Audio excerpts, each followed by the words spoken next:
Hello friend, welcome to my second channel. इस channel पर मैं लेके आया हूं आपके लिए एजुकेशनल वीडियो। इस वीडियो में मैं आपके साथ डिस्कस करने वाला हूं ग्रीन ओलंपियाड के क्वेश्चंस, जिसकी आप प्रैक्टिस कर सकते हो अपने ग्रीन ओलंपियाड की प्रिपरेशन के लिए। आइए स्टार्ट करते हैं। इसके अंदर बेसिकली मैं क्वेश्चंस डिस्कस करूंगा जिसे आप अटेम्प्ट करेंगे और लास्ट में आप कमेंट करके जरूर बताइएगा कि आपका कितना स्कोर रहा है। साथ के साथ आप लोग कमेंट करके इसका आंसर भी बता सकते हैं। जैसे कि ये फर्स्ट क्वेश्चन है, इस क्वेश्चन से हम लोग स्टार्ट करते हैं।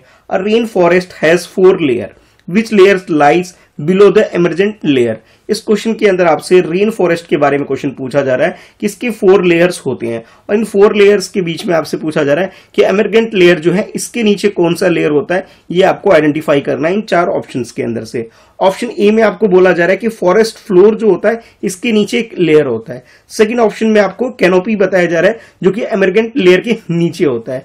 और सी ऑप्शन में आपको बोला जा रहा है कि अंडर स्टोरी जो होता है इसके नीचे एक लेयर होता है। और ऑप्शन डी में आपको बोला जा रहा है कि there is no layer beneath the emergent layer, कि एमरजेंट लेयर के नीचे कोई भी लेयर नहीं होता है। ऐसा ऑप्शन डी में आपको बताया जा रहा है। तो ये 4 ऑप्शन हैं। इन 4 ऑप्शन में से आपको करेक्ट आंसर चूज करना है। इस क्वेश्चन की अगर करेक्ट आंसर की बात करें तो ये ऑप्शन बी जो आपके पास है कैनोपी, ये इसका करेक्ट आंसर है। यानी कि एमरजेंट लेयर के नीचे जो होता है वो लेयर, उसका नाम होता है कैनोपी। तो करेक्ट आंसर हमारा ऑप्शन बी हो जाएगा।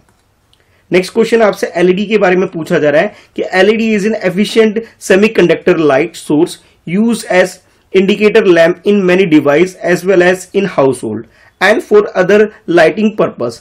It is very efficient, durable and long lasting. What does LED stand for? देखिए ये जो क्वेश्चन है कई बार ये रिपीट हो चुका है और कई बार ये आ भी चुका है, इसलिए ये क्वेश्चन बहुत ज्यादा इंपॉर्टेंट हो जाता है। अब इस क्वेश्चन के अंदर पहले तो आपको एलईडी के बारे में बताया गया कि एलईडी क्या होता है, एक एफिशिएंट सेमीकंडक्टर होता है और इसका यूज बेसिकली होता है इंडिकेटर लैंप के रूप में। इसे यूज किया जाता है बहुत सारी डिवाइस के अंदर, जैसे कि आपने अपने घर में भी बहुत सारी डिवाइस में देखा होगा। और खासतौर पर लाइटिंग पर्पस जो होता है वहां सबसे ज्यादा इसका यूज होता है। और इसकी बाकी फीचर्स के बारे में आपको बोला जा रहा है कि एनर्जी एफिशिएंट होता है, ड्यूरेबल होता है, लॉन्ग लास्टिंग होता है। देखिए ये सारे जो फीचर्स आपको इस क्वेश्चन में बताए जा रहे हैं ये सब भी आपको याद कर लेना है, ताकि जब क्वेश्चन को चेंज करके कुछ और तरीके से पूछा जाए तो वहां भी आप आंसर कर सको। इस क्वेश्चन में बेसिकली आपसे पूछा जा रहा है जो एलईडी है, एलईडी की फुल फॉर्म क्या है ये बताइए। और ऑप्शन आपको इस तरह से दे दिए गए। ऑप्शन ए में आपको बोला जा रहा है कि लाइट इमिटिंग डायोड होता है इसकी फुल फॉर्म। ऑप्शन बी में आपको बोला जा रहा है लाइट एफिशिएंट डायोड। और ऑप्शन सी में आपको बोला जा रहा है कि लाइट एनर्जी डायोड। और ऑप्शन डी में आपको बोला जा रहा है लाइट इमिशन डायोड। तो ये 4 ऑप्शंस आपको दे दिए गए। इन चारों में से आपको करेक्ट आंसर पिक करना है। तो इस क्वेश्चन की अगर करेक्ट आंसर की बात करें तो इसमें जो फर्स्ट ऑप्शन आपको दे रखा है कि लाइट एमिटिंग डायोड, ये इसका करेक्ट आंसर हो जाएगा, जिसे आप अपने आंसर के रूप में चूज कर सकते हैं। नेक्स्ट उसके बाद क्वेश्चन है कि this ornamental invasive plant from South America has spread all over the globe because of human action. The dense mat of this plant, which grow on fresh water bodies, choke out native vegetation and fish by reducing the dissolved oxygen content of water. Which is this plant? इसके अंदर पहले आपको एक plant के बारे में सारी information दे दी गई और ये भी बताया गया है ये जो प्लांट है ये साउथ अमेरिका से बाकी जो दुनिया के और दूसरे कोने हैं वहां पे इसे पहुंचाया गया ह्यूमन एक्टिविटी यानी ह्यूमन एक्शन की वजह से। तो इस क्वेश्चन में आपसे ये बताया जा रहा है कि उस प्लांट को आपको आइडेंटिफाई करिए, ये कौन सा प्लांट है। और आपके पास ये 4 ऑप्शंस दे दिए गए। इन 4 ऑप्शन में से आप करेक्ट आंसर अपना चूज कर सकते हैं। ऑप्शन ए में आपको बोला जा रहा है कि जिस प्लांट के बारे में इस क्वेश्चन में डिस्कस किया जा रहा है वो है वाटर हाइकिंच। और ऑप्शन बी में आपको बोला जा रहा है कि वाटर लिली। और ऑप्शन सी में आपको बोला जा रहा है लोटस। और ऑप्शन डी में आपको बोला जा रहा है कि ब्लू आइरिस। तो इन 4 ऑप्शन में से करेक्ट आंसर आपको चूज करना है। तो इस क्वेश्चन की जो करेक्ट आंसर की बात करें तो ऑप्शन ए, जिसमें आपको वाटर हाई इंच जो बताया जा रहा है, ये इसका करेक्ट आंसर हो जाएगा, जिसे आप चूज कर सकते हो अपने आंसर के लिए। इसके बाद नेक्स्ट क्वेश्चन आपसे ग्रे ब्लैंकेट के बारे में क्वेश्चन पूछा जा रहा है। क्वेश्चन कुछ इस तरह से है, the grey blanket over Australia refer to the sporadic spread of particular animal which cause extensive agricultural damage to Australia everywhere. Which is this animal? इस क्वेश्चन के अंदर आपसे एक एनिमल के बारे में पूछा जा रहा है और इसका जो रेफरेंस दिया जा रहा है आपको ध्यान में रख के, ऑस्ट्रेलिया को ध्यान में रख के आपको यह आंसर करना है। खासतौर पर इस एनिमल को ग्रे ब्लैंकेट भी बोला जाता है और इस एनिमल की वजह से यहाँ पे एग्रीकल्चर काफी लॉस होता है यहाँ पे इस कंट्री के अंदर। तो कौन सा एनिमल है, उस एनिमल को आपको आइडेंटिफाई करना है। तो आपके पास ये 4 ऑप्शंस दे दिए गए हैं। ऑप्शन ए में आपको बोला जा रहा है कि रैट के बारे में यहाँ पे डिस्कस किया जा रहा है। ऑप्शन बी में आपको रैबिट बताया जा रहा है, आंसर रैबिट है। और ऑप्शन सी में आपको बोला जा रहा है कि कंगारू के बारे में डिस्कस किया जा रहा है। और ऑप्शन डी में आपको बोला जा रहा है कि कोलेरा बेयर के बारे में यहाँ पे डिस्कस किया जा रहा है। ये आपको गिवन है रैबिट। रैबिट इसका करेक्ट आंसर है। यानी ऑस्ट्रेलिया के अंदर रैबिट जो होता है, जैसे ग्रे ब्लैंकेट भी यहाँ बोला जा रहा है, यहाँ पे ऑस्ट्रेलिया में काफी ज्यादा नुकसान कर देता है। तो करेक्ट आंसर हमारे पास ऑप्शन बी हो जाएगा।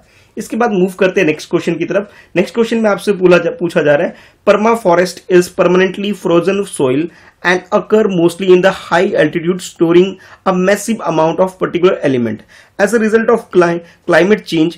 Permafrost is the risk of the melting and releasing the storage element in the form of the gas. Identify the gas. इस क्वेश्चन के अंदर बेसिकली आपसे गैस के बारे में पूछा जा रहा है और इस गैस के बारे में आपको बताया जा रहा है जिसे पर्मा फॉरेस्ट के नाम से भी जाना जाता है। और ये जो चीजें फ्रोजन सोइल होती है वहां ये पाया जाता है और जो एरिया होता है वो बहुत हाई एल्टीट्यूड वाले एरिया के अंदर। तो करेक्ट आंसर आपके अकॉर्डिंग क्या है, ये आपको यहाँ चूज करना है। ऑप्शन ए में आपको बोला जा रहा है यहाँ पे जिस गैस की बात की जा रही है वो ओजोन गैस है। ऑप्शन बी में आपको बोला जा रहा है ये हाइड्रोजन गैस है। और ऑप्शन सी में आपको बोला जा रहा है कि नाइट्रोजन डाइऑक्साइड ऑक्साइड जो होता है, नाइट्रोजन ऑक्साइड, ये इस गैस के है जो इस क्वेश्चन में जिसके बारे में डिस्कशन किया गया है। और ऑप्शन डी में आपको बोला जा रहा है कि कार्बन डाइऑक्साइड है।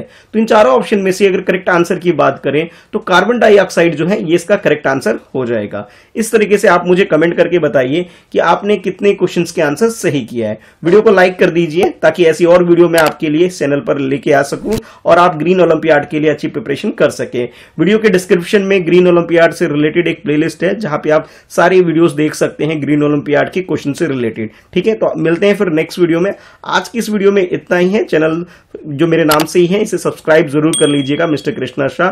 कोई डाउट है तो आप नीचे कमेंट में लिख के भी पूछ सकते हो। इसके अलावा आप मुझे इंस्टाग्राम पे फॉलो करके भी पूछ सकते हो जो भी आपके डाउट है। मेरी आईडी है @मिस्टर कृष्णा शाह। इसके अलावा मेरा एक और चैनल है जो कि मेरा मेन चैनल है फ्रेंच @प्रिपरेशन। इसे जरूर सब्सक्राइब कर लीजिए ताकि जब भी कोई न्यू वीडियो मैं अपलोड करूं तो आपके पास नोटिफिकेशन आ सके। Thanks for watching, bye bye.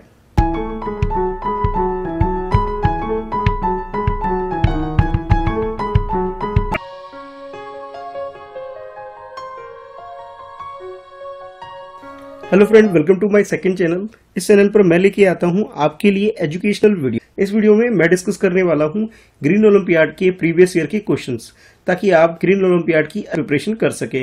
इस वीडियो को आप यूटिलाइज कर सकते हो अपने ग्रीन ओलंपियाड की प्रिपरेशन के लिए। इसके अंदर मैं क्वेश्चंस डिस्कस करूंगा और इसे आप बैठकर प्रैक्टिस करिए और बाद में कमेंट करके जरूर बताइए कि आप कितने क्वेश्चंस के आंसर सही कर पाए। चलिए स्टार्ट कर लेते हैं। तो जैसे कि क्वेश्चन आपकी स्क्रीन पर आपको दिखाई दे रहा है, क्वेश्चन कुछ इस तरीके से है कि coal, natural gas and oil are example of. अब इस क्वेश्चन के अंदर आपके पास कोल, नेचुरल गैस और ऑयल के बारे में पूछा जा रहा है कि ये सारी चीजें किसके एग्जाम्पल है और आपके पास ये 4 ऑप्शंस दे दिए। फर्स्ट ऑप्शन में आपको बोला जा रहा है कि ये सभी के सभी रिन्यूएबल एनर्जी है।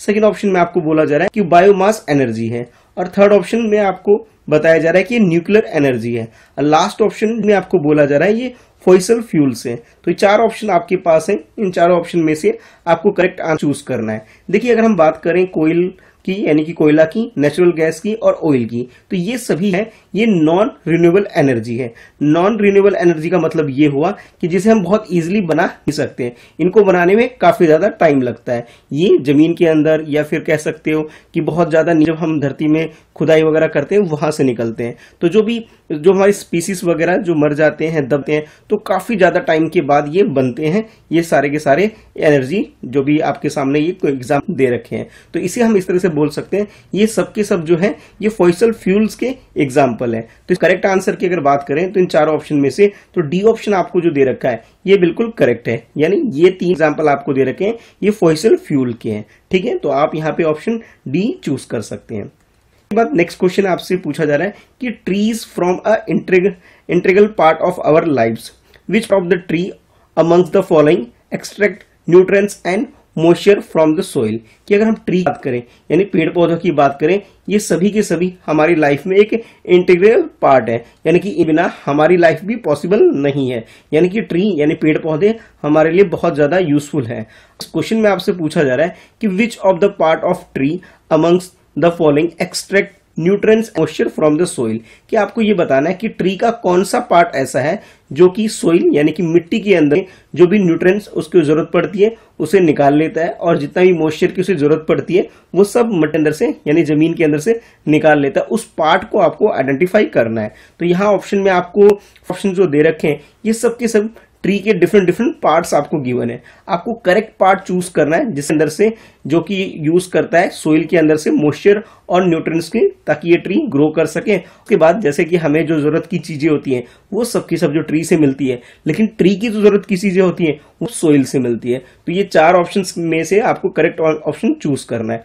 फर्स्ट ऑप्शन आपको बोला जा रहा है रूट्स, सेकेंड ऑप्शन यानी कि ऑप्शन बी में आपको बोला जा रहा है कि ब्रांचेस, और उसके बाद नेक्स्ट ऑप्शन यानी सी ऑप्शन में बोला जा रहा है ट्रंक, और लास्ट ऑप्शन डी में आपको बोला जा रहा है रूट्स। यानी कि ये चार डिफरेंट पार्ट्स हैं ट्री के, और इसमें से अगर हम करेक्ट आंसर की बात करें तो जो रूट्स की अगर बात करें जो कि जमीन के अंदर ही होता है यानी सोइल के लिए होता है, और जो भी पेड़ पौधे को न्यूट्रिएंट्स चाहिए होता है जो भी ग्रो करने के लिए, वो सब के सब जो चीज होती है वो रूट क्या करता है वहां से उसे ले लेता है, चाहे मॉइस्चर की बात करें या न्यूट्रिएंट्स की बात करें, और ताकि ये ट्री कर पाता है। तो करेक्ट आंसर हम बोले इस क्वेश्चन का तो ये आपके लिए ऑप्शन डी हो जाएगा। Organism capable of synthesising there own food from organism substance using light और केमिकल एनर्जी आर कॉल्ड। अब इसमें आपसे एक टर्म के बारे में उसके डेफिनेशन पूछा दिया जा रहा है, और डेफिनेशन के हिसाब से उस टर्म को आपको आइडेंटिफाई करना है। जैसे क्वेश्चन है कि आपको उस ऑर्गेनिज्म को आइडेंटिफाई करना है जो कि अपने लिए फूड वगैरह खुद से बना ले, लाइट वगैरह को यूज करके, केमिकल वगैरह एनर्जी को यूज करके वो अपने लिए फूड खुद से जनरेट करता है यानी कि सिंथेसाइज कर लेता है। उस टर्म को आपको यहाँ आइडेंटिफाई करना है। तो यहाँ चार ऑप्शंस आपको दे रखे। फर्स्ट ऑप्शन में आपको ए में आपको बोला जा रहा है कि ऑटोट्रॉप जो होता है ये इसकी डेफिनेशन आपको गिवन है। सेकंड ऑप्शन में आपको बोला जा रहा है कि बायोट्रॉप्स की यहाँ पे डेफिनेशन आपको गिवन है, और सी ऑप्शन में आपको बोला जा रहा है ऑटोट्रॉप्स की आपको यहाँ डेफिनेशन गिवन है, और लास्ट ऑप्शन डी में आपको यहाँ पे बोला जा रहा है कि जो ये जो डेफिनेशन दे रखी है इसके हिसाब से जो तीन टर्म ए बी सी के अंदर दे रखा है ये इसका आंसर नहीं है, यानी कि नन ऑफ द यहाँ पे ऑप्शन करेक्ट हमारा हो जाएगा ये अकॉर्डिंग टू ऑप्शन डी। तो यहाँ पे चार ऑप्शन में से अगर हम करेक्ट आंसर बात करें तो जैसे इसके अंदर ऑप्शन ए है, ऑप्शन ए के अकॉर्डिंग यानी कि ऑटोट्रॉप्स की यहाँ आपको डेफिनेशन दे रखी है जो कि अपने लिए फूड वगैरह खुद से ही वो बना लेता है, लाइट को यूज करके और केमिकल एनर्जी वगैरह को यूज कर अपने लिए खुद से फूड बना लेता है। तो करेक्ट आंसर की बात करें तो यहाँ ऑप्शन ए जो है ये आपका करेक्ट आंसर हो जाए। इसके बाद नेक्स्ट क्वेश्चन है स्क्रीन पर आपके, जैसा कि आप स्क्रीन पर देख पा रहे हैं कि till date which year marks the rise of world tiger population to 3890 as the highest to the recorded in 100 years। देखिए इस क्वेश्चन के अंदर आपसे जैसे ह्यूमन यानी इंसानों की जो पॉपुलेशन होती है इसी तरह टाइगर की पॉपुलेशन से रिलेटेड ये क्वेश्चन पूछा जा रहा है, और आपको ये डिफरेंट ऑप्शन के अंदर आपको ईयर दे रखे हैं जैसे 2012, 2013, 2015 एंड 2016। इन चारों ईयर में से आप ईयर को आइडेंटिफाई करना है कि जिस ईयर टाइगर की जो पॉपुलेशन है वर्ल्ड वाइड यानी कि पूरी दुनिया में टाइगर की जो पॉपुलेशन वो इंक्रीज हुई है, जो कि यहाँ पे आपको इसकी वैल्यू भी दे रखी है और जो कि 3800 की आपको गिवन है। तो कौन सा ऐसा ईयर है पिछले 100 सालों में जब टाइगर की पॉपुलेशन इंक्रीज हुई है ये आपको यहाँ करना है। तो इन चारों ऑप्शन में से यानी 2012, 2013, 2015 एंड 2016 इन चारों में से करेक्ट आंसर की बात करें 2016 यानी ऑप्शन डी आपका यहाँ करेक्ट हो जाएगा। यानी कि 2016 जो ईयर था इस ईयर में टाइगर की जो पॉपुलेशन है पिछले 100 ईयर में इंक्रीज हुई है। ठीक है, तो इस तरह से आप करेक्ट आंसर है वो ऑप्शन डी चूज कर सकते हैं। इसके बाद मूव करते हैं नेक्स्ट क्वेश्चन की तरफ, और इस क्वेश्चन को भी पहले पढ़ेंगे और उसके बाद अटेम्प्ट करेंगे। जैसे ये क्वेश्चन है, this species of fish can generate an electrical charge in order to stun prey and keep predators at bay, name the fish. इसके अंदर इस क्वेश्चन आपको एक टाइप ऑफ फिश आपको आइडेंटिफाई करना है जो कि इलेक्ट्रिक चार्ज जनरेट करता है, यानी कैसे कि करंट जनरेट करता है और बहुत हाई लेवल का करंट जनरेट करता है, उस टाइप ऑफ फिश को आपको आइडेंटिफाई करना है। तो जैसे यहाँ पे चार ऑप्शंस आपको दे रखे हैं। फर्स्ट ऑप्शन में बोला जा रहा है कि ये जो टाइप ऑफ फिश है वो सेल फिश है जो कि इलेक्ट्रिक चार्ज जनरेट करता है। सेकेंड ऑप्शन आपको बोला जा रहा है कि स्टिंग ग्रे जो है ये टाइप ऑफ फिश है जो कि इलेक्ट्रिकल जनरेट करता है, और थर्ड ऑप्शन सी में आपको बोला जा रहा है कि क्यूबेरा स्नैपर्स जो है वो एक टाइप ऑफ फिश है जो इलेक्ट्रिक चार्ज जनरेट करता है। और लास्ट ऑप्शन जिसमें आपको बोला जा रहा है कि इलेक्ट्रिक ईल जो है वो इलेक्ट्रिक जनरेट करता है। तो देखो इस क्वेश्चन के अंदर ही आप अगर ध्यान से पढ़ेंगे क्वेश्चन में, तो यहाँ पे आपको बोला गया था कि इलेक्ट्रिक चार्ज जनरेट करने वाले फिश को आपको आइडेंटिफाई करना है। और देखो यहाँ ऑप्शन डी जो है यहाँ पे इलेक्ट्रिक टर्म यूज किया गया है। इट मीन्स आप ये समझ सकते हैं कि कई बार क्वेश्चन को अगर ठीक से पढ़ेंगे तो यही आपको आंसर मिल जाएगा। क्वेश्चन में जो इलेक्ट्रिकल ईल जो है ये इसका करेक्ट आंसर हो जाएगा, जो कि इलेक्ट्रिक चार्ज जनरेट करता है। यानी कि जो समुद्र वगैरह वाला जो एरिया है उस एरिया में ये फिश होती है और वो क्या करती है कि भाई इलेक्ट्रिक चार्ज जनरेट करती है। ठीक है, तो करेक्ट आंसर हम ये लोग इस क्वेश्चन के लिए अटेम्प्ट कर सकते हैं ऑप्शन डी। ठीक है, तो अब आप लोग मुझे कमेंट करके बताइए कि आपने कितने क्वेश्चंस के आंसर बिल्कुल सही अटेम्प्ट किए हैं। ठीक है, कोई डाउट है, कुछ पूछना चाहते हो तो कमेंट में लिखकर भी पूछ सकते हो। वीडियो को लाइक कर दीजिए ताकि मैं ऐसी और वीडियो आपके लिए लेकर आ सकूं। ठीक है, तो फटाफट वीडियो लाइक कर दो और चैनल फ्रेंडशिप प्रिपरेशन को, जो कि मेरा मेन चैनल है, इसे सब्सक्राइब कर लीजिए और बेल आइकन को प्रेस कीजिए। इसके अलावा मेरा ये जो सेकंड चैनल है जो कि मेरे नाम से ही है, मिस्टर कृष्णा शाह, इस चैनल को भी सब्सक्राइब करके बेल प्रेस करिए ताकि जब भी मैं वीडियो अपलोड करूं तो आपके पास नोटिफिकेशन आ सके। आप लोग मुझे इंस्टाग्राम पे भी फॉलो कर सकते हैं। मैसेज करके आप पर्सनली अपने डाउट्स वगैरह डायरेक्टली आप मुझसे इंस्टाग्राम पे चैट पर पूछ सकते हैं। ठीक है, तो चलो फिर नेक्स्ट वीडियो में, आज के लिए इस वीडियो में इतना ही है। Thanks for watching, bye bye.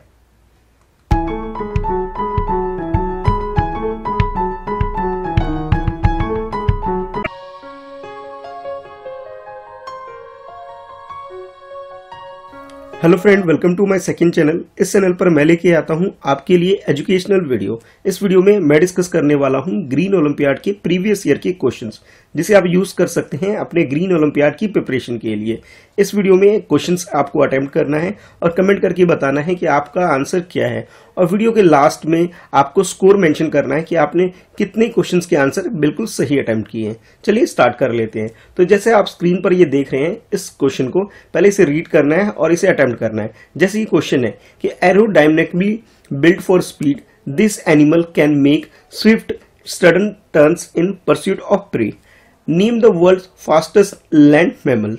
इस क्वेश्चन के अंदर आपसे एक एनिमल के बारे में पूछा जा रहा है जो कि वर्ल्ड में सबसे फास्ट रन करता है, यानी दौड़ता है, और जब वो शिकार करता है तो सडन टर्न वगैरह इजीली ले लेता है, और उसकी जो बॉडी है वो एरोडायनेमिकली बिल्ट है। तो उस एनिमल को आपको यहाँ पे आइडेंटिफाई करना है और आपके पास यहाँ पे 4 ऑप्शंस दे दिए गए हैं। फर्स्ट ऑप्शन में आपको बोला जा रहा है जिस एनिमल की हम बात कर रहे हैं उसका नाम यहाँ पे चीता है। सेकंड ऑप्शन में आपको बोला जा रहा है किस एनिमल की बात कर रहे हैं वो स्नेक है। और ऑप्शन सी में आपको बोला जा रहा है कि स्विफ्ट डियर की बात हम लोग यहाँ पे कर रहे हैं। और लास्ट ऑप्शन डी में आपको बोला जा रहा है कि फॉक्स के बारे में हम लोग यहाँ पे बात कर रहे हैं। तो आपके अकॉर्डिंग इन चारों ऑप्शन में से जो भी करेक्ट आंसर आपको लगता है उसे चूज करिए और बताइए कि आपका करेक्ट आंसर क्या है। तो अगर हम बात करें वर्ल्ड के फास्टेस्ट एनिमल की बात करें, मैमल की बात करें, तो चीता, जो कि हम लोग पढ़ते भी आ रहे हैं अपनी ईवीएस की बुक में, साइंस की बुक में। ठीक है, तो इसके अकॉर्डिंग यानी ये जो ऑप्शन ए है हमारे पास, ये बिल्कुल करेक्ट हो जाएगा। तो यहां पर आप ऑप्शन ए चूज कर सकते हैं अपने आंसर के लिए। इसके बाद मूव करते हैं नेक्स्ट क्वेश्चन की तरफ। इस क्वेश्चन में आपसे पूछा जा रहा है कि post for its skin and body part, the world has lost 3 of the 9 subspecies of this beautiful species. Name the animal. अब इस क्वेश्चन में एक एनिमल के बारे में अगेन आपसे पूछा जा रहा है और ये बताया जा रहा है ये जो एनिमल है इसका लोग पॉच करते हैं, यानी कि इसको हंट करते हैं, शिकार करते हैं इसके स्किन के लिए, इसके बॉडी पार्ट्स के लिए। तो उस एनिमल को आपको यहाँ पे आइडेंटिफाई करना है और यहाँ ये बोला जा रहा है कि इस एनिमल के जो डिफरेंट स्पीसीज हैं जिसमें से 9 सब स्पीसीज आज के टाइम पे लॉस्ट हो चुकी है, खत्म हो चुकी है। तो उस एनिमल को आपको यहाँ पे आइडेंटिफाई करना है। फर्स्ट ऑप्शन ए में आपको बोला जा रहा है कि यहाँ पे कंगारू की बात की जा रही है। ऑप्शन बी में आपको बोला जा रहा है कि यहाँ इमू की बात की जा रही है। और थर्ड ऑप्शन सी में आपको बोला जा रहा है यहाँ पे ये टाइगर के बारे में डिस्कस किया जा रहा है। और लास्ट ऑप्शन डी में आपको बोला जा रहा है नन ऑफ द अबव, यानी ऑप्शन ए, बी और सी बिल्कुल गलत है। इनमें से कोई ऑप्शन आपको करेक्ट नहीं दे रखा है, ऐसा ऑप्शन डी में आपको बोला जा रहा है। तो ये 4 ऑप्शन आपको गिवन है, इन चारों ऑप्शन में से आपको करेक्ट आंसर चूज करना है। तो इस क्वेश्चन की अगर करेक्ट आंसर की बात करें कि स्किन और बॉडी पार्ट के लिए जिस एनिमल का हंट किया जाता है, उसका शिकार किया जाता है, उस ऑप्शन को अगर हमें चूज करना है जिसकी 9 स्पीसीज आज के टाइम पे लॉस्ट हो चुकी है, तो वो एनिमल है टाइगर। आप लोगों ने सुना भी होगा कि टाइगर को लोग इसलिए हंट करते हैं ताकि ब्रेवरी का एक सिंबल, वो एक तरह से लोग इसे मानते हैं। तो करेक्ट आंसर यहां पे क्या होगा, ऑप्शन सी यानी कि टाइगर हमारा आंसर हो जाएगा। इसके बाद मूव करते हैं नेक्स्ट क्वेश्चन की तरफ। इस क्वेश्चन में आपको बोला जा रहा है this land animal has large ear to enable heat loss, its upper lip and nose from a trunk, name this animal. अब इस क्वेश्चन में आपसे एनिमल के बारे में पूछा जा रहा है कि वो जो एनिमल है वो अपने बड़े बड़े कान के लिए जाना जाता है। जैसे क्वेश्चन है कि लैंड एनिमल है और इसके कान क्या होते हैं, काफी बड़े बड़े होते हैं, और जो कि हीट वगैरह जो होता है, हीट वगैरह को ये लॉस कर लेता है, ये आपसे क्वेश्चन में बताया जा रहा है। फर्दर ये बोला जा रहा है कि अपर लिप एंड लोज जो है वो फॉर्म अ ट्रंक, वो ट्रंक की तरह फॉर्म करते हैं। तो उस एनिमल का आपको नाम बताना है। तो जब भी ट्रंक की बात की जा रही है तो आप लोग बहुत इजीली और आसानी से उस क्वेश्चन के अकॉर्डिंग यहाँ पे जैसे ऑप्शन दे रखे हैं उस एनिमल को वैसे भी आइडेंटिफाई कर सकते हो। जैसे यहाँ पे 4 ऑप्शंस दे रखे हैं।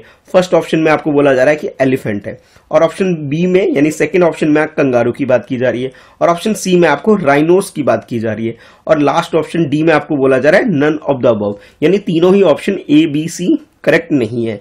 देखिए यहाँ पे लार्ज ईयर की यानी कि बड़े बड़े कान की अगर हम बात करें तो आप लोग जानते हो कि एलिफेंट जो है उसके कान काफी बड़े होते हैं। तो इस तरह से आप यहाँ पे ऑप्शन ए चूज कर सकते हो अपने आंसर के लिए, एलिफेंट। ठीक है, तो इस तरह से आप इस क्वेश्चन को अटेम्प्ट कर सकते हो। इसके बाद नेक्स्ट क्वेश्चन है आपके लिए। इस क्वेश्चन में पूछा जा रहा है कि tree observe a gas from the atmosphere and make air cleaner for us to breathe, name this gas. अब इस क्वेश्चन में आपसे बोला जा रहा है कि जो ट्री या प्लांट्स की अगर हम बात करें तो वो एनवायरमेंट के अंदर यानी एटमॉस्फेयर के अंदर एक गैस है जिसे वो ऑब्जर्व कर लेता है, और जब वो ऑब्जर्व कर लेता है तो जो एयर होता है बिल्कुल क्लीन हो जाता है, और क्लीन होने से हम बहुत इजीली सांस ले सकते हैं। तो उस गैस का नाम आपको यहाँ पे आइडेंटिफाई करना है। आप लोग जानते हैं कि भी हम लोगों को सरवाइव करने के लिए हमें ऑक्सीजन की जरूरत पड़ती है, ठीक है, और एक गैस ऐसा है जो कि ये 4 ऑप्शंस दे रखे हैं जिसमें से ये हमारे लिए काफी हार्मफुल है, लेकिन ट्री क्या करता है, इसे इन्वायरमेंट से क्लीन कर देता है, इसे हटा देता है, और इसके बदले में जो हमें सांस लेने के लिए ऑक्सीजन चाहिए वो हमें प्रोवाइड करता है। तो वो कौन सा गैस है, ये क्वेश्चन में आपसे पूछा जा रहा है। 4 ऑप्शंस दे दिए गए हैं। ऑप्शन ए में बोला जा रहा है कि कार्बन डाइऑक्साइड यानी CO2 की बात की जा रही है। ऑप्शन बी में आपको बोला जा रहा है ऑक्सीजन की बात की जा रही है यानी O2 की बात की जा रही है। ऑप्शन सी में आपको बोला जा रहा है कार्बन मोनोऑक्साइड की बात जा रही है यानी CO की बात की जा रही है, और ऑप्शन डी में आपको बोला जा रहा है SO2 यानी सल्फर डाइऑक्साइड की बात की जा रही है। तो ये 4 ऑप्शन जो आपको दे रखे हैं इसमें से अगर हम बात करें ट्री जिस गैस को ऑब्जर्व कर लेता है वो है कार्बन डाइऑक्साइड यानी CO2। तो यहाँ पे करेक्ट आंसर जो है हमारा वो यहाँ पे ए हो जाएगा। ऑक्सीजन की तो देखो हमें खुद को ही जरूरत पड़ती है, और ट्री क्या करता है, इसे रिलीज करता है हमारे लिए ताकि हम सांस ले सकें और सर्वाइव कर सकें इस प्लानिट के ऊपर। तो यहाँ पे करेक्ट आंसर जो है हमारा ऑप्शन ए यानी कि कार्बन डाइऑक्साइड यानी CO2 हमारा आंसर हो जाएगा। ठीक है, तो यानी कि यहाँ पे आप चूज कर सकते हो कार्बन डाइऑक्साइड यानी CO2। इसके बाद नेक्स्ट क्वेश्चन है। इस क्वेश्चन में आपको एक एनिमल के बारे में क्वेश्चन पूछा जा रहा है। आप लोगों ने काफी सारी मूवी वगैरह भी देख रखी होगी, जिसमें से एक मूवी थी, एनिमेटेड मूवी है, एनिमेशन वाली मूवी है कुंग फू पांडा, और उससे रिलेटेड आपसे ये क्वेश्चन भी पूछा जा रहा है। आइए एक बार क्वेश्चन को पढ़ लेते हैं।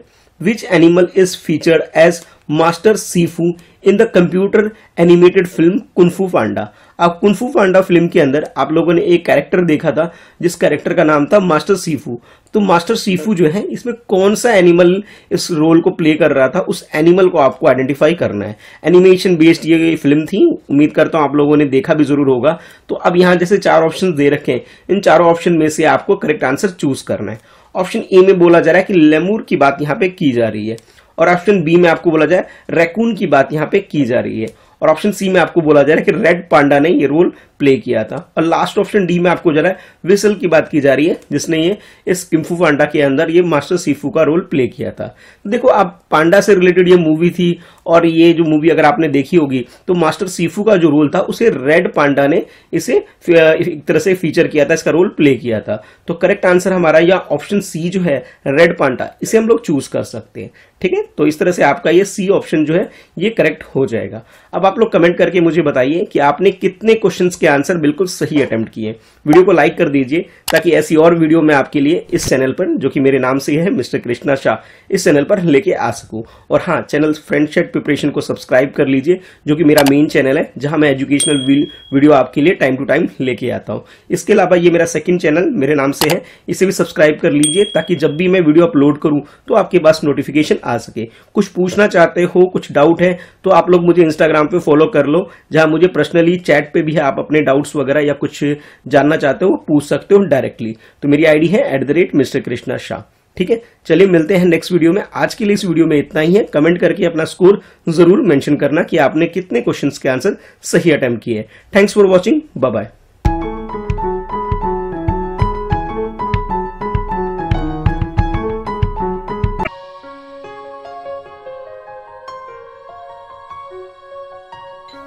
Hello friend, welcome to my second channel. इस चैनल पर मैं लेके आता हूं आपके लिए एजुकेशनल वीडियो। इस वीडियो में मैं डिस्कस करने वाला हूं ग्रीन ओलंपियाड के प्रीवियस ईयर के क्वेश्चन पेपर। अगर आप ग्रीन ओलंपियाड की प्रिपरेशन कर रहे हैं तो इस वीडियो को आप यूज कर सकते हैं। क्वेश्चन को अटेम्प्ट करके मुझे कमेंट करके बताइए कि आपके हिसाब से करेक्ट आंसर क्या है, और लास्ट में स्कोर जरूर मेंशन करिएगा कि आपने कितने क्वेश्चंस के आंसर बिल्कुल सही अटेम्प्ट किए। चलिए स्टार्ट कर लेते हैं। तो जैसे ये फर्स्ट क्वेश्चन आपकी स्क्रीन पर है, आपको दिखाई दे रहा है। चलिए इस क्वेश्चन को पहले पढ़ते हैं और समझते हैं। The Galapagos Island is a group of volcano islands in the Pacific Ocean. These islands are home of which largest living species of reptile? इस क्वेश्चन के अंदर एक आइलैंड है जिसका नाम है गैलोपोस। गैलोपोस आइलैंड के बारे में आपसे क्वेश्चन पूछा जा रहा है, जो कि लोकेटेड है पैसिफिक ओशन के अंदर। पैसिफिक ओशन के अंदर एक आइलैंड जिसका नाम गैलोपोस आइलैंड है, और इसमें बहुत सारी स्पीसीज रहती है। और इस क्वेश्चन में आपसे पूछा जा रहा है कि यहाँ रहने वाली जितनी भी स्पीसीज है उसके अंदर जो रेप्टाइल की जो स्पीसीज है, सबसे लार्जेस्ट रेप्टाइल की स्पीसीज कौन सी है, ये आपको चूज करना है। और यहाँ आपके पास 4 ऑप्शन है। फर्स्ट ऑप्शन में आपको बोला जा रहा है कि क्रोकोडाइल जो है सबसे लार्जेस्ट ये रेप्टाइल की स्पीसीज है। सेकंड में आपको बोला जा रहा है कि कैमेलिन जो है यहाँ पे ये सबसे बड़ी स्पीसीज आप बोल सकते हो। नेक्स्ट आपको बोला जा रहा है कि जो टर्टल है वो सबसे लार्जेस्ट स्पीसीज है। और लास्ट ऑप्शन डी में आपको बोला जा रहा है कि टोटोइज जो है वो रहने वाली यहाँ पे सबसे लार्जेस्ट स्पीसीज है रेप्टाइल्स की। तो इन 4 ऑप्शन में से आपको करेक्ट आंसर चूज करना है। देखिए इस वाले, अगर हम गैलोपोस आइलैंड्स के जो जितने भी आइलैंड्स हैं ग्रुप में इकट्ठे हैं, उसके अंदर हम सबसे बड़ी लार्जेस्ट स्पीसीज की बात करें रेप्टाइल्स की, तो उसके अंदर जो टोटोइज है सबसे बड़ी लार्जेस्ट स्पीसीज है। तो इसके अकॉर्डिंग यहाँ पे जैसे आपको 4 ऑप्शंस दे रखा है, तो जो डी ऑप्शन दे रखा है टोटोइज, ये आपका करेक्ट आंसर हो जाएगा, जिसे आप अपने आंसर के लिए चूज कर सकते हैं।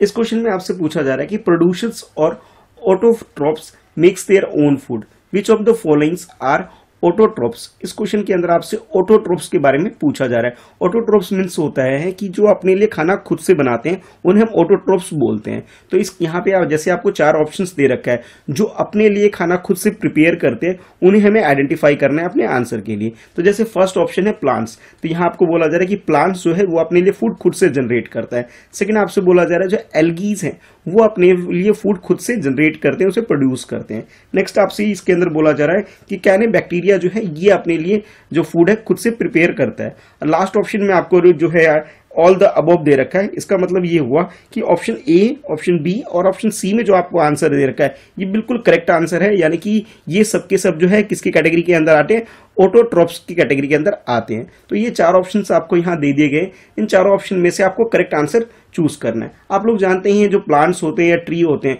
ये लोग क्या करते हैं कि फोटोसिंथेसिस का प्रोसेस कंप्लीट करते हैं सन की प्रेजेंस में, और इसके थ्रू ये लोग क्या करते हैं अपने फूड को कंप्लीट करते हैं, इसे प्रोड्यूस करते हैं। ठीक है, इसी की वजह से इनको क्या बोला जाता है कि ऑटोट्रोप्स भी बोला जाता है। तो इसके अकॉर्डिंग जो आपके पास यहाँ ऑप्शन ए है वो आपका करेक्ट आंसर हो जाएगा। ताकि biodiversity performs several ecological services that have economic, aesthetics and recreational value. Why are these service important? अब देखो सबसे पहले इस क्वेश्चन में जैसे आपसे पूछा जा रहा है कि जो बायोडाइवर्सिटी के बारे में पूछा जा रहा है कि ये क्या करते हैं, इसके अंदर मेनली जो एक्टिविटी परफॉर्म की जाती है उसमें ध्यान में रखते हैं, इकोलॉजिकल सर्विस को ध्यान में रख के की जाती है, जो कि हम कह सकते हैं कि इकोनॉमिक, एस्थेटिक सेंस को ध्यान में रखते हुए या रिक्रिएशनल वैल्यूज को ध्यान में रखते हुए कंप्लीट की जाती है। तो इस क्वेश्चन में आपसे भी पूछा जा रहा है कि why are these service important? ये जो तीनों चीजों की जो सर्विस है ये इंपॉर्टेंट क्यों है, ये आपसे पूछा जा रहा है। है, यानी कि बायोडाइवर्सिटी हमारे लिए क्यों इंपॉर्टेंट है, बेसिकली इस क्वेश्चन में आपसे ये पूछा जा रहा है। और आपको यहाँ ऑप्शंस दे दिए गए कि भाई ये बायोडाइवर्सिटी हमारे लिए इसलिए इंपॉर्टेंट है, जैसे ऑप्शन ए में आपको बोला जा रहा है फॉर मेडिकल पर्पस, कि मेडिकल पर्पस के लिए ये बहुत जरूरी है। सेकंड आपसे बोला जा रहा है फॉर एग्रीकल्चर डाइवर्सिटी, कि एग्रीकल्चर डाइवर्सिटी के लिए बायोडाइवर्सिटी बहुत इंपॉर्टेंट है। और नेक्स्ट आपको बोला जा रहा है फॉर कंजम्पशन रिलेटेड यूज, कि कंजम्पशन से रिलेटेड जितने भी यूज है उससे रिलेटेड। बेसिकली अगर बायोडाइवर्सिटी की अगर हम बात करें तो ये सभी पर्पस, यानी कि मेडिकल पर्पस को ध्यान में रखते हुए एग्रीकल्चर पर्पस को भी ध्यान में रखते हैं, और इसके अलावा जो हमारी रिक्वायरमेंट होती है जिसकी वजह से हम लोग बहुत सारी चीजों को कंजम्पशन करते हैं उसको ध्यान में रखते हुए ये सब के सब जो आपको चारों इंपॉर्टेंट आपको यहाँ पे जो आंसर के रूप में जो ऑप्शंस दे रखे हैं, ये तीन जो दे रखे हैं, ये सारे के सारे आपको करेक्ट दे रखे हैं। तो जैसे यहाँ पे फोर्थ ऑप्शन आप देखेंगे ऑल द अबव, ये आपका करेक्ट आंसर हो जाएगा। Which of the following birds lay the smallest egg? अब इस क्वेश्चन के अंदर आपको चार ऑप्शंस दे रखे हैं और ये चार जो ऑप्शंस हैं डिफरेंट बर्ड्स के आपको नेम दे रखे हैं। और क्वेश्चन में ये पूछा जा रहा है कि जितने भी बर्ड्स के नेम आपको ऑप्शन में दे रखे हैं इनमें से कौन सा ऐसा बर्ड है जो कि सबसे ज्यादा स्मॉलेस्ट एग देता है, यानी कि सबसे छोटे अंडे देने वाला एग को यहाँ पे आपको आइडेंटिफाई करना है।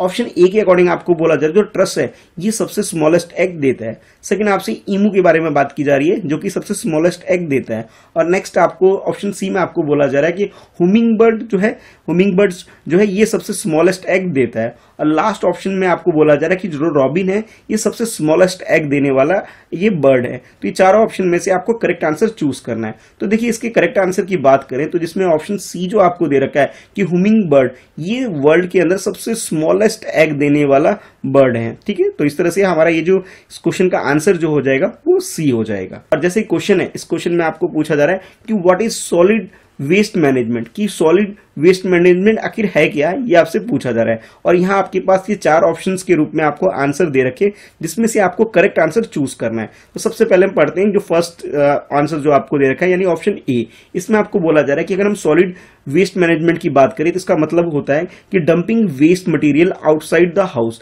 कि अपने घर के आगे आप बाहर जब कूड़ा फेंकते हैं उसे डंप कर देते हैं, तो इसे हम कह सकते हैं कि ये क्या है, सॉलिड वेस्ट मैनेजमेंट है। उसके बाद नेक्स्ट ऑप्शन यानी ऑप्शन बी में आपको बोला जा रहा है कि बर्निंग वेस्ट मटेरियल, जो भी खराब मटेरियल है यानी कूड़ा करकट है जब हम उसे जला देते हैं तो उसे हम कह सकते हैं ये क्या हो गया, सॉलिड वेस्ट मैनेजमेंट हो गया। अच्छा, उसके बाद नेक्स्ट है आपके लिए सी ऑप्शन। सी ऑप्शन में आपको बोला जा रहा है कि scientific collection, transportation and disposal of waste material, यानी कि जो भी वेस्ट मटेरियल है उसे अच्छे से साइंटिफिकली तरीके से, यानी कि जो ग्रीन कचरा है और जो ब्लू कचरा है, जैसे आपके घर के आसपास जो गाड़ी भी आती होगी उसने आपने देखा होगा two different type of dustbin आपको दिखाई देगा, एक ग्रीन कलर का होता है, ठीक है, एक ब्लू कलर का होता है। तो उसकी यूज के हिसाब से यानी कि हमें एक साइंटिफिक तरीके से उसे कलेक्ट करना चाहिए, उसके बाद उसका ट्रांसपोर्टेशन करना चाहिए और फिर उसके बाद जो उसका डिस्पोजल है वो अच्छे से इस वेस्ट मटेरियल का करना चाहिए। ये आपको ये ऑप्शन सी में बताया जा रहा है। और लास्ट ऑप्शन डी में आपको बोला जा रहा है कि collection and dumping of waste material into the drain. Drain जो होता है यानी कि कहीं से पानी वानी जा रहा है, नाले वगैरह से या कहीं से जा रहा है, उसके अंदर अगर हम ये कोई भी कूड़ा कचरा फेंक देते हैं तो उसे हम कह सकते हैं कि वो क्या है, सॉलिड वेस्ट मैनेजमेंट है। तो ये चार ऑप्शन आपको दे रखे हैं, इन चारों ऑप्शन में से आपको करेक्ट आंसर चूज करना है। देखिए इस क्वेश्चन की अगर करेक्ट आंसर की बात करें यानी कि सॉलिड वेस्ट मैनेजमेंट की बात करें तो इसमें से जो आपको सी ऑप्शन दे रखा है जिसके अंदर आपको बोला जा रहा है कि साइंटिफिक तरीके से पहले उसका कलेक्शन करिए, फिर उसको जहां पे ले जाना है इसे डंप करने के लिए या डिस्पोज करने के लिए उसका प्रॉपर एक ट्रांसपोर्टेशन का एक तरीका होना चाहिए और उसके बाद उसके डिस्पोजल किया जाना चाहिए। यानी कि हमारे पास जो ऑप्शन सी है ये बिल्कुल इसका करेक्ट आंसर है। यानी कि सॉलिड वेस्ट मैनेजमेंट की जो करेक्ट डेफिनेशन है या मीनिंग अगर हम बात करें तो ये आपको यहाँ पे ऑप्शन सी में दे रखा है। ठीक है, तो इस तरह से आपका इस क्वेश्चन का करेक्ट आंसर जो हो जाएगा सी हो जाएगा। अब आप लोग मुझे कमेंट करके बताइए कि आपने कितने क्वेश्चन के आंसर बिल्कुल सही अटेम्प्ट करे। ठीक है, तो वीडियो को लाइक कर दीजिए ताकि ऐसी और वीडियो मैं आपके लिए इस चैनल पर लेकर आ सकूं। हाँ, इस वीडियो के अलावा मैंने और भी प्रीवियस वीडियो जितनी भी बना रखी है उन सब का लिंक मैंने नीचे डिस्क्रिप्शन में दे रखा है। 1 बाय 1 उन सारी वीडियो को आप देखिए और अच्छे से प्रैक्टिस करिए और ग्रीन ओलंपियाड में अच्छी रैंक स्कोर करिए। ठीक है, तो इस चैनल को जो कि मेरे नाम से ही है मिस्टर कृष्णा शाह, इस चैनल को सब्सक्राइब करके बेल आइकन प्रेस कर लीजिए ताकि जब मैं वीडियो अपलोड करूं तो आपके पास नोटिफिकेशन आ सके। कोई डाउट है, कुछ पूछना चाहते हो तो आप लोग मुझे इंस्टाग्राम पे फॉलो कर सकते हो। मेरी आईडी है @Mr. कृष्णा शाह, जहां आप मैसेज करके अपने डाउट पर्सनली मुझसे पूछ सकते हो। इस चैनल के अलावा मेरा एक और चैनल है जो कि फ्रेंड्स @प्रिपरेशन नाम से है, यानी इस चैनल की मैं बात कर रहा हूं। इसे भी सब्सक्राइब कर लीजिए, बेल आइकन प्रेस करिए ताकि जब भी मैं वीडियो अपलोड करूं यहाँ पे तो आपके पास नोटिफिकेशन आ सके और आप कोई भी वीडियो मिस ना कर सको। ठीक है, तो चलिए फिर मिलते हैं नेक्स्ट वीडियो में। Thanks for watching, bye bye.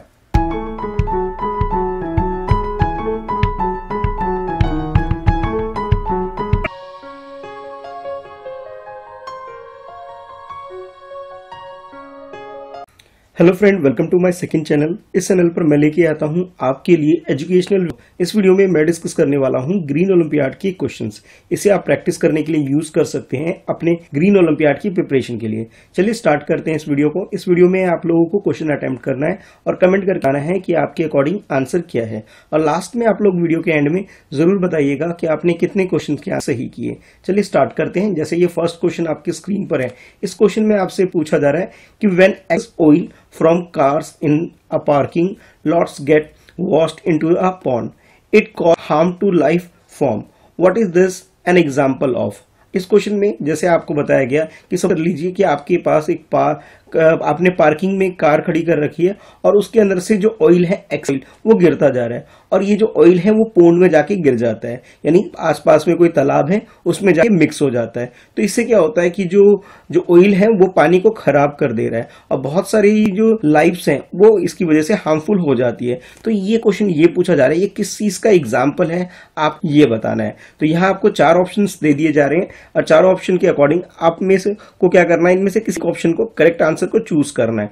First option में आपको बोला जा रहा है, ये जो एग्जांपल आपको दिया जा रहा है इस क्वेश्चन के अंदर, ये अडॉप्शन का एक तरह से कह सकते हो कि अडॉप्टेशन का एक एग्जांपल है। सेकंड ऑप्शन में आपको बोला जा रहा है ये पॉपुलेशन एग्जांपल है, और थर्ड ऑप्शन में आपको बोला जा रहा है ये पॉल्यूशन का एक एग्जांपल है, और लास्ट ऑप्शन डी में आपको बोला जा रहा है स्टोरेशन का ये एग्जांपल है। देखिए पहले जो पोंड के अंदर जो वाटर था वो क्लीन वाटर था, लेकिन इसके अंदर क्या अब ऑयल जाके मिक्स हो जा रहा है। तो ये मिक्स हो रहा है तो अब ये क्या हो गया, पोल्यूट हो रहा है, यानी कि ये जो एग्जांपल आपको दिया पोल्यूशन का एग्जांपल आपको दिया जा रहा है। तो इसमें आप कह सकते हो कि जो सी ऑप्शन आपको दिया जा रहा है ये आपका करेक्ट आंसर हो जाएगा।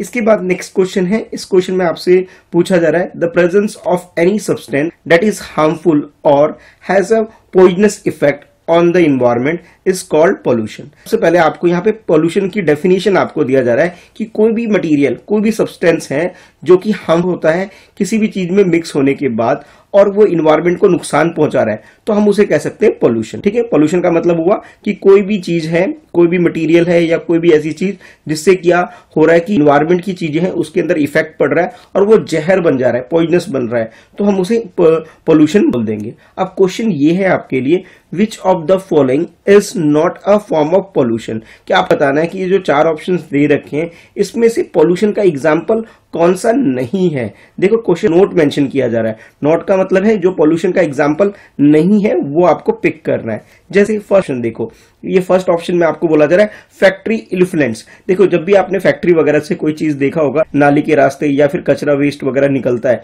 तो वो आपको बताया जा रहा है कि या ये जो है क्या ये पोल्यूशन का एग्जाम्पल, तो ये आपको पहले चूज करना है। उसके बाद नेक्स्ट आपको बोला जा रहा है कि बर्ड्स चिपरिंग, जो आपने सुना होगा कि जो बर्ड्स वगैरह होते हैं अपनी आवाजें निकालते हैं, बातें करते हैं एक दूसरे से, तो ये क्या पोल्यूशन का एग्जाम्पल है, ये आपसे पूछा जा रहा है। सीन में आपको बोला जा रहा है लेकिन लाउड म्यूजिक, कई बार आपने देखा होगा लोग पार्टी सेलिब्रेट करते हैं, बर्थडे मनाते हैं या कुछ भी सेलिब्रेशन करते हैं, उसमें बहुत ज्यादा म्यूजिक का जो लाउड होता है, साउंड होता है, बहुत लाउड होता है, तो वो क्या पोल्यूशन एग्जाम्पल है, ये आपसे पूछा जा रहा है। लास्ट ऑप्शन में बोला जा रहा है कि ऑयल स्पिल जो होता है, यानी कि कहीं पे ऑयल गिरा है, बह रहा है, तो क्या ये एग्जाम्पल है पोल्यूशन का।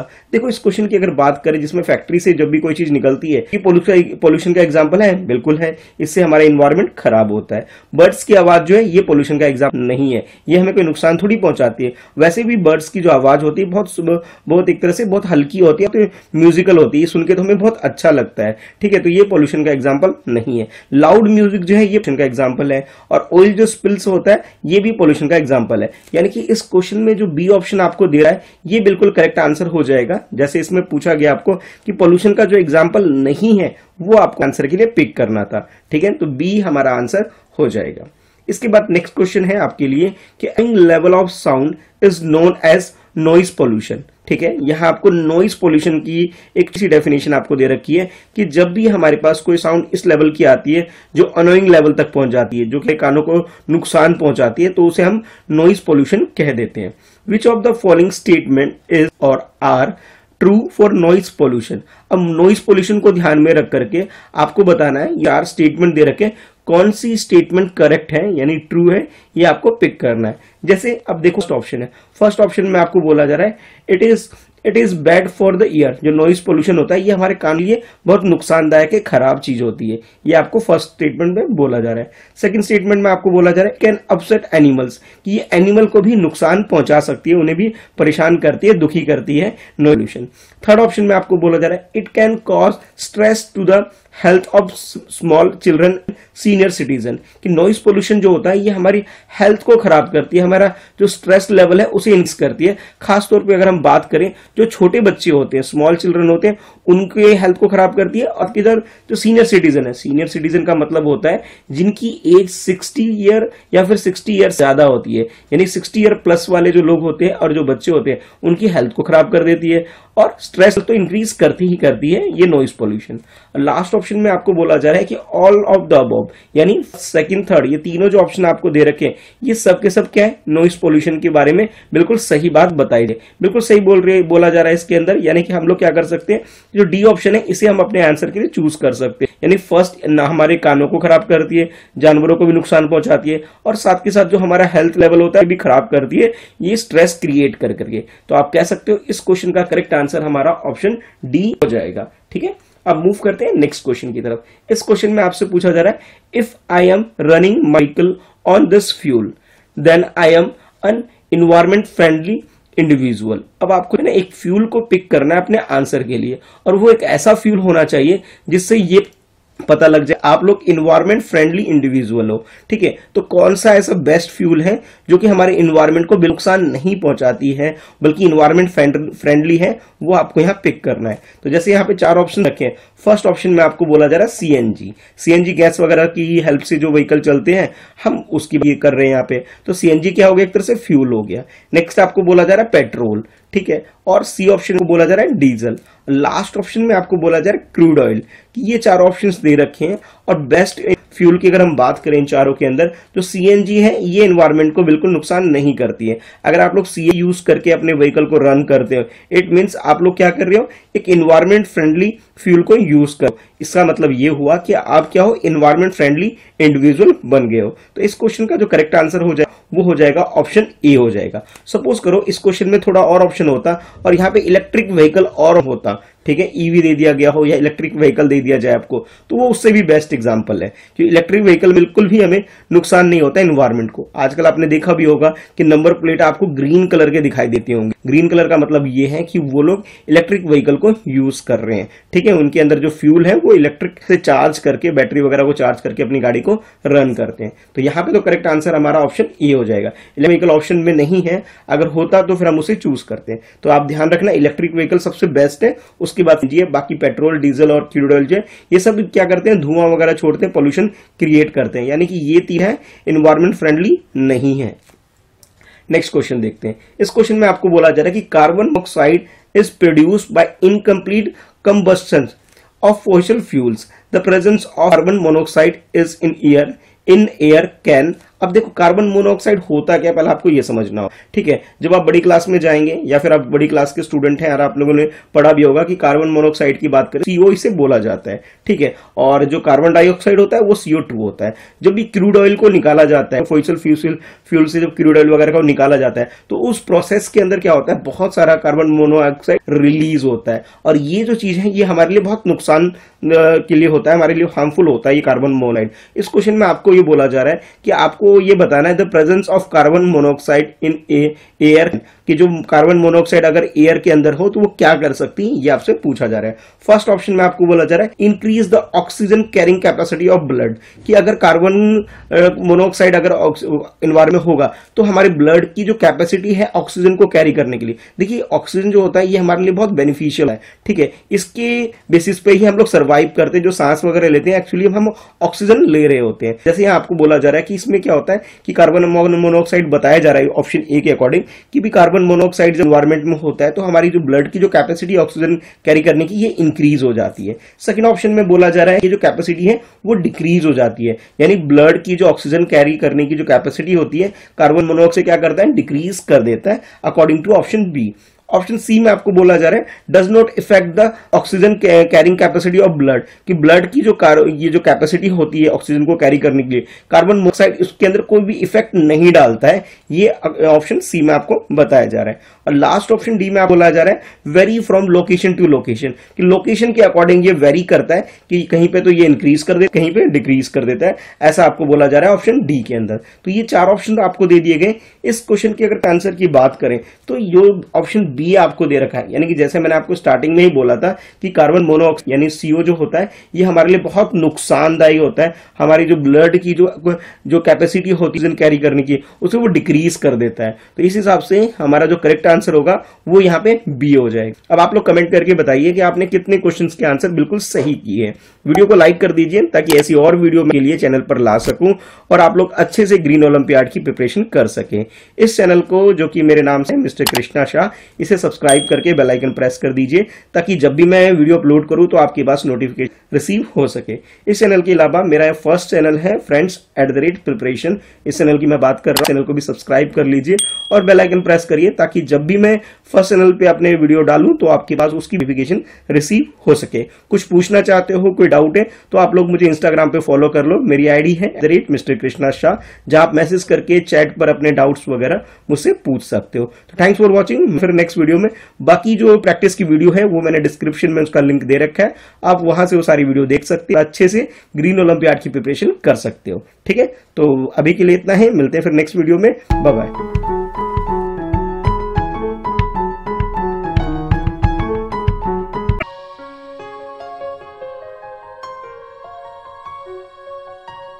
Hello friend, welcome to my second channel. इस चैनल पर मैं लेके आता हूं आपके लिए एजुकेशनल वीडियो। इस वीडियो में मैं डिस्कस करने वाला हूं ग्रीन ओलंपियाड के प्रीवियस ईयर के क्वेश्चंस। अगर आप केंद्रीय विद्यालय के स्टूडेंट हैं और ग्रीन ओलंपियाड की प्रिपरेशन कर रहे हैं तो ये वीडियो आपके लिए बहुत ज्यादा बेनिफिशियल होने वाली है। इसके अंदर मैं ग्रीन ओलंपियाड की क्वेश्चन आपके साथ डिस्कस करने वाला हूँ। आप इस वीडियो के अंदर क्वेश्चन को प्रैक्टिस करिए, अटेम्प्ट करके, और कमेंट करके बताइए आपके अकॉर्डिंग करेक्ट आंसर क्या है।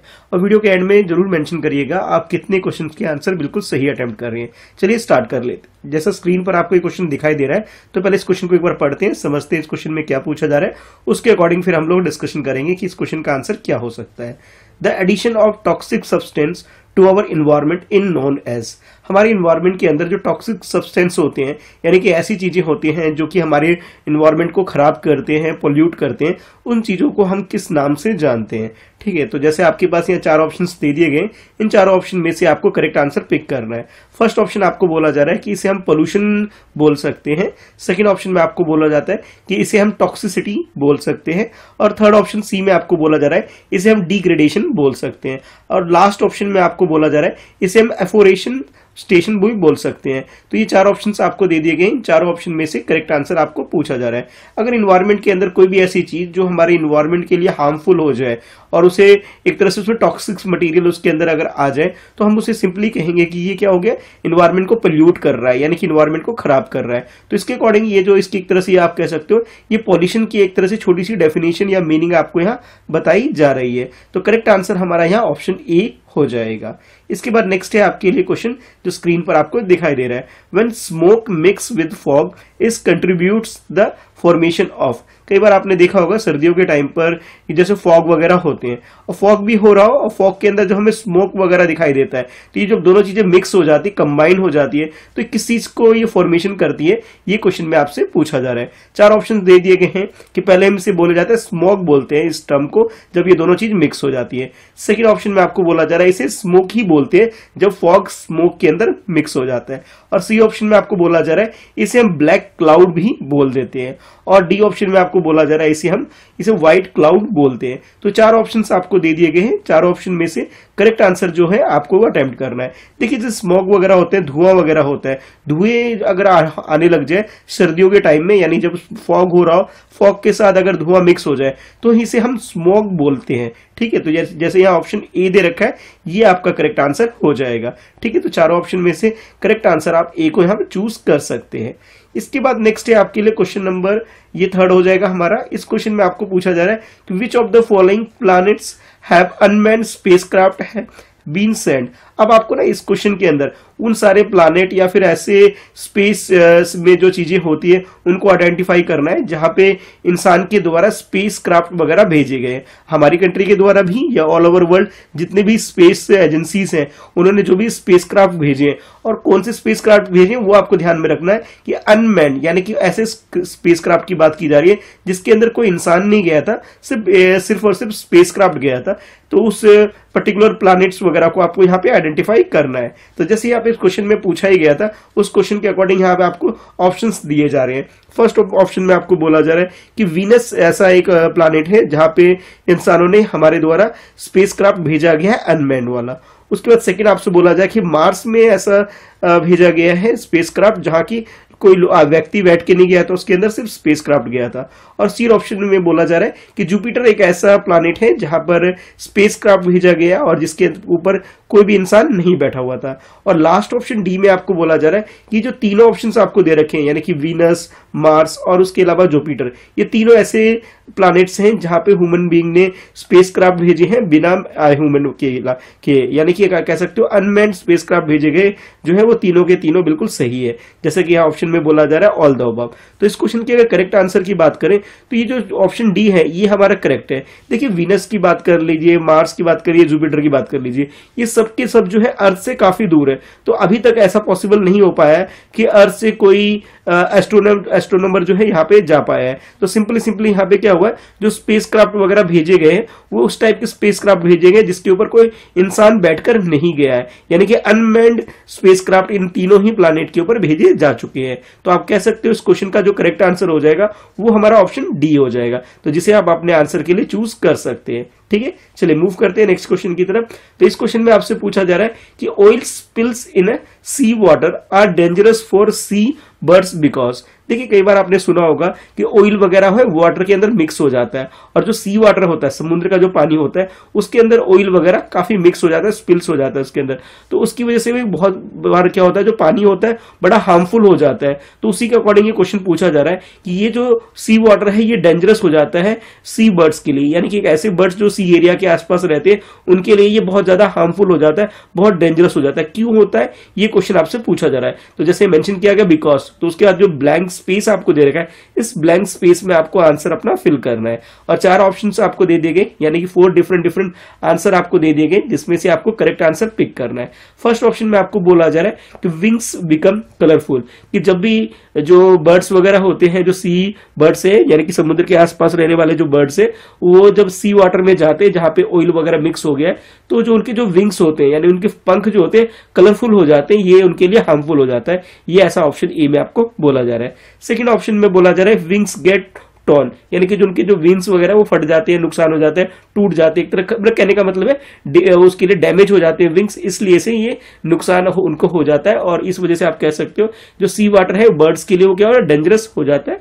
ये आपको ऑप्शन बी में बोला जा रहा है। सी ऑप्शन में बोला जा रहा है कि birds can not fly due to heavy wings, कि जब भी वो सी वाटर में जाते हैं और वहां पे ऑलरेडी ऑयल वगैरह मिक्स हो रखा है तो जो बर्ड्स होते हैं उनके जो विंग्स होते हैं वो बहुत हैवी हो जाते हैं, और हैवी होने की वजह से जो ये जितने भी बर्ड्स होते हैं खासतौर पे अगर सी बर्ड्स की बात करें तो वो उड़ नहीं पाते, उन्हें उड़ने में काफी प्रॉब्लम होती है क्योंकि उनके विंग्स वगैरह बहुत हैवी हो जाता है। ऐसा ऑप्शन सी में आपको बोला जा रहा है। और लास्ट ऑप्शन डी में आपको बोला जा रहा है कि ऑल द अबव, यानी कि ये जो ऑप्शन ए, ऑप्शन बी और ऑप्शन सी, इन तीनों में जो आंसर दिए गए ये सारे के सारे आंसर बिल्कुल करेक्ट है इस क्वेश्चन के अकॉर्डिंग। तो आपके अकॉर्डिंग इस क्वेश्चन का करेक्ट आंसर क्या है ये आपको चूज करना है। तो इस क्वेश्चन की अगर करेक्ट आंसर की बात करें तो जो आपको सी ऑप्शन दे रखा है कि जो भी बर्ड्स होते हैं वो उड़ नहीं पाते हैं, जब यहाँ पे इस तरह के सी वाटर में जाते हैं तो उनके जो विंग्स वगैरह होते हैं बहुत हैवी हो जाते हैं, और हैवी विंग के साथ तो उड़ना उनके लिए पॉसिबल नहीं होता है। इस वजह से ये बोला जाता है कि सी वाटर उनके लिए बहुत डेंजरस हो जाता है अगर उसके अंदर ऑयल वगैरह मिक्स हो जाए। तो इस क्वेश्चन में आप सी ऑप्शन को अपने आंसर के लिए चूज कर सकते हैं। तो करेक्ट आंसर यहाँ पे हमारा ऑप्शन सी हो जाएगा। इसके बाद नेक्स्ट है आपके लिए क्वेश्चन जो आप स्क्रीन पर देख सकते हैं। इस क्वेश्चन में पूछा जा रहा है कि identify the fish that eats mosquito larvae present in the water nearby restricting the spread of malaria। मतलब इस क्वेश्चन के अंदर ना आपको टाइप ऑफ फिश अपने आंसर के रूप में दे रखा है, उसमें से आपको एक ऐसी फिश को आइडेंटिफाई करना है जो कि मॉस्किटो का जो लार्वा होता है जिससे कि मॉस्किटो के नंबर्स इंक्रीज होता है हो जाते हैं उसको वो खा जाता है, और जब वो मॉस्किटो के लार्वा ही खा जाता है तो हमारे आसपास जितने भी एरिया होते हैं वहां पे जो मलेरिया जैसी डिसीज है वो जो स्प्रेड हो रही होती है उसे स्प्रेड होने से ये रिस्ट्रिक्ट कर देती है, यानी कि इसे रोक देती है। यानी कि एक ऐसी फिश जो हमारे लिए एक तरह से फ्रेंड का काम करती है, हमारे दोस्त की तरह काम करती है, और जो मॉस्किटो जैसी बीमारी जो होती है उसे फैलने से रोक देती है, क्योंकि उनके मॉस्किटो का लार्वा वो खा जाती है। तो आपको उस फिश को आइडेंटिफाई करना है कि कौन से फिश की यहाँ पे बातचीत की जा रही है। ऑप्शन ए के अकॉर्डिंग आपको बोला जा रहा है वो जो फिश है वो मिनोज है। ये मिनोज एक ऐसी फिश है जो कि हमारे आसपास जो भी मॉस्किटो की लार्वा होती है उसे वो खा लेती है। ऑप्शन बी में आपको बोला जा रहा है कि गोल्ड फिश होती है जो ये काम करती है। और सी ऑप्शन में आपको बोला जा रहा है गपीस एक टाइप ऑफ फिश है जो कि मॉस्किटो का लार्वा खा जाती है और मलेरिया जैसी डिसीज को होने नहीं देती है। और लास्ट ऑप्शन डी में आपको बोला जा रहा है ऑल द अबव, यानी कि ये तीनों ऑप्शन जो दे रखे हैं ये तीनों एक ऐसी फिश है जो कि मॉस्किटो का लार्वा खा जाती है और इसकी वजह से मॉस्किटो जैसी बीमारी फैलने से रुक जाती है। तो आपके अकॉर्डिंग करेक्ट आंसर क्या है ये आपको चूज करना है। देखिए इस क्वेश्चन की अगर करेक्ट आंसर की बात करें इसमें से गपीस एक टाइप ऑफ फिश है जो कि मॉस्किटो से रिलेटेड जो बीमारी होती है मलेरिया इसे स्प्रेड होने से रोकती है। तो करेक्ट आंसर यहाँ पे ऑप्शन सी हो जाएगा। अब आप लोग मुझे कमेंट करके बताइए कि आपने कितने क्वेश्चंस के आंसर बिल्कुल करेक्ट किए हैं, ठीक है, यानी आपका स्कोर कितना है। वीडियो को लाइक कर दीजिए ताकि ऐसी और वीडियो मैं आपके लिए चैनल पर लेकर आ सकूं। और इसके अलावा जो ग्रीन ओलंपियाड से रिलेटेड मैंने और भी वीडियो जो बना रखी है उसका लिंक मैंने नीचे डिस्क्रिप्शन में दे रखा है, आप उन लिंक पे क्लिक करके वो सारी वीडियोस आप देख सकते हैं। इसके अलावा इस चैनल पे आपको एक प्लेलिस्ट का भी लिंक मिल जाएगा जहां पे आप ये सारी वीडियो एक साथ एक ही बार में सारी वीडियोस भी आप देख सकते हैं। चैनल जो कि मेरे नाम से ही है मिस्टर कृष्णा शाह, इसे सब्सक्राइब करके बेल आइकन प्रेस कर दीजिए ताकि जब मैं वीडियो डालूं तो आपके पास नोटिफिकेशन आ सके। साथ के साथ मेरा जो फर्स्ट चैनल है friends@preparation, इसे भी सब्सक्राइब कर लीजिए ताकि जब भी न्यू वीडियो आए तो आपके पास नोटिफिकेशन आ सके। कुछ पूछना चाहते हो, कोई डाउट है या फिर कुछ और सजेस्ट करना चाहते हो तो आप मुझे इंस्टाग्राम पे मैसेज कर सकते हो। मेरी आईडी है @Mr. Krishna Shah, जहां फॉलो करके चैट पर आप अपने उससे बात भी कर सकते हो। तो इस वीडियो में इतना ही है। Thanks for watching, bye bye.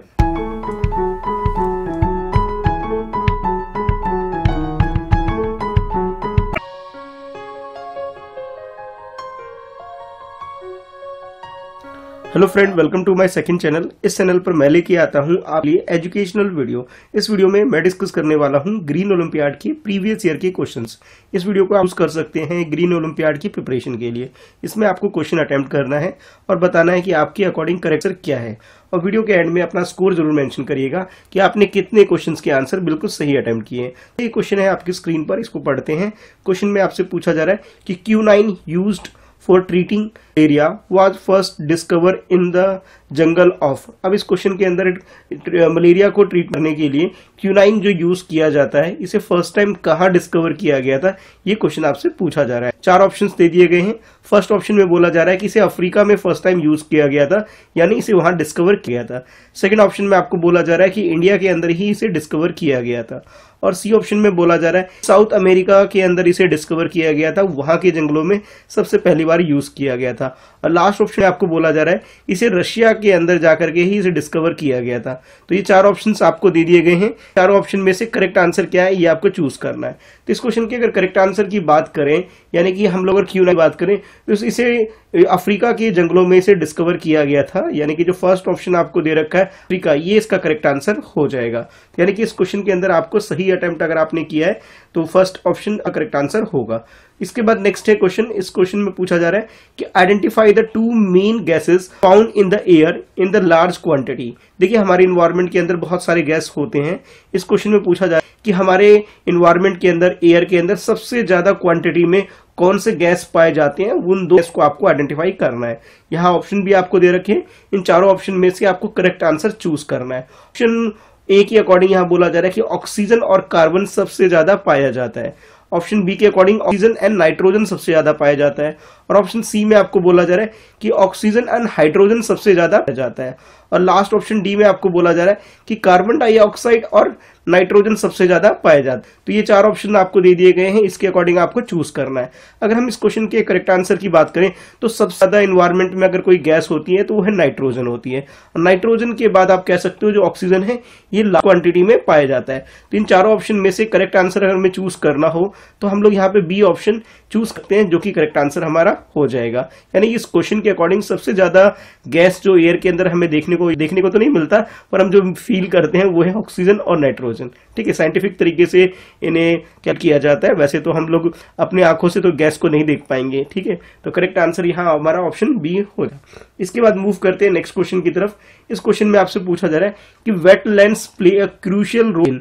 आप लोगों ने कई बार सुना होगा वेटलैंड एरिया डिस्कवर किया गया है, या फिर कई बार आपने बोला होगा कि पर्टिकुलर साइट को देन डिक्लेयर कर दिया गया है। ठीक है, तो इसके अकॉर्डिंग आपसे क्वेश्चन पूछा जा रहा है कि वेटलैंड एरिया जो होता है, जिस क्वेश्चन में भी पूछा जा रहा है कि वेटलैंड जो क्रूशियल रोल प्ले करता है, किस चीज के लिए करता है, ये क्वेश्चन आपसे पूछा जा रहा है। हाँ, आपको चार ऑप्शंस दे दिए गए। पहले तीन ऑप्शन को आप पढ़ेंगे और फोर्थ ऑप्शन में आपको बोला जा रहा है कि ऑल द, यानी तीनों ऑप्शन जो है करेक्ट है। वन बाय वन सारे ऑप्शंस को देख लेते हैं।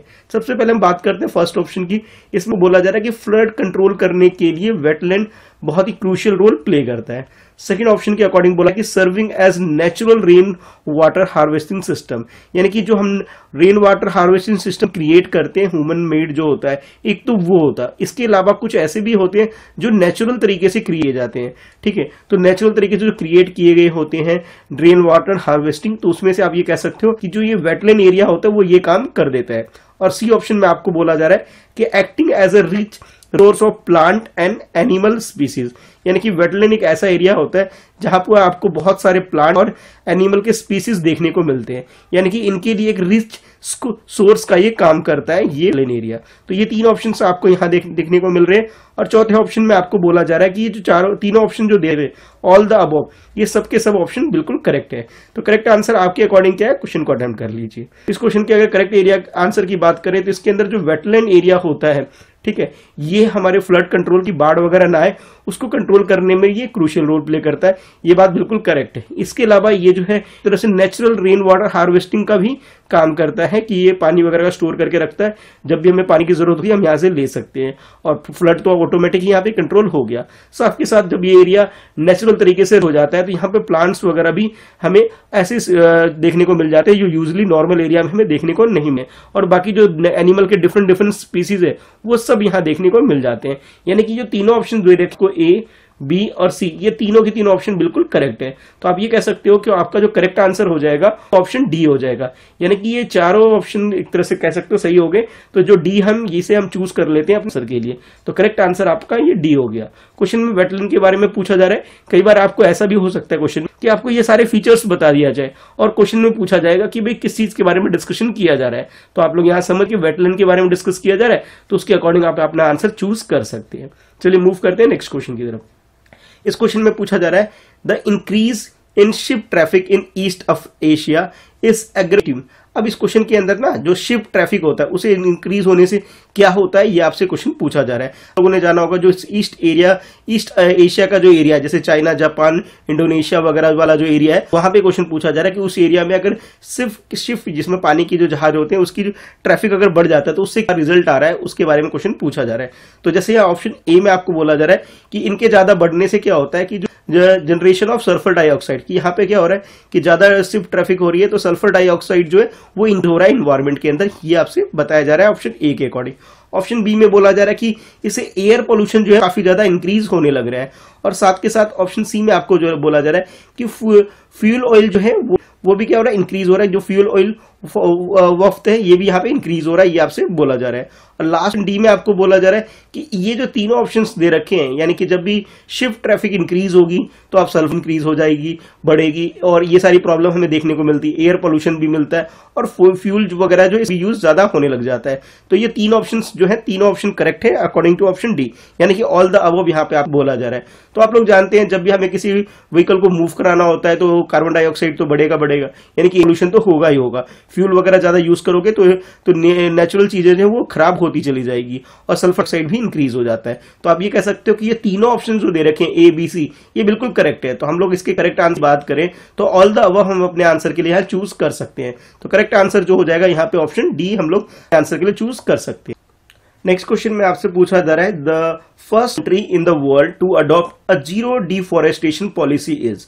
आपको आइडेंटिफाई करना है कि वर्ल्ड वाइड कौन सी कंट्री है जो वर्ल्ड में सबसे पहले उसने डिफॉरेस्टेशन की पॉलिसी को अडॉप्ट करने वाली कंट्री कौन सी है, ये आपको चूज करना है। 4 ऑप्शंस आपको दे दिए गए। जैसे फर्स्ट ऑप्शन में आपको बोला जा रहा है यूनाइटेड स्टेट यानी अमेरिका की जा रही है कि अमेरिका ने सबसे पहले जीरो डिफॉरेस्टेशन पॉलिसी को अडॉप्ट कर लिया था पूरी दुनिया के अंदर। ऑप्शन में आपको बोला जा रहा है कि नॉर्वे जो है ऐसी कंट्री है जिसने ये जीरो डिफॉरेस्टेशन पॉलिसी को अडॉप्ट लिया था। उसके बाद नेक्स्ट सी ऑप्शन में बोला जा रहा है कि ब्राजील एक ऐसी कंट्री है जहां पे सबसे पहले जीरो डिफॉरेस्टेशन पॉलिसी को अडॉप्ट किया गया था। लास्ट ऑप्शन डी में आपको बोला जा रहा है कि हमारी कंट्री इंडिया ने ये पॉलिसी को सबसे पहले अडॉप्ट किया दुनिया के अंदर। तो जैसे ये 4 ऑप्शन, इन 4 ऑप्शन में से आपको करेक्ट आंसर चूज करना है। डिफॉरेस्टेशन का मतलब ये होता है कि जंगल वगैरह डिस्ट्रॉय नहीं करना है, ठीक है, उन्हें अच्छे से अडॉप्ट करके रखना है ताकि जो नेचुरल रिसोर्सेज है वो हमें प्रॉपर मिल सके और डेवलप भी ठीक ठाक कर सके। तो ये 4 ऑप्शन में से करेक्ट आंसर आपको चूज करना है।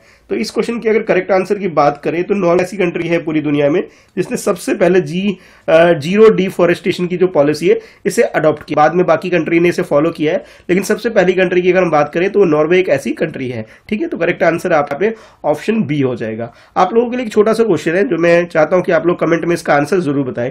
आप लोग नॉर्वे को वर्ल्ड मैप में जरूर देखना और देखने के बाद ये मुझे बताना कि नॉर्वे की जो नेबर कंट्री कौन कौन सी है। आपको कमेंट में अपने आंसर में बताना है कि नॉर्वे की जो नेबर कंट्री जितनी भी है उन सारी कंट्री का आपको यहाँ पे नाम लिख करके आना है नीचे कमेंट में अपने नाम के साथ, ठीक है। तो इस वीडियो में इतना ही है। वीडियो को लाइक कर दीजिए ताकि ऐसी वीडियो और मैं आपके लिए लेकर आ सकूं। मेरा ये चैनल जो कि मेरे नाम से ही है मिस्टर कृष्णा शाह, इसे सब्सक्राइब करके बेल आइकन प्रेस कर दीजिए। न्यू वीडियो में डालूं तो आपके पास नोटिफिकेशन आ सके। इसके अलावा मेरा फर्स्ट चैनल है friends@preparation, सब्सक्राइब कर लीजिए और बेल आइकन प्रेस करिए ताकि जब भी मैं यह वीडियो डालूं तो आपके पास नोटिफिकेशन आ सके। कोई डाउट है, कुछ पूछना चाहते हो या कुछ डिस्कशन करना चाहते हो तो आप मुझे इंस्टाग्राम पे फॉलो कर लो। मेरी आईडी है @Mr. कृष्णा शाह, जहां आप मैसेज करके चैट पर अपनी बातें मेरे सामने रख सकते हो। मैं आपको रिप्लाई जरूर करूंगा, तो फॉलो जरूर कर लेना। चलिए मिलते हैं वीडियो में। आज के लिए इस वीडियो में इतना ही है। Thanks for watching, bye bye. बाकी और वीडियो देखने के लिए एक बार डिस्क्रिप्शन जरूर चेक करिएगा जहां आपको ग्रीन यार्ड से रिलेटेड सारी वीडियो की लिंक मिल जाएंगी, ठीक है। चलो बाय बाय।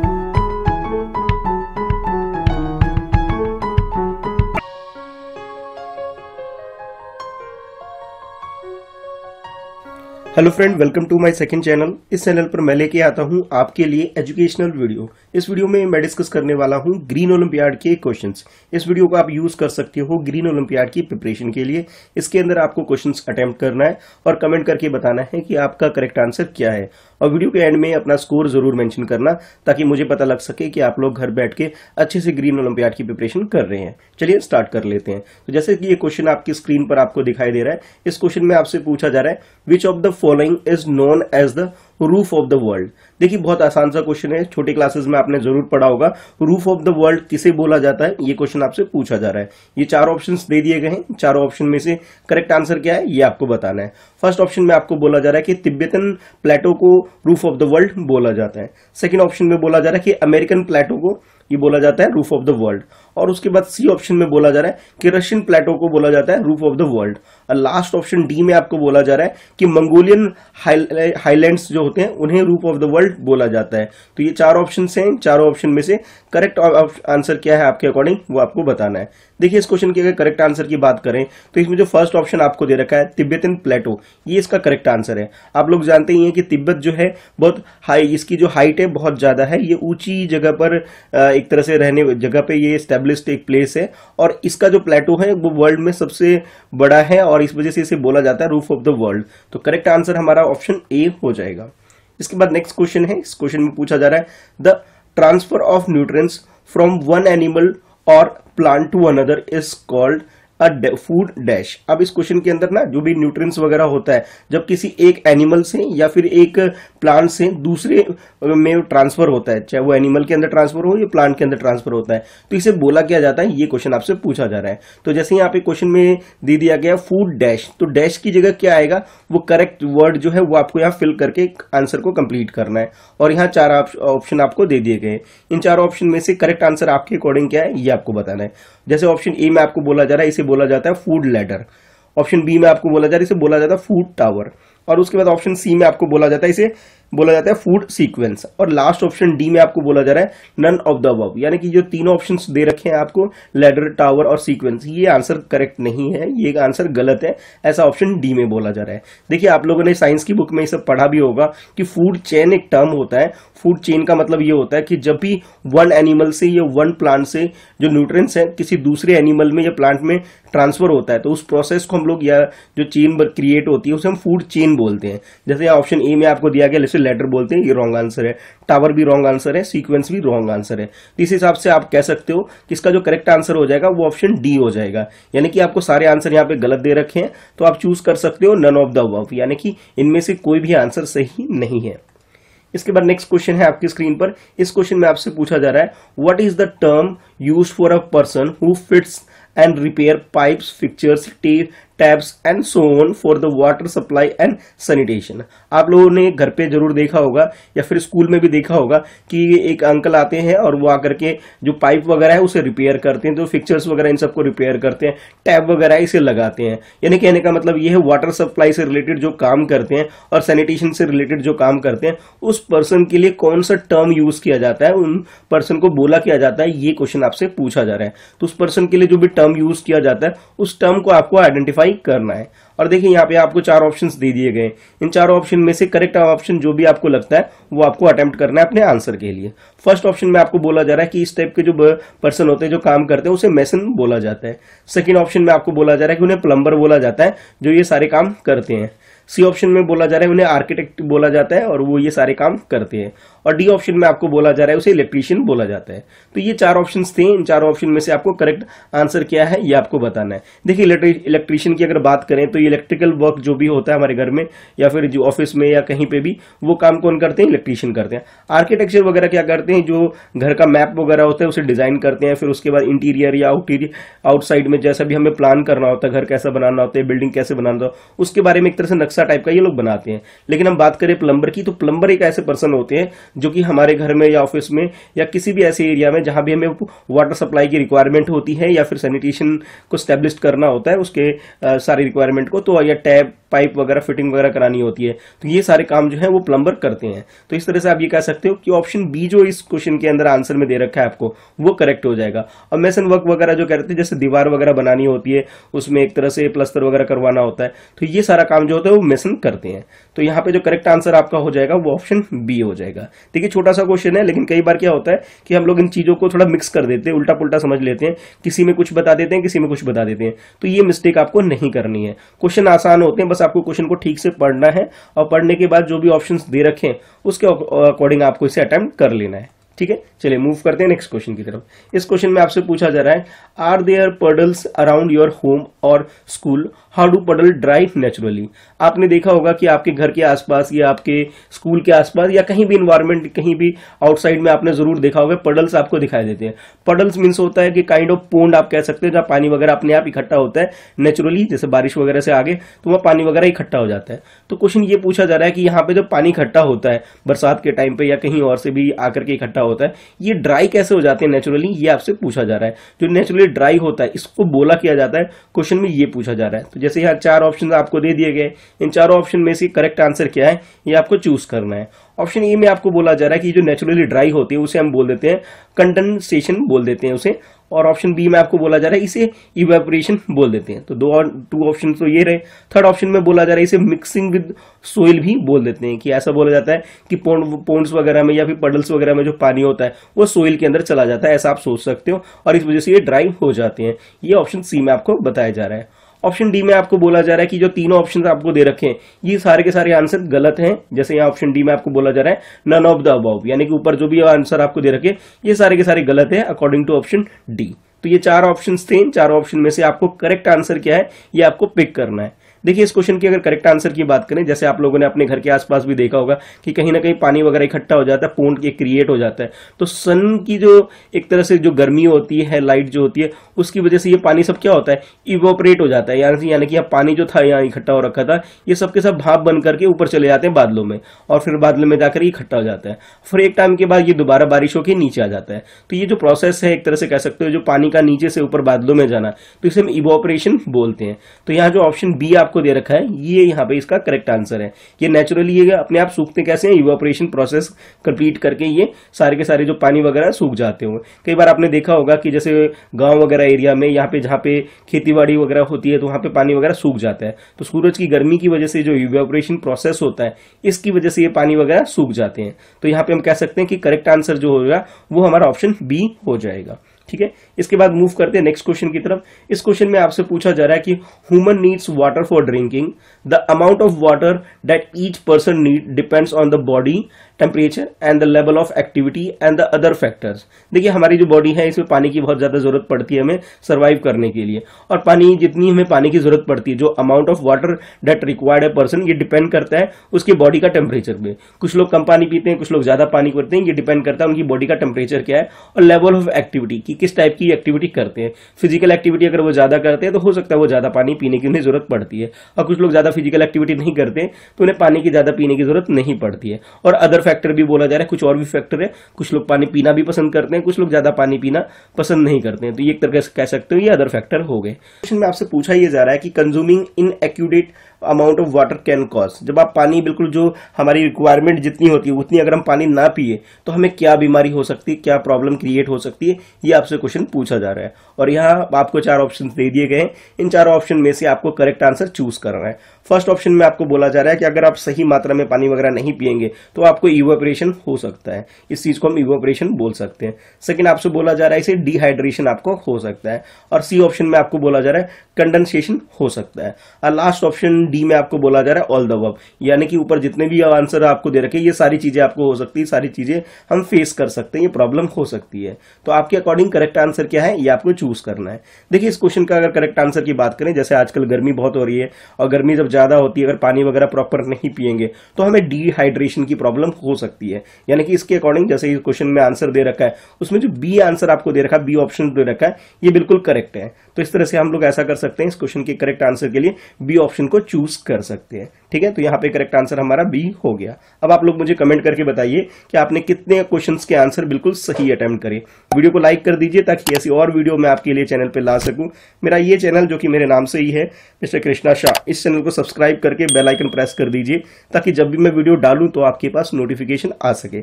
इसके अलावा जो मेरा फर्स्ट चैनल है friends@प्रिपरेशन, इस चैनल की मैं बात कर रहा हूं, इसे भी सब्सक्राइब करके बेल आइकन प्रेस कर दीजिए ताकि जब भी मैं यहाँ वीडियो डालूं तो आपके पास नोटिफिकेशन आ सके। कुछ पूछना चाहते हो, कुछ शेयर करना चाहते हो तो आप लोग मुझे इंस्टाग्राम पे चैट कर सकते हो। मेरी आईडी है @Mr. कृष्णा शाह, जहां मैसेज करके अपने डाउट्स वगैरह भी आप पूछ सकते हो, या कुछ और जानकारी आप चाहते हो तो वो भी मैं आपको रिप्लाई जरूर करूंगा। ठीक है, तो मुझे आप इंस्टाग्राम पे जरूर फॉलो कर लीजिएगा।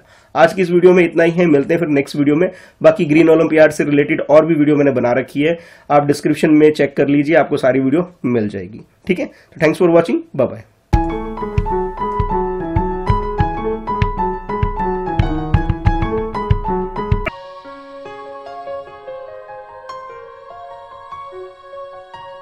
Hello friend, welcome to my second channel. इस चैनल पर मैं लेके आता हूं आपके लिए एजुकेशनल वीडियो।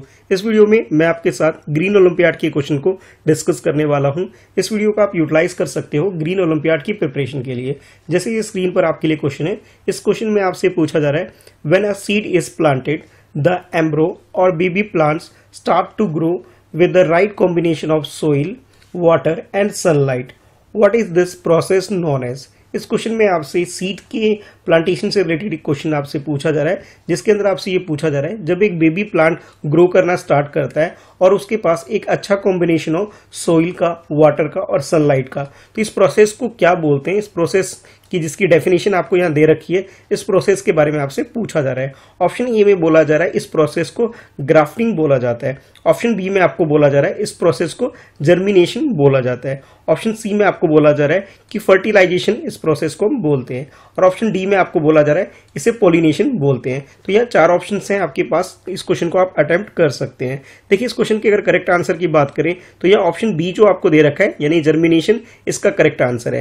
यानी कि जब भी आपके पास कोई सीड होता है, यानी कि जब वो स्टार्ट करता है अपना ग्रो करना और उसे राइट कॉम्बिनेशन ऑफ सॉइल यानी मिट्टी, पानी और सनलाइट प्रॉपर तरीके से मिल पाता है, तो इस प्रोसेस को हम जर्मिनेशन बोल देते हैं। तो इस तरीके से करेक्ट आंसर आपका ऑप्शन बी हो जाएगा।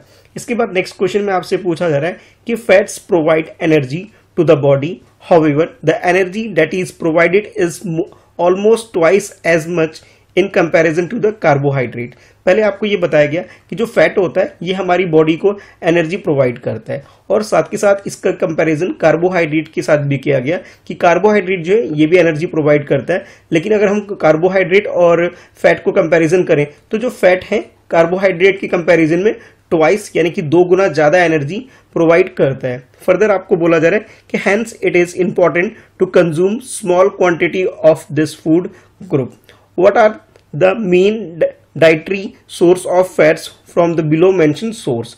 अब इस क्वेश्चन में आपसे ये फर्दर बताया गया कि इसलिए हमारे लिए जरूरी हो जाता है कि हम लोग कार्बोहाइड्रेट के साथ साथ जो फैट से रिलेटेड जो चीजें होती हैं इसे हम प्रॉपरली कंज्यूम करें, और इसकी क्वांटिटी स्मॉल होनी चाहिए, यानी कि ज्यादा क्वांटिटी में हमें इसे कंज्यूम नहीं करना चाहिए बल्कि एक बैलेंस तरीके से हमें कंज्यूम करना चाहिए। ये इन्फॉर्मेशन आपको दी गई। फर्दर आपसे क्वेश्चन ये पूछा जा रहा है कि इसके जो मेन सोर्स होते हैं फैट के, इसके बारे में क्वेश्चन पूछा जा रहा है, और यहाँ आपके पास 4 ऑप्शन दे दिए गए। ऑप्शन ए में आपको बोला जा रहा है कि रेड मीट्स, यानी कि रेड मीट में सबसे ज्यादा फैट होता है, ये अकॉर्डिंग टू ऑप्शन ए आपको बताया जा रहा है। ऑप्शन बी में आपको बोला जा रहा है कि फिश एंड सोयाबीन जो होते हैं इसके अंदर फैट कंटेन करता है, और ऑप्शन सी में आपको बोला जा रहा है कि घी एंड बटर इसके अंदर सबसे ज्यादा फैट देखने को हमें मिल जाता है, और ऑप्शन डी में आपको बोला जा रहा है पीज एंड स्पिनच यानी कि पालक और मटर जो होते हैं इसके अंदर हमें फैट की क्वांटिटी ज्यादा देखने को मिलती है। तो जैसे ये 4 ऑप्शंस आपको दे दिए गए, इन चारों ऑप्शन में जो कॉम्बिनेशन आपको डाइट से रिलेटेड जो दी गई इसके से आपको चूज करना है कि करेक्ट आंसर क्या है, यानी कि फैट किस में ज्यादा होता है, मेन सोर्स क्या है फैट का, ये क्वेश्चन आपसे पूछा जा रहा है। तो इस क्वेश्चन की अगर करेक्ट आंसर की बात करें तो यहाँ जो ऑप्शन सी आपको दे रखा है यानी घी एंड बटर, यानी कि जितने भी ऑप्शंस दे रखे हैं इसमें से बेस्ट आंसर जो होगा वो हमारा ऑप्शन सी हो जाएगा, यानी कि घी एंड बटर में सबसे ज्यादा आप कह सकते हो फैट कंटेन करता है। यानी कि जब भी हमें बॉडी में फैट की जरूरत होगी तो हम घी और बटर कंज्यूम कर सकते हैं। बस ध्यान ये रखना है कि इसकी जो क्वांटिटी होनी चाहिए बैलेंस होनी चाहिए, नहीं तो फिर ये हार्मफुल भी हो सकती है। ठीक है, चलिए मूव करते हैं नेक्स्ट क्वेश्चन की तरफ। नेक्स्ट क्वेश्चन में आपसे पूछा जा रहा है pick the most balance meal plate from the below listed options. अब देखो यहाँ पे ना आपके पास 4 ऑप्शंस दे दिए गए, इन चारों ऑप्शंस में आपको डिफरेंट मील के बैलेंस दे रखा है कि डिफरेंट प्लेट्स में अगर हमें फूड आइटम रख दिया जाए तो आपसे पूछा जा रहा है सबसे बैलेंस डाइट कौन सी है, ये आपको चूज करने के लिए बोला जा रहा है। ऑप्शन ए में आपको बताया जा रहा है कि पोल्ट्री, मीट एंड पल्सेस, ये एक बेस्ट कॉम्बिनेशन है। ऑप्शन बी में आपको बोला जा रहा है कि फ्रूट्स, स्टार्च एंड फैट्स, ये एक बेस्ट कॉम्बिनेशन है, यानी कि एक तरह से कह सकते हो ये बैलेंस डाइट है। ऑप्शन सी में आपको बोला जा रहा है कि green, pulses and processed food, ये एक अच्छा कॉम्बिनेशन आपको दिया जा रहा है। और ऑप्शन डी में आपको बोला जा रहा है कि whole green, vegetable and sea food, ये एक अच्छा कॉम्बिनेशन है। तो डिफरेंट जो कॉम्बिनेशन दे रखे हैं आपको, ठीक है, इन चारों में से जो बेस्ट कॉम्बिनेशन है एक बैलेंस मील के लिए हमें चूज करना है। तो देखिए ये जो 4 ऑप्शंस दे रखे हैं इसके अंदर से सबसे बेस्ट कॉम्बिनेशन जो है वो ऑप्शन डी है, यानी कि आप ये कह सकते हो इसके अंदर जो होल ग्रेन्स भी हैं, वेजिटेबल भी है और एक तरह से सी फूड भी है, तो इन तीनों का जो कॉम्बिनेशन बन रहा है सबसे बेस्ट हो रहा है, यानी कि यहाँ पे सबसे अच्छी तरह से हमें एक डाइट मिल पा रही है। वैसे अगर प्रोसेस फूड जो आपको दे रखा है ये कभी भी बैलेंस डाइट का पार्ट नहीं हो सकती है, इसे हम वैसे ही कट कर देंगे। और लार्ज क्वांटिटी में अगर आप फैट खाओगे तो ये भी नुकसान करता है, ठीक है। और इसके अंदर जैसे फर्स्ट ऑप्शन है इसमें ग्रीन वगैरह के बारे में कोई ऑप्शन दिया नहीं गया था, यानी कि ना तो आपको कार्बोहाइड्रेट से रिलेटेड कोई चीजें यहाँ मेंशन की गई थी, इस वजह से भी ये आंसर गलत हो गया। तो यहाँ पे हम करेक्ट आंसर की बात करें तो करेक्ट आंसर हमारा ऑप्शन डी हो जाएगा।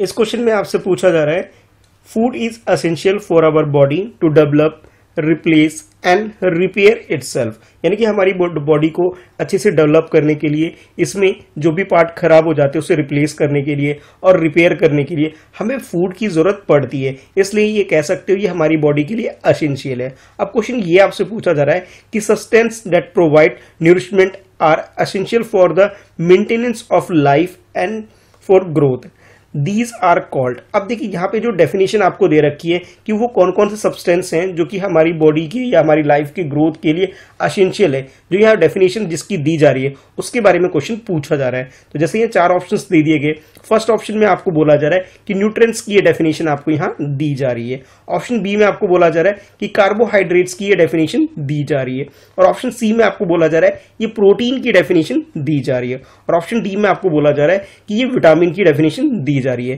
यानी कि लाइफ को रन करने के लिए, उसे अच्छे से मेंटेन करने के लिए और ग्रोथ करने के लिए हमें न्यूट्रिएंट्स की जरूरत पड़ती है। तो आप ये कह सकते हो कि इस क्वेश्चन के अंदर जो फर्स्ट ऑप्शन आपको दे रखा है न्यूट्रिएंट्स, ये हमारा करेक्ट आंसर हो जाएगा। तो इस तरह से आप ऑप्शन ए को चूज कर सकते हो अपने करेक्ट आंसर के लिए।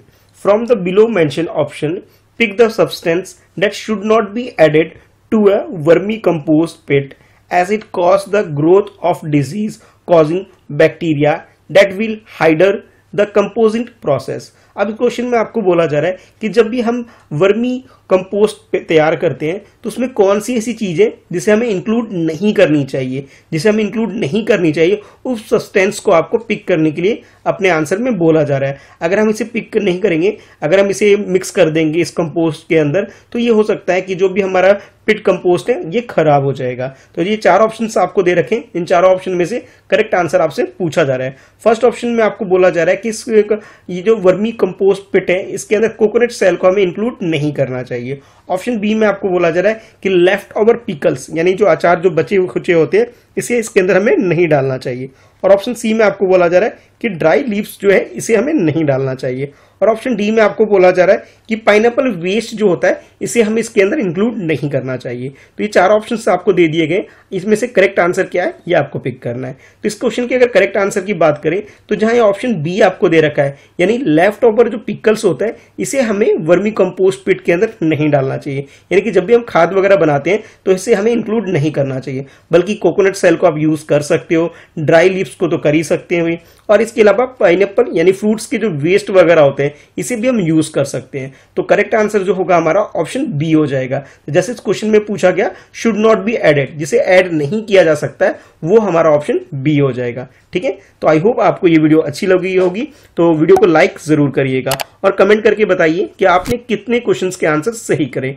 ग्रीन ओलंपियाड से रिलेटेड मैंने एक प्लेलिस्ट क्रिएट कर रखा है, उस प्लेलिस्ट में जाके आप प्रीवियस सारी वीडियोस देख सकते हो, जिसका लिंक मैंने नीचे डिस्क्रिप्शन में भी दे रखा है। इस चैनल पर अगर फर्स्ट टाइम वीडियो देख रहे हैं तो चैनल जो कि मेरे नाम से है मिस्टर कृष्णा शाह, इसे सब्सक्राइब करके बेल आइकन जरूर दबाइए ताकि आपको न्यू वीडियो की नोटिफिकेशन मिल सके। साथ के साथ जो मेरा मेन चैनल है friends@preparation, इसे भी सब्सक्राइब करके बेल आइकन दबाइए ताकि जब भी मैं वहां वीडियो अपलोड करूं तो उसकी नोटिफिकेशन आपके पास रिसीव हो सके। ठीक है, thanks for watching, bye bye.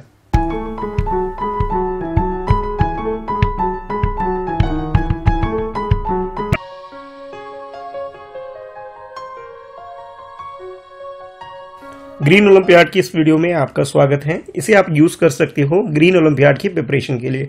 इसके अंदर आपको क्वेश्चन अटेम्प्ट करना है और कमेंट करके बताना है कि आपके अकॉर्डिंग करेक्ट आंसर क्या है।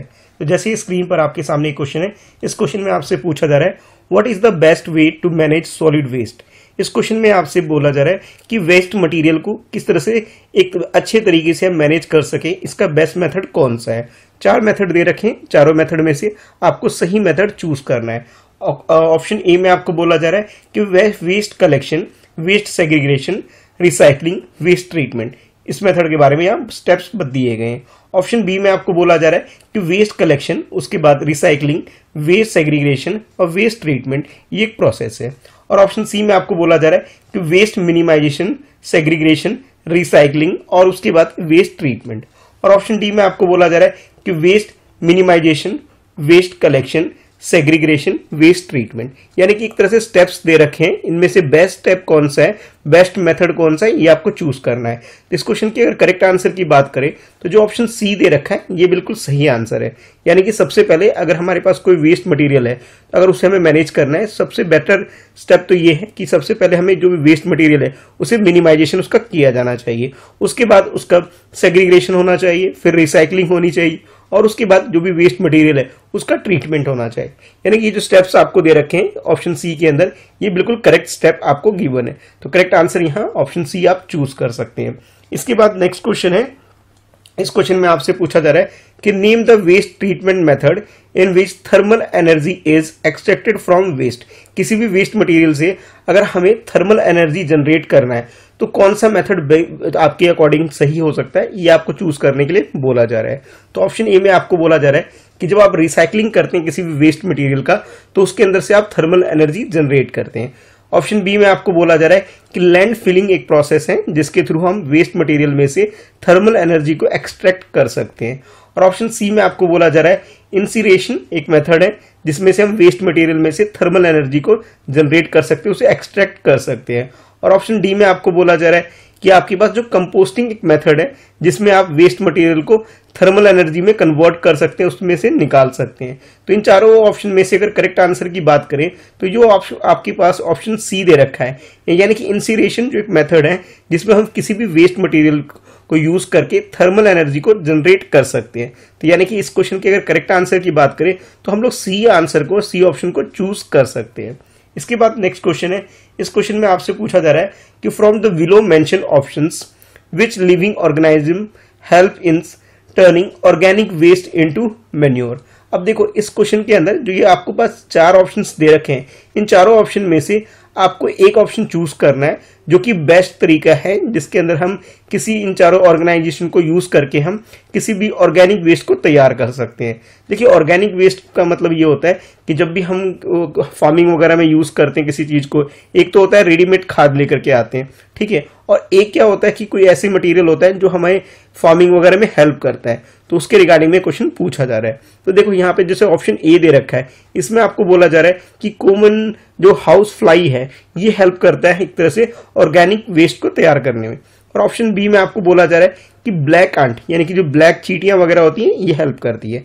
और ऑप्शन सी में आपको बोला जा रहा है कि अर्थ वॉर्म जो होता है वो हमें हेल्प करता है। और ऑप्शन डी में आपको बोला जा रहा है कि व्हाइट टर्मिनेट्स जो होते हैं ये इसका करेक्ट आंसर है। तो जैसे ये चार ऑप्शंस दे रखे हैं, अगर आपने केचुआ यानी कि अर्थवॉर्म को देखा होगा तो ये क्या करते हैं, मिट्टी वगैरह को एक तरह से अच्छे से कन्वर्ट कर देते हैं, एक वेस्ट को ऑर्गेनिक वेस्ट की तरफ से यूज कर सकते हैं इसे, जिससे कि खेती वगैरह करना थोड़ा ईजी हो जाता है। तो इस तरह से आप कह सकते हो इन चारों ऑप्शन में से करेक्ट आंसर जो हो जाएगा वो आपका ऑप्शन सी हो जाएगा। ठीक है, चलिए मूव करते हैं नेक्स्ट क्वेश्चन की तरफ। इस क्वेश्चन में आपसे पूछा जा रहा है कि water is very important for humans and one of its important use is cooking. Which of the following methods of cooking is depend on water. देखिए हम लोग सभी जानते हैं कि जो वाटर होता है बहुत इंपॉर्टेंट है सभी के लिए, जितने भी ह्यूमन से सबके लिए। और इस क्वेश्चन में आपसे बोला जा रहा है कि जैसे कुकिंग एक्टिविटी होती है उसके अंदर हम लोग वाटर वगैरह यूज भी करते हैं। तो एक ऐसे कुकिंग मेथड का आपके बारे में क्वेश्चन पूछा जा रहा है जिसके अंदर वाटर को यूज किया जाता है कुकिंग के पर्पस के लिए। तो जैसे यहाँ चार ऑप्शंस दे रखे हैं, इन चारों ऑप्शन में से आपको करेक्ट आंसर चूज करना है। ऑप्शन ए में आपको बोला जा रहा है कि जब हम रोस्टिंग वगैरह करते हैं तो वो एक ऐसी कुकिंग है जो कि डिपेंड करती है वाटर के ऊपर। ऑप्शन बी में बोला जा रहा है कि ग्रिलिंग एक मेथड है कुकिंग का जिसमें हम वाटर के ऊपर पूरी तरह डिपेंडेंट होते हैं। और ऑप्शन सी में आपको बोला जा रहा है कि स्टीमिंग जो एक मेथड है जिसके अंदर हम वाटर के ऊपर डिपेंड होते हैं कुकिंग के लिए। और ऑप्शन डी में बोला जा रहा है फ्राई वगैरह जब हम करते हैं, यानी कि फ्राइंग एक मेथड है जो टोटली डिपेंड है वाटर के ऊपर। तो इस क्वेश्चन के अगर करेक्ट आंसर की बात करें, जैसे आपके घर में इडली वगैरह अगर बनता हो तो आप लोगों ने देखा होगा इसे स्टीम करके बनाया जाता है। तो यानी कि एक ऐसा मेथड है जिसमें वाटर को कुकिंग के पर्पस के लिए यूज किया जाता है इस मेथड के अंदर। तो करेक्ट आंसर जो होगा वो आपका ऑप्शन सी हो जाएगा। ठीक है, यानी कि स्टीमिंग एक ऐसा मेथड हो गया कुकिंग का जो टोटली डिपेंड करता है वाटर के ऊपर। वाटर से ही इसके अंदर स्टीम वगैरह करके हम लोग अपना फूड वगैरह तैयार करते हैं। इसके बाद नेक्स्ट क्वेश्चन है। इस क्वेश्चन में आपसे पूछा जा रहा है कि dash does not readily mix with water, यानी कि इनमें से कौन सा ऐसा मटेरियल है जो वाटर के साथ प्रॉपर तरीके से मिक्स नहीं होता है। ठीक है, जैसे मिल्क की बात करें, मिल्क तो मिक्स होता है या नहीं होता है ये आपको गैस करना है। तो जैसे ये चार आंसर है, चारों आंसर में से सही आंसर क्या है ये आपको बताना है। तो ऑप्शन ए में आपको मिल्क के बारे में बताया गया, ऑप्शन बी में आपको बताया जा रहा है ऑयल, और ऑप्शन सी में आपको बोला जा रहा है कोल्ड ड्रिंक, और ऑप्शन डी में आपको बोला जा रहा है वेनेगर। तो इन चारों ऑप्शन में से अगर करेक्ट आंसर की बात करें, जो कि अगर हम वाटर को अगर मिक्स करें, इन सब चीजों को मिल्क के साथ अगर मिक्स करें तो प्रॉपरली मिक्स हो जाता है। ऑयल को अगर मिक्स करेंगे तो ऑयल मिक्स नहीं होता। आप इजीली देख सकते हो, आइडेंटिफाई कर सकते हो कि वाटर को और ऑयल में डिफरेंसेस आपको देखने को मिलेगा।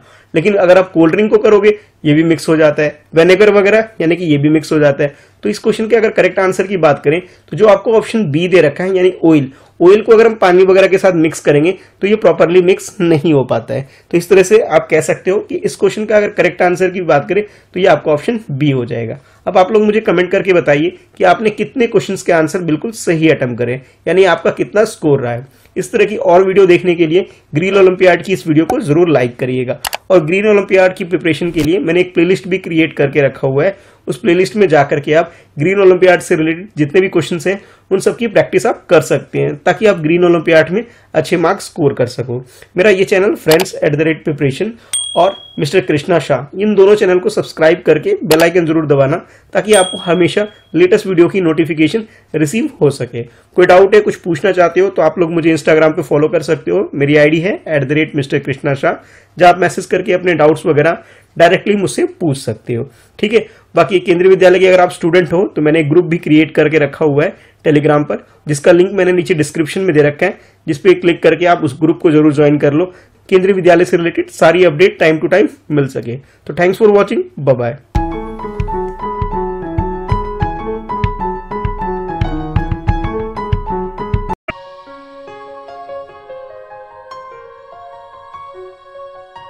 Hello friend, welcome to my second channel. इस चैनल पर मैं लेके आता हूँ आपके लिए एजुकेशनल वीडियो। इस वीडियो में मैं डिस्कस करने वाला हूँ ग्रीन ओलंपियाड के क्वेश्चंस। इस वीडियो को आप यूटिलाइज कर सकते हैं ग्रीन ओलंपियाड की प्रिपरेशन के लिए। इसके अंदर आपको क्वेश्चन अटेम्प्ट करना है और कमेंट करके बताना है कि आपके अकॉर्डिंग करेक्ट आंसर क्या है। तो जैसे ये स्क्रीन पर आप क्वेश्चन रीड कर सकते हैं, which of the following is known as the roof of the world. यानी इस क्वेश्चन के अंदर आपको रूफ ऑफ द वर्ल्ड के बारे में पूछा जा रहा है कि किस चीज को हम रूफ ऑफ द वर्ल्ड बोलते हैं। ऑप्शन ए में आपको बोला जाता है कि तिब्बतन प्लेटो, ऑप्शन बी में आपको बोला जा रहा है अमेरिकन प्लेटो, ऑप्शन सी में आपको बोला जा रहा है रशियन प्लेटो और ऑप्शन डी में आपको बोला जा रहा है मंगोलियन हाईलैंड्स। तो ये चार ऑप्शंस आपको दे दिए गए हैं। इन चारों ऑप्शन में से करेक्ट आंसर क्या है ये आपको बताना है। तो इस क्वेश्चन के अगर करेक्ट आंसर की बात करें तो जो फर्स्ट ऑप्शन आपको दे रखा है तिब्बतन प्लेटो, इसे रूफ ऑफ द वर्ल्ड बोला जाता है। तो इस तरीके से आप क्वेश्चन का आंसर आपके लिए ऑप्शन ए हो जाएगा। उसके बाद नेक्स्ट क्वेश्चन है, इस क्वेश्चन में आपसे पूछा जा रहा है the transfer of nutrients from one animal or plants to another is called a food dash. अब देखो, जब भी कोई वन प्लांट से दूसरे प्लांट के अंदर या फिर एनिमल से दूसरे एनिमल के पास जब भी कोई फूड वगैरह यानी कि न्यूट्रिएंट्स जब ट्रांसफर होते हैं तो इस प्रोसेस को बोला क्या जाता है, ये आपसे क्वेश्चन पूछा जा रहा है। तो जैसे यहाँ पे आपको मेंशन भी किया गया है इसे फूड डैश। अब ये जो डैश है, डैश की जगह हम क्या फिल करें कि हमारा करेक्ट आंसर हो जाएगा। ऑप्शन ए में आपको बोला जा रहा है कि इसे फूड लैडर बोलते हैं, ऑप्शन बी में आपको बोला जा रहा है इसे फूड टावर बोलते हैं, ऑप्शन सी में आपको बोला जा रहा है इसे हम बोल सकते हैं फूड सीक्वेंस और ऑप्शन डी में आपको बोला जा रहा है नन ऑफ द अबव। यानी कि ये तीन ऑप्शंस जो आपको दे रखे हैं ऑप्शन ए, बी और सी में दे रखे हैं, इनमें से कोई भी नहीं है। यानी कि आप यहाँ पे ऑप्शन डी चूज कर सकते हैं। अगर इस क्वेश्चन की करेक्ट आंसर की बात करें, यानी कि जब भी किसी न्यूट्रिएंट्स की वैल्यू जो भी है, चाहे वो एनिमल से या फिर प्लांट से किसी और के अंदर ट्रांसफर होते हैं, तो इस प्रोसेस को आप बोल सकते हो फूड लैडर। यानी कि जो फर्स्ट ऑप्शन दे रखा है फूड लैडर, ये आप फिल कर सकते हो, तो ये आपका आंसर बिल्कुल करेक्ट हो जाएगा। यानी कि आप ये कह सकते हो इस क्वेश्चन में आपको फूड लैडर की डेफिनेशन एक तरह से दे रखी है। तो इस क्वेश्चन के आंसर के लिए आप ऑप्शन ए को चूज कर सकते हैं। नेक्स्ट क्वेश्चन है आपके लिए, what is the term use for a person who fits and repair pipe, fixture, tape and so on for water supply and sanitation. आप लोगों ने घर पे कभी ना कभी रिपेयर वगैरह का काम जरूर करवाया होगा। तो इस क्वेश्चन में आपसे पूछा जा रहा है कि ऐसे पर्सन जो कि पाइप वगैरह को फिट करते हैं, उन्हें रिपेयर करते हैं या फिर कोई भी फिक्चर वगैरह या टैप वगैरह लगाते हैं, तो या फिर कह सकते हो कि जो वाटर सप्लाई से रिलेटेड और सैनिटेशन से रिलेटेड जो काम करते हैं उन्हें हम बोलते क्या हैं, ये आपसे क्वेश्चन में पूछा जा रहा है। बहुत ही इजी सा क्वेश्चन है, आसान क्वेश्चन है और यहाँ चार ऑप्शंस भी आपको दे दिए गए हैं। जैसे ऑप्शन ए में आपको बोला जा रहा है इसे हम मैसोन बोल देते हैं, ऑप्शन बी में आपको बोला जा रहा है इसे हम प्लम्बर बोलते हैं और ऑप्शन सी में आपको बोला जा रहा है इसे हम आर्किटेक्ट बोलते हैं और ऑप्शन डी में आपको बोला जा रहा है इसे हम इलेक्ट्रीशियन बोलते हैं। देखिए, पाइप वगैरह से रिलेटेड है और वाटर सप्लाई से रिलेटेड है, तो आप बहुत आसानी से क्वेश्चन का आंसर कर सकते हैं कि प्लम्बर इस तरह के काम करते हैं। ठीक है, तो ये बहुत इजी सा क्वेश्चन था। कभी कभी आपके ग्रीन ओलंपियाड पेपर के अंदर कुछ क्वेश्चन आपको बहुत इजी भी मिलेंगे, बस आपको बस मिस्टेक नहीं करनी है और सही क्वेश्चंस को अपने प्रॉपर तरीके से अटेम्प्ट करना है ताकि आपके मार्क्स अच्छे खासे आ जाएं। तो यहाँ पे आप ऑप्शन बी को चूज कर सकते हैं। इसके बाद नेक्स्ट क्वेश्चन है और इस क्वेश्चन में आपसे पूछा जा रहा है, are there puddles around your home और school? How do puddles dry naturally? आप लोगों ने कभी ना कभी अपने घर के आसपास जो खुला मैदान है वहां पे आप लोगों ने कहीं पे पानी इकट्ठा हुआ देखा होगा। तो क्वेश्चन भी उसके अकॉर्डिंग ही पूछा जा रहा है आपसे कि आपके घर के आसपास या फिर आपके स्कूल के आसपास कहीं ऐसा एरिया है जहां पानी इकट्ठा हो रखा हो, जैसे रेन बारिश वगैरह आती है तो पानी इकट्ठा होता है, उसी के बारे में पूछा जा रहा है। तो ये जो पानी इकट्ठा होता है ये ड्राई कैसे होता है नेचुरली, इस प्रोसेस को हम बोलते क्या है, ये आपसे क्वेश्चन पूछा जा रहा है। अब देखो यहाँ 4 ऑप्शंस आपको दे दिए गए, ठीक है। जैसे फर्स्ट ऑप्शन में आपको बोला जा रहा है कि जब ये पानी ड्राई हो जाती है, यानी पडल्स ड्राई जो होता है इसे हम कंडेंसेशन बोल सकते हैं। और ऑप्शन बी में आपको बोला जा रहा है इसे हम इवोपरेशन बोल देते हैं। और ऑप्शन सी में आपको बोला जा रहा है ये जो पानी है इसके बारे में बताया जा रहा है ये मिक्स हो जाते हैं और सॉइल के साथ, जैसे ऑप्शन दे रखा है मिक्सिंग विद सॉइल, इसे हम बोल सकते हैं। और ऑप्शन डी में आपको बोला जा रहा है नन ऑफ द अबव, यानी कि जो तीनों ऑप्शन जो दे रखे हैं ये तीनों ऑप्शन गलत हैं अकॉर्डिंग टू ऑप्शन डी, ठीक है। तो ये 4 ऑप्शंस आपको दे रखे हैं, इनमें से करेक्ट आंसर क्या है ये आपको बताना है। जैसे आपने कहीं ना कहीं ग्राउंड में इस तरह से देखा होगा, कहीं कहीं पानी इकट्ठा हो जाता है बारिश की वजह से, तो जब हीट वगैरह पड़ती है, ठीक है, तो ये पानी इवेपोरेट होकर के दोबारा बादल में चले जाते हैं, ठीक है। तो इससे प्रोसेस है, इस प्रोसेस को हम बोल सकते हैं इवेपोरेशन, यानी कि जो बी ऑप्शन आपको दे रखा है ये इसका करेक्ट आंसर हो जाएगा। तो यहां आप ऑप्शन बी चूज कर सकते हैं अपने आंसर के लिए। नेक्स्ट क्वेश्चन है, इस क्वेश्चन में आपसे पूछा जा रहा है कि human needs water for drinking. The amount of water that each person needs depend on the body temperature, the level of activity and other factor। देखिए हर एक इंसान को, हर एक ह्यूमन के लिए बोला जा रहा है कि इनको वाटर की जरूरत पड़ती है। पानी तो सभी के लिए जरूरी है, बिना पानी के तो हम सरवाइव भी नहीं कर सकते हैं। और ये इसकी क्वांटिटी की अगर हम बात करें, यानी इसके अमाउंट ऑफ वाटर की अगर हम बात करें कि कितना वाटर की जरूरत पड़ेगी, ये डिपेंड करता है हमारी बॉडी का जो टेम्परेचर है उसके ऊपर, और जो लेवल ऑफ एक्टिविटी, यानी कि किस टाइप का हम हार्डवर्क करते हैं, किस टाइप का काम करते हैं, इस चीज के ऊपर भी निर्भर करता है। और साथ के साथ कुछ और भी फैक्टर है जो ये रोल प्ले करते हैं कि कितने पानी की हमें जरूरत पड़ती है। इसी के अकॉर्डिंग क्वेश्चन पूछा जा रहा है कंज्यूमिंग इनएक्यूरेट वो amount of water can cause. अगर आप प्रॉपर तरीके से पानी नहीं पियोगे, पानी की कमी रहेगी, तो उसकी वजह से क्या प्रॉब्लम हो सकती है, उस प्रॉब्लम को आपको आइडेंटिफाई करना है। तो जैसे यहाँ 4 ऑप्शंस दे रखे हैं, इन 4 ऑप्शन में से एक ऑप्शन सही है, यानी कि यहाँ पे जो भी डिसीज हो सकती है, जो भी प्रॉब्लम हम फेस कर सकते हैं उसके बारे में आंसर में दे रखा है, और हमें सही आंसर यहाँ पे चूज करना है। ऑप्शन ए में बोला जा रहा है कि ये जो प्रॉब्लम हो सकती है इसे हम कहते हैं इवोपरेशन, ठीक है, अकॉर्डिंग टू ऑप्शन ए। और ऑप्शन बी में आपको बोला जा रहा है इसे हम डिहाइड्रेशन बोलते हैं। और ऑप्शन सी में आपको बोला जा रहा है कि इस चीज को, यानी कि ये जो प्रॉब्लम हम फेस करते हैं ये जो है इसको हम बोल सकते हैं कंडेंसेशन। और ऑप्शन डी में आपको बोला जा रहा है ऑल द अबव, यानी कि जो ऑप्शन ए, बी और सी में जो दे रखा है ये सारे के सारे बिल्कुल सही है। आपके अकॉर्डिंग करेक्ट आंसर क्या है ये आपको चूज करना है। तो जब भी हमारी बॉडी में पानी अगर प्रॉपर ना पहुंचे, यानी कि हम ठीक ठाक पानी की जो अमाउंट हमें चाहिए वाटर का, अगर उस क्वांटिटी में अगर पानी नहीं पीते हैं तो हमारी बॉडी में हम फील करते हैं डिहाइड्रेशन, ठीक है। तो आप कह सकते हो इस क्वेश्चन का जो करेक्ट आंसर होगा वो आपका ऑप्शन बी हो जाएगा, ठीक है। चलिए अब आप लोग मुझे कमेंट करके बताइए कि आपने कितने क्वेश्चंस के आंसर बिल्कुल सही अटेम्प्ट करें, ठीक है। तो वीडियो को लाइक कर दीजिए ताकि ऐसी और ग्रीन ओलंपियाड से रिलेटेड वीडियो मैं आपके लिए अपलोड करूं, ताकि आप ग्रीन ओलंपियाड में अच्छा स्कोर कर सकें, ठीक है। तो चैनल friends@प्रिपरेशन, यानी इस चैनल को, और इसके अलावा मेरा चैनल है मिस्टर कृष्णा शाह, इस चैनल को भी सब्सक्राइब करके बेल आइकन जरूर प्रेस कर दीजिए, ताकि जब भी मैं वीडियो अपलोड करूं तो इसकी नोटिफिकेशन आपके पास रिसीव हो सके। टेलीग्राम पर मेरा एक ग्रुप है जिसका लिंक मैंने नीचे डिस्क्रिप्शन में आपको दे रखा है, उस पर क्लिक करके जरूर ज्वाइन कर लीजिए। अगर आप केंद्रीय विद्यालय के स्टूडेंट हैं तो ये लिंक जो है आपके लिए बहुत बेनिफिशियल हो सकती है, क्योंकि केंद्रीय विद्यालय से रिलेटेड सारी अपडेट आपको टाइम टू टाइम इस ग्रुप के अंदर मिल जाएगा। कोई डाउट है, कुछ पूछना चाहते हो तो आप लोग मुझे इंस्टाग्राम पे फॉलो कर सकते हो। मेरी आईडी है @Mr. कृष्णा शाह, जहां आप मैसेज करके अपने डाउट्स पर्सनली मुझसे चैट पर पूछ सकते हैं, ठीक है। चलिए फिर मिलते हैं नेक्स्ट वीडियो में। Thanks for watching, bye bye.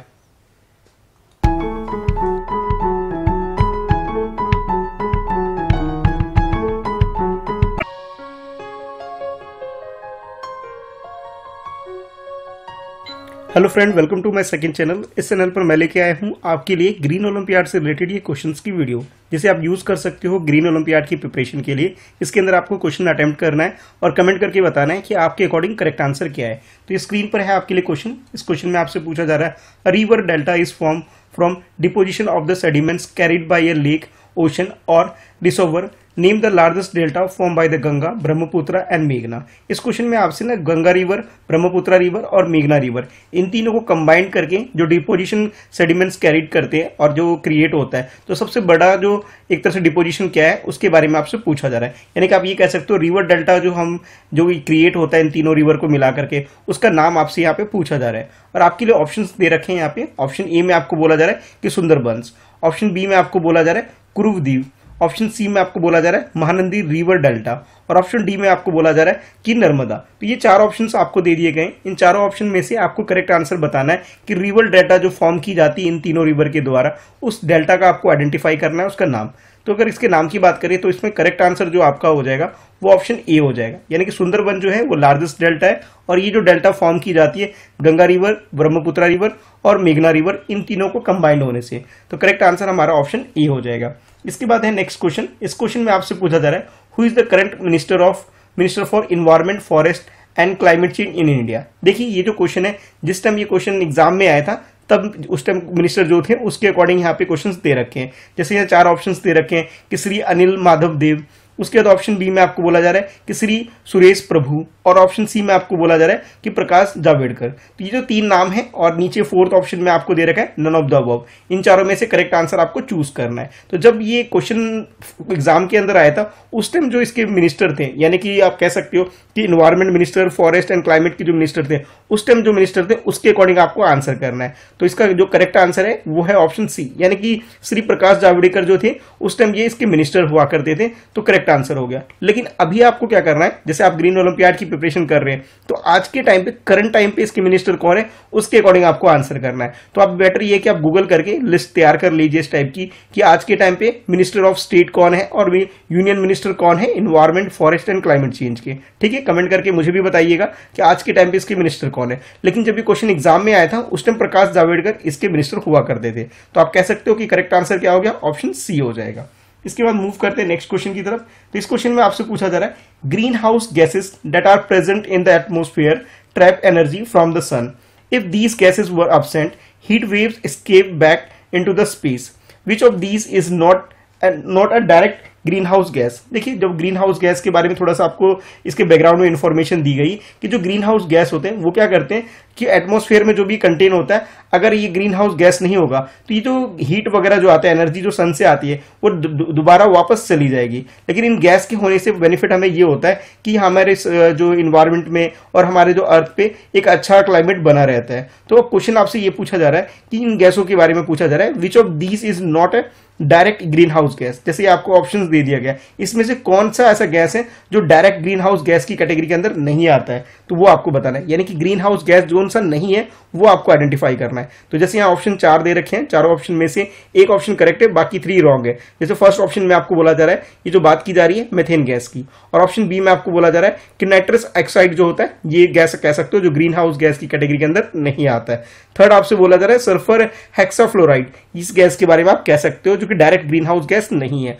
और ऑप्शन फोर्थ में आपको बोला जा रहा है कि कार्बन मोनोऑक्साइड, ये आपको बोला जा रहा है कि ये ग्रीन हाउस गैस की कैटेगरी के अंदर नहीं आता, जो डायरेक्टली आप कह सकते हो। तो इन चारों में से करेक्ट आंसर क्या है ये आपको चूज करना है इसके अंदर से। तो इसमें अगर करेक्ट आंसर की बात करें तो जो आपको ऑप्शन डी आपको दे रखा है, यानी कि कार्बन मोनोऑक्साइड यानी CO की अगर हम बात करें, ये एक ऐसा गैस है जो कि ग्रीन हाउस गैस की कैटेगरी के अंदर नहीं आता है। तो इस हिसाब से हमारा ये करेक्ट आंसर हो जाएगा। बाकी अगर मीथेन की बात करें, नाइट्रस ऑक्साइड की बात करें या सल्फर हेक्साफ्लोराइड की बात करें, ये सब की सब ग्रीन हाउस गैस की कैटेगरी के अंदर आती है। हमें नॉट बोला गया था, नॉट के अकॉर्डिंग हमें आंसर करना है। एग्जाम में कई बार ऐसा भी होता है कि आपको आंसर पता होता है लेकिन एक जो सिंपल सा वर्ड है नॉट, इसको आप रीड नहीं करते और इसके हिसाब से आप क्वेश्चन गलत कर जाते हो। जैसे आपको फर्स्ट ऑप्शन ही दिख गया मेथेन, तो आप सोचते हो हाँ मेथेन तो ग्रीन हाउस गैस की कैटेगरी के अंदर आता है और इस हिसाब से आप उस ऑप्शन को चूज कर लेते हो। तो आप ध्यान रखिएगा, नॉट वर्ड जरूर रीड करिएगा ठीक से और अंडरलाइन जरूर कर लीजिएगा ताकि आप क्वेश्चन को अटेम्प्ट करते टाइम कोई भी मिस्टेक ना करें। चलिए मूव करते हैं नेक्स्ट क्वेश्चन की तरफ।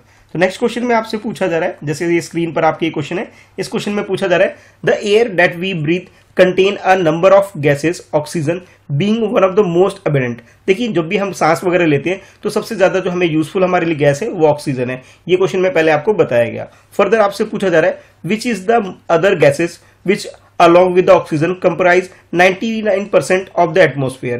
देखिए हम लोग सब जानते हैं कि ऑक्सीजन हमारे लिए यूजफुल है और इस गैस के बिना हम सर्वाइव भी नहीं कर सकते, लेकिन हमारे एटमॉस्फेयर में बात करें तो ऑक्सीजन के अलावा यानी O2 के अलावा भी कुछ और गैस है जो कि 99% आप कह सकते हो हमारे एटमॉस्फेयर में रहते हैं। तो वो कौन सा गैस है, उस गैस के बारे में आपसे क्वेश्चन में पूछा जा रहा है और यहाँ आपको 4 ऑप्शंस दे दिए गए। इन चारों ऑप्शन में से करेक्ट आंसर क्या है, यानी कि आपको उस गैस को आइडेंटिफाई करना है जो एटमॉस्फेयर में सबसे ज्यादा है आज के टाइम पर। जैसे ऑप्शन ए में आपको बोला जा रहा है नाइट्रोजन, और ऑप्शन बी में आपको बोला जा रहा है कार्बन डाइऑक्साइड, और ऑप्शन सी में आपको बोला जा रहा है आर्गोन, और ऑप्शन डी में आपको बोला जा रहा है वाटर वेपर। तो इन चारों में से करेक्ट आंसर क्या है ये आपको चूज करना है। तो अगर हम बात करें हमारे एटमॉस्फेयर की यानी कि अर्थ के एटमॉस्फेयर की बात करें तो यहाँ सबसे ज्यादा नाइट्रोजन गैस आपको देखने को मिल जाएगा।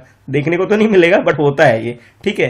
तो इस तरह से आप कह सकते हो कि करेक्ट आंसर जो होगा वो आपका ऑप्शन ए हो जाएगा, यानी कि हमारे एटमॉस्फेयर में यानी कि अर्थ के एटमॉस्फेयर में सबसे ज्यादा नाइट्रोजन गैस होता है। तो करेक्ट आंसर जो हो जाएगा हमारा वो ऑप्शन ए हो जाएगा, ठीक है। ऑक्सीजन के बाद सबसे ज्यादा एक तरह से कह सकते हो जो गैस है वो आपको नाइट्रोजन मिल जाता है। उसके बाद नेक्स्ट क्वेश्चन है आपकी स्क्रीन पर। इस क्वेश्चन में आपसे पूछा जा रहा है what is the place where a river meets a lake an ocean और द सी कॉल्ड। देखिए जब भी इस क्वेश्चन को पूछा जाए, जैसे ये क्वेश्चन रिवर से रिलेटेड है कि रिवर जब भी किसी लेक के पास जाके मीट करती है या ओशन के पास जाके मीट करती है या फिर किसी सी के पास जाके मीट करती है तो उस प्लेस को क्या बोला जाता है, उस प्लेस के बारे में क्वेश्चन पूछा जा रहा है, यानी कि उस जगह को क्या बोला जाता है, यहाँ पे आपको उसका आंसर बताना है। तो यहाँ आपको 4 ऑप्शन दे दिए गए हैं। इन चारों ऑप्शन में से आपको करेक्ट आंसर क्या है ये आपको चूज करना है। ऑप्शन ए के अकॉर्डिंग बोला जा रहा है इसे हम रिवर बेसिन बोलते हैं, और ऑप्शन बी में बोला जा रहा है इसे हम सोर्स बोलते हैं, और ऑप्शन सी में आपको बोला जा रहा है माउथ बोलते हैं, और ऑप्शन डी में आपको बोला जा रहा है ट्रिब्यूटरी बोलते हैं। देखिए जैसे कोई रिवर फ्लो हो रही है ऐसे आ रही है और यहाँ पे मान लो ये सी है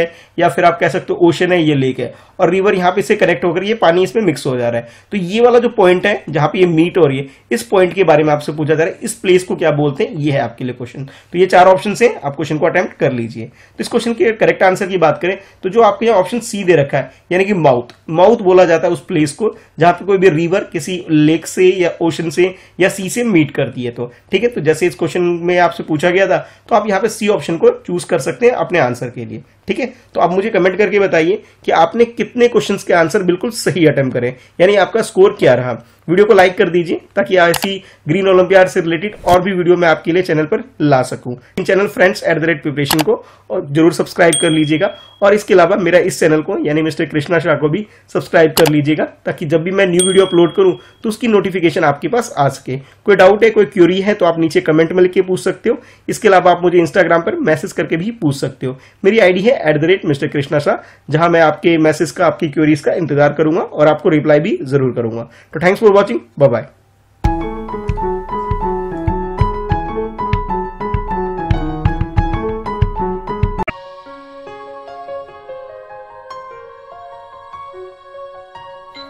hello friend, welcome to my second channel. इस चैनल पर मैं लेके आया हूं आपके लिए ग्रीन ओलंपियाड से रिलेटेड ये वीडियो, जिसे आप यूज कर सकते हो ग्रीन ओलंपियाड की प्रिपरेशन के लिए। इसमें आपको क्वेश्चन अटेम्प्ट करना है और कमेंट करके बताना है कि आपके अकॉर्डिंग करेक्ट आंसर क्या है। चलिए देख लेते हैं आप किस हिसाब से अपनी ग्रीन ओलंपियाड की प्रिपरेशन कर रहे हैं। तो जैसे ये क्वेश्चन है आपकी स्क्रीन पर, इसमें आपसे पूछा जा रहा है in a desert when there is a water source beneath the surface, the water gets accumulated below the sands because of rocks beneath which water cannot be percolated. This place become naturally fertile for plants. What is this place known as? अब देखो इस question के अंदर आपको desert के बारे में question पूछा जा रहा है और ये बोला जा रहा है कि जो डेजर्ट होता है वहां पे कई बार ऐसा होता है कि जो वाटर के सोर्स मिल जाते हैं सरफेस के नीचे। वो इसलिए होता है कि नीचे जो सैंड वगैरह होता है उस सैंड के नीचे अगर हम बोले रॉक वगैरह होता है वहां पे थोड़ा बहुत पानी रहता है, और ये जो पानी इकट्ठा होता है इसकी वजह से जो प्लांट्स वगैरह होते हैं उनके लिए फर्टाइल का काम करता है जो नेचुरली तैयार होता है। तो इस प्लेस को बोला क्या जाता है क्वेश्चन में ये पूछा जा रहा है, और यहाँ आपको ना 4 ऑप्शन दे दिए गए। इन चारों ऑप्शन में से आपको आइडेंटिफाई करना है कि डेजर्ट का इस एरिया को जहां प्लांट वगैरह ग्रो करने लग जाते हैं, नेचुरली पानी वगैरह वहां स्टोर होता है नीचे थोड़ा बहुत, तो उस जगह को बोलते क्या है। जैसे ऑप्शन ए है, ऑप्शन ए में बोला जा रहा है कि इस जगह को सेटेलाइट लैंड बोलते हैं। ऑप्शन बी में आपको बोला जा रहा है ओसिस बोलते हैं, और ऑप्शन सी में आपको बोला जा रहा है कि एरो बोला जाता है, और ऑप्शन डी में आपको बोला जा रहा है इसे बजादा बोला जाता है। तो ये 4 ऑप्शन आपको दे दिए गए। इन चारों ऑप्शन में से आपको करेक्ट आंसर आइडेंटिफाई करना है। तो इस तरह का जो जगह होता है जहां पे थोड़ा बहुत पानी हो जाता है और कुछ प्लांट ग्रो कर लेते हैं डेजर्ट वाले एरिया में, तो इसे हम ओसिस बोला जाता है। तो यहाँ पे करेक्ट आंसर आप ऑप्शन बी यूज कर सकते हो अपने आंसर के लिए। इसके बाद है नेक्स्ट क्वेश्चन। इस क्वेश्चन में आपसे पूछा जा रहा है which of the following item is a dry recycle item. अब देखो कोई कुछ आइटम ऐसे होते हैं जिसे हम दोबारा से रिसाइकल कर लेते हैं। तो जैसे यहाँ पे लिस्ट ऑफ थिंग्स आपको दे रखी है, जो आइटम्स दे रखे हैं उसमें से कौन से आइटम है जिसको हम रिसाइकेबल बोल सकते हैं, जिसको हम दोबारा से रिसाइकिल कर सकते हैं, यूज कर सकते हैं, उसके बारे में क्वेश्चन पूछा जा रहा है। और यहाँ 4 ऑप्शन आपको दे रखे हैं, जैसे ग्लास है फर्स्ट ऑप्शन में, सेकेंड ऑप्शन में आपको बोला जा रहा है एक्सेल, और ऑप्शन सी में आपको बोला जा रहा है यार्ड वेस्ट, और ऑप्शन डी में आपको बोला जा रहा है फूड वेस्ट। तो इन चारों में से अगर हम बात करें जो ड्राई आइटम है, क्योंकि बाकी चीजें उसमें क्या है कि ड्राई नहीं है, कुछ एक ही आइटम ऐसा है जो यहाँ ड्राई है और उसे रिसाइकिल भी किया जा सकता है, वो है आपका ऑप्शन ए ग्लास। यानी कि ग्लास एक ऐसा आइटम है जो ड्राई रहता है और इसको आप दोबारा से रीयूज भी कर सकते हो। बाकी एग, यार्ड और वुड और फूड वगैरह जो वेस्ट वगैरह ये सब चीजें दे रखी है, ये इसका आंसर नहीं होगा। इस हिसाब से करेक्ट आंसर जो होगा आपका ऑप्शन ए हो जाएगा। इसके बाद नेक्स्ट है आपके लिए क्वेश्चन, और इस क्वेश्चन में आपको बोला जा रहा है what is the process of making compost with kitchen garbage using earthworm known as. देखिए आपके किचन में कभी ना कभी आपने देखा होगा कुछ मटेरियल ऐसा होता है जिसको हम दोबारा रीयूज कर सकते हैं, उसे कंपोस्ट वगैरह भी तैयार कर सकते हैं। तो क्वेश्चन भी यही पूछा जा रहा है कि किचन के अंदर जो गार्बेज होता है, जो वेस्ट मटेरियल होता है, उसको अगर हम अर्थवर्म के साथ मिक्स करके जो कंपोस्ट बनाते हैं, इस प्रोसेस को बोला क्या जाता है, क्वेश्चन में ये पूछा जा रहा है। यानी कि प्रोसेस ऑफ मेकिंग कंपोस्ट को आप कह सकते हो with the help of the kitchen garbage, उस प्रोसेस को बोला क्या जाता है, क्वेश्चन में ये पूछा जा रहा है। और यहाँ आपको 4 ऑप्शंस दे दिए गए, इन 4 ऑप्शन में से आपके अकॉर्डिंग करेक्ट आंसर क्या है ये आपको बताना है। फर्स्ट ऑप्शन आपको दे रखा है कि इसे हम बोलते हैं ऑर्गेनिक फार्मिंग, ठीक है। सेकंड ऑप्शन बी में आपको बोला जा रहा है इसे कंपोस्टिंग बोला जाता है, और थर्ड ऑप्शन में आपको बोला जा रहा है इसे वर्मी कंपोस्टिंग बोला जाता है, और फोर्थ ऑप्शन जो है इसमें आपको बोला जा रहा है कि इसका जो करेक्ट आंसर है वो वर्मी कल्चर है। देखिए जब भी हम किचन का गार्बेज यूज करके अर्थवर्म यानी केचुए वगैरह को इस्तेमाल करके कोई कंपोस्ट तैयार करते हैं, तो उस प्रोसेस को आप बोल सकते हो वर्मी कंपोस्टिंग, ठीक है। तो इस तरह से आप कह सकते हो कि यहाँ जो करेक्ट आंसर होगा वो आपका ऑप्शन सी हो जाएगा। इसके बाद मूव करते हैं नेक्स्ट क्वेश्चन की तरफ। इस क्वेश्चन में आपको पूछा जा रहा है कि different techniques are use for solid waste treatment depending on the waste properties. देखिए आज के टाइम पे बहुत सारा जो वेस्ट मटेरियल होता है उसके लिए डिफरेंट डिफरेंट टेक्निक यूज की जाती है ताकि उन्हें दोबारा यूज कर सके और वेस्ट को अच्छे से मैनेज कर सके। जैसे जब भी कोई सॉलिड वेस्ट होता है उसके ट्रीटमेंट के लिए भी जो टेक्निक यूज की जाती है वो डिपेंड करता है कि वेस्ट की प्रॉपर्टी क्या है, वेस्ट के अकॉर्डिंग ही डिसाइड किया जाता है कि कौन सी टेक्निक उसके अंदर यूज करनी है। अब क्वेश्चन ये है आपके लिए, name the technique of burning waste material in a control manner a high temperature, कि एक ऐसा मेथड जिसके अंदर, ऐसा टेक्निक मेथड आपसे पूछा जा रहा है जिसके अंदर वेस्ट को हम बर्न करते हैं, उसे जलाते हैं एक कंट्रोल तरीके से, यानी कि जितना टेम्परेचर हमें जरूरत होती है उतना टेम्परेचर हम उसे देते हैं और उस हिसाब से उस वेस्ट को हम मैनेज कर लेते हैं। तो इस मेथड को, जिसमें हम इस टेक्निक को, यानी कि जिसमें हम वेस्ट मटेरियल को अच्छे से कंट्रोल मैटर में बर्न करते हैं एक पर्टिकुलर टेम्परेचर के अकॉर्डिंग, जिसे हम कंट्रोल कर सकें, उसे बोला क्या जाता है, ये क्वेश्चन आपसे पूछा जा रहा है। और यहाँ पे 4 डिफरेंट टेक्निक्स दे रखे हैं, ठीक है, उसके अकॉर्डिंग आपको चूज करना है। फर्स्ट आपको बोला जा रहा है इसको सिंपली बर्निंग बोला जाता है, सेकंड ऑप्शन में आपको बोला जा रहा है इसे इंसिरेशन बोला जाता है, और थर्ड ऑप्शन में आपको बोला जाता है इसे कंपोस्टिंग बोला जाता है, और फोर्थ ऑप्शन में आपको बोला जा रहा है कि जो नीचे ये दे रखा है, ये जो ऊपर आपको ए बी सी में जो ऑप्शंस दे रखे हैं, ये तीनों के तीन ऑप्शंस गलत हैं, और इसके अकॉर्डिंग डी ऑप्शन के अकॉर्डिंग, यानी कि लास्ट वाले ऑप्शन के according none of the above correct answer है। तो जो भी आपके अकॉर्डिंग करेक्ट आंसर है पहले इस क्वेश्चन को अटेम्प्ट कर लीजिए। तो जैसे इस क्वेश्चन को आप अटेम्प्ट करेंगे तो इस क्वेश्चन का जो करेक्ट आंसर है वो आपका ऑप्शन बी, यानी कि इंसिरेशन इसे बोला जाता है, जिसके अंदर हम लोग क्या करते हैं, जो भी वेस्ट मटेरियल होता है, ठीक है, सॉलिड टाइप का जो होता है, उसे एक पर्टिकुलर टेम्परेचर पे उसे बर्न किया जाता है, और ये जो बर्न किया जाता है इसमें हम लोग डिसाइड कर सकते हैं कि टेम्परेचर हमें कितना रखना है। तो इस प्रोसेस को आप ये इंसिरेशन बोल सकते हो। तो आप कहोगे कि इसका करेक्ट आंसर क्या होगा, ऑप्शन बी हो जाएगा। ठीक है, चलिए मूव करते हैं नेक्स्ट क्वेश्चन की तरफ। तो नेक्स्ट क्वेश्चन में आपसे पूछा जा रहा है कि name the world's largest hot desert which has one of the harvest environment of the plant. अब देखो इस क्वेश्चन में आपसे वर्ल्ड के सबसे लार्जेस्ट हॉट डेजर्ट के बारे में क्वेश्चन पूछा जा रहा है कि वर्ल्ड का ऐसा कौन सा डेजर्ट है जो कि लार्जेस्ट है, यानी कि जो साइज में सबसे ज्यादा है, और फर्दर बोला जा रहा है कि उसमें से which one has the harvest environment, यानी कि थोड़ा हार्वेस्ट वगैरह भी कर सकते हो, यानी कुछ प्लांट वगैरह भी यहाँ लगा सकते हैं छोटे मोटे, ये भी आपको बताया जा रहा है। तो जैसे 4 ऑप्शन दे रखे हैं, ध्यान ये रखना है कि आपको जो आंसर आइडेंटिफाई करना है वो हॉट डेजर्ट होना चाहिए। तो 4 ऑप्शन दे रखे हैं, चारों में से करेक्ट आंसर क्या है ये आपको बताना है। जैसे ऑप्शन ए में आपको बोला जा रहा है कि ये लद्दाख की बात की जा रही है इसके अंदर, यानी कि लद्दाख हॉट डेजर्ट की कैटेगरी के अंदर आता है।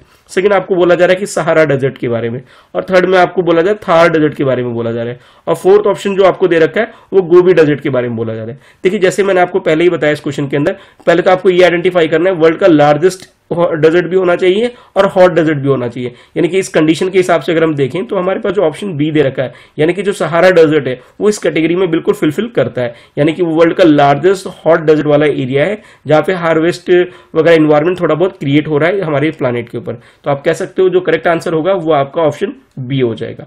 अब आप लोग मुझे कमेंट करके बताइए कि आपने कितने क्वेश्चंस के आंसर बिल्कुल सही करे हैं। ठीक है, अपना स्कोर जरूर मेंशन करिएगा और जो भी आंसर आपके अकॉर्डिंग है वो भी मुझे जरूर बताइएगा। वीडियो को लाइक कर दीजिए ताकि ऐसी और वीडियो मैं आपके लिए इस चैनल पर ला सकूं, ताकि आप अच्छी से ग्रीन ओलंपियाड की प्रिपरेशन कर सके। ग्रीन ओलंपियाड से रिलेटेड मैंने एक प्लेलिस्ट भी क्रिएट करके रखा हुआ है जो आप चैनल पर जाकर के देख सकते हो। बाकी डिस्क्रिप्शन में भी आपको इसका लिंक मिल जाएगा जहां सारे ग्रीन ओलंपियाड से रिलेटेड जितने भी वीडियोज है उसे आप देख सकते हो और अच्छे से अपनी प्रिपरेशन कर सकते हो। ठीक है, तो चैनल फ्रेंड्स @प्रिपरेशन को और चैनल को सब्सक्राइब कर लीजिए और साथ के साथ मेरे इस चैनल को, यानी कि जो कि मेरे नाम से है मिस्टर कृष्णा शाह, इस चैनल को भी सब्सक्राइब करके बेल आइकन जरूर प्रेस करिए ताकि जब भी मैं कोई न्यू वीडियो अपलोड करूं तो उसकी नोटिफिकेशन आपको रिसीव हो सके। अगर आपको लगता है कि इस वीडियो में कोई टॉपिक रह गया और कोई डाउट आपका क्लियर नहीं हुआ तो आप लोग नीचे कमेंट में लिख के भी पूछ सकते हो। इसके अलावा आप लोग मुझे इंस्टाग्राम पे फॉलो कर लो, मेरी आईडी है @मिस्टर कृष्णा शाह, जहां आप फॉलो करने के बाद इंस्टाग्राम पर मैसेज करके अपने डाउट्स डायरेक्टली मुझसे पूछ सकते हो। केंद्रीय विद्यालय के अगर आप स्टूडेंट हो तो एक मेरा ग्रुप है टेलीग्राम पर जिसे आप ज्वाइन कर सकते हो, इसका लिंक भी नीचे आपको डिस्क्रिप्शन में मिल जाएगा। ठीक है, तो thanks for watching, bye bye.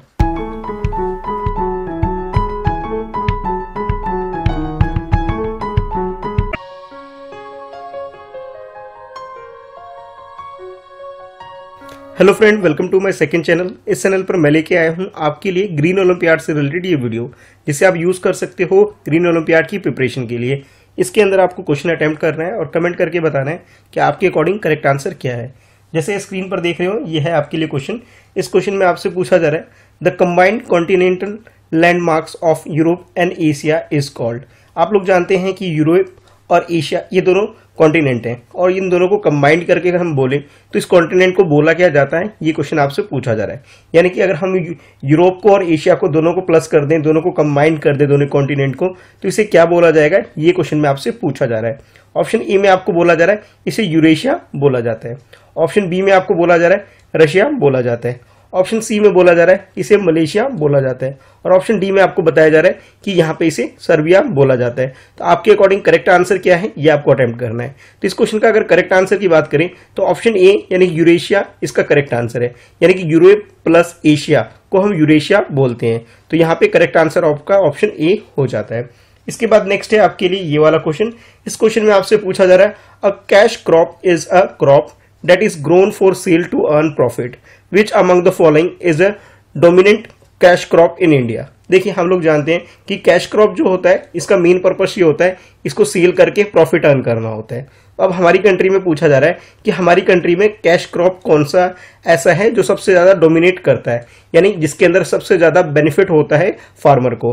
तो ये आपको चूज करना है इस ऑप्शन के थ्रू।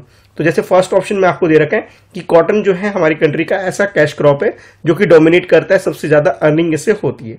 ऑप्शन बी में बोला जा रहा है कि पैडी एक ऐसा कैश क्रॉप है। और ऑप्शन सी में आपको बताया जा रहा है जो वीट है, वीट एक तरह का ऐसा कैश क्रॉप है जिसमें प्रॉफिट सबसे ज्यादा होता है। और ऑप्शन डी में आपको बोला जा रहा है ऑल। ऑल का मतलब ये कि यहाँ ऑप्शन ए, ऑप्शन बी और ऑप्शन सी में जो आपको आंसर दे रखा है ये सब के सब ऐसे कैश क्रॉप है जिसमें सबसे ज्यादा प्रॉफिट होता है। तो आपके अकॉर्डिंग करेक्ट आंसर क्या है, ये आपको चूज करना है। देखिए, इस क्वेश्चन की करेक्ट आंसर की बात करें तो जो आपको यहाँ ऑप्शन ए दे रखा है यानी कॉटन, कॉटन हमारी कंट्री में एक ऐसा कैश क्रॉप है जिसमें सबसे ज्यादा बेनिफिट होता है, यानी कि फार्मर इसमें सबसे ज्यादा अर्निंग करते हैं, यानी कि सबसे ज्यादा प्रॉफिट करने वाला जो कैश क्रॉप की अगर हम बात करें तो ये आपका कॉटन हो जाता है। तो करेक्ट आंसर यहाँ ऑप्शन ए हो जाएगा। इसके बाद नेक्स्ट है क्वेश्चन। इस क्वेश्चन में आपसे पूछा जा रहा है कि crop rotation helps to.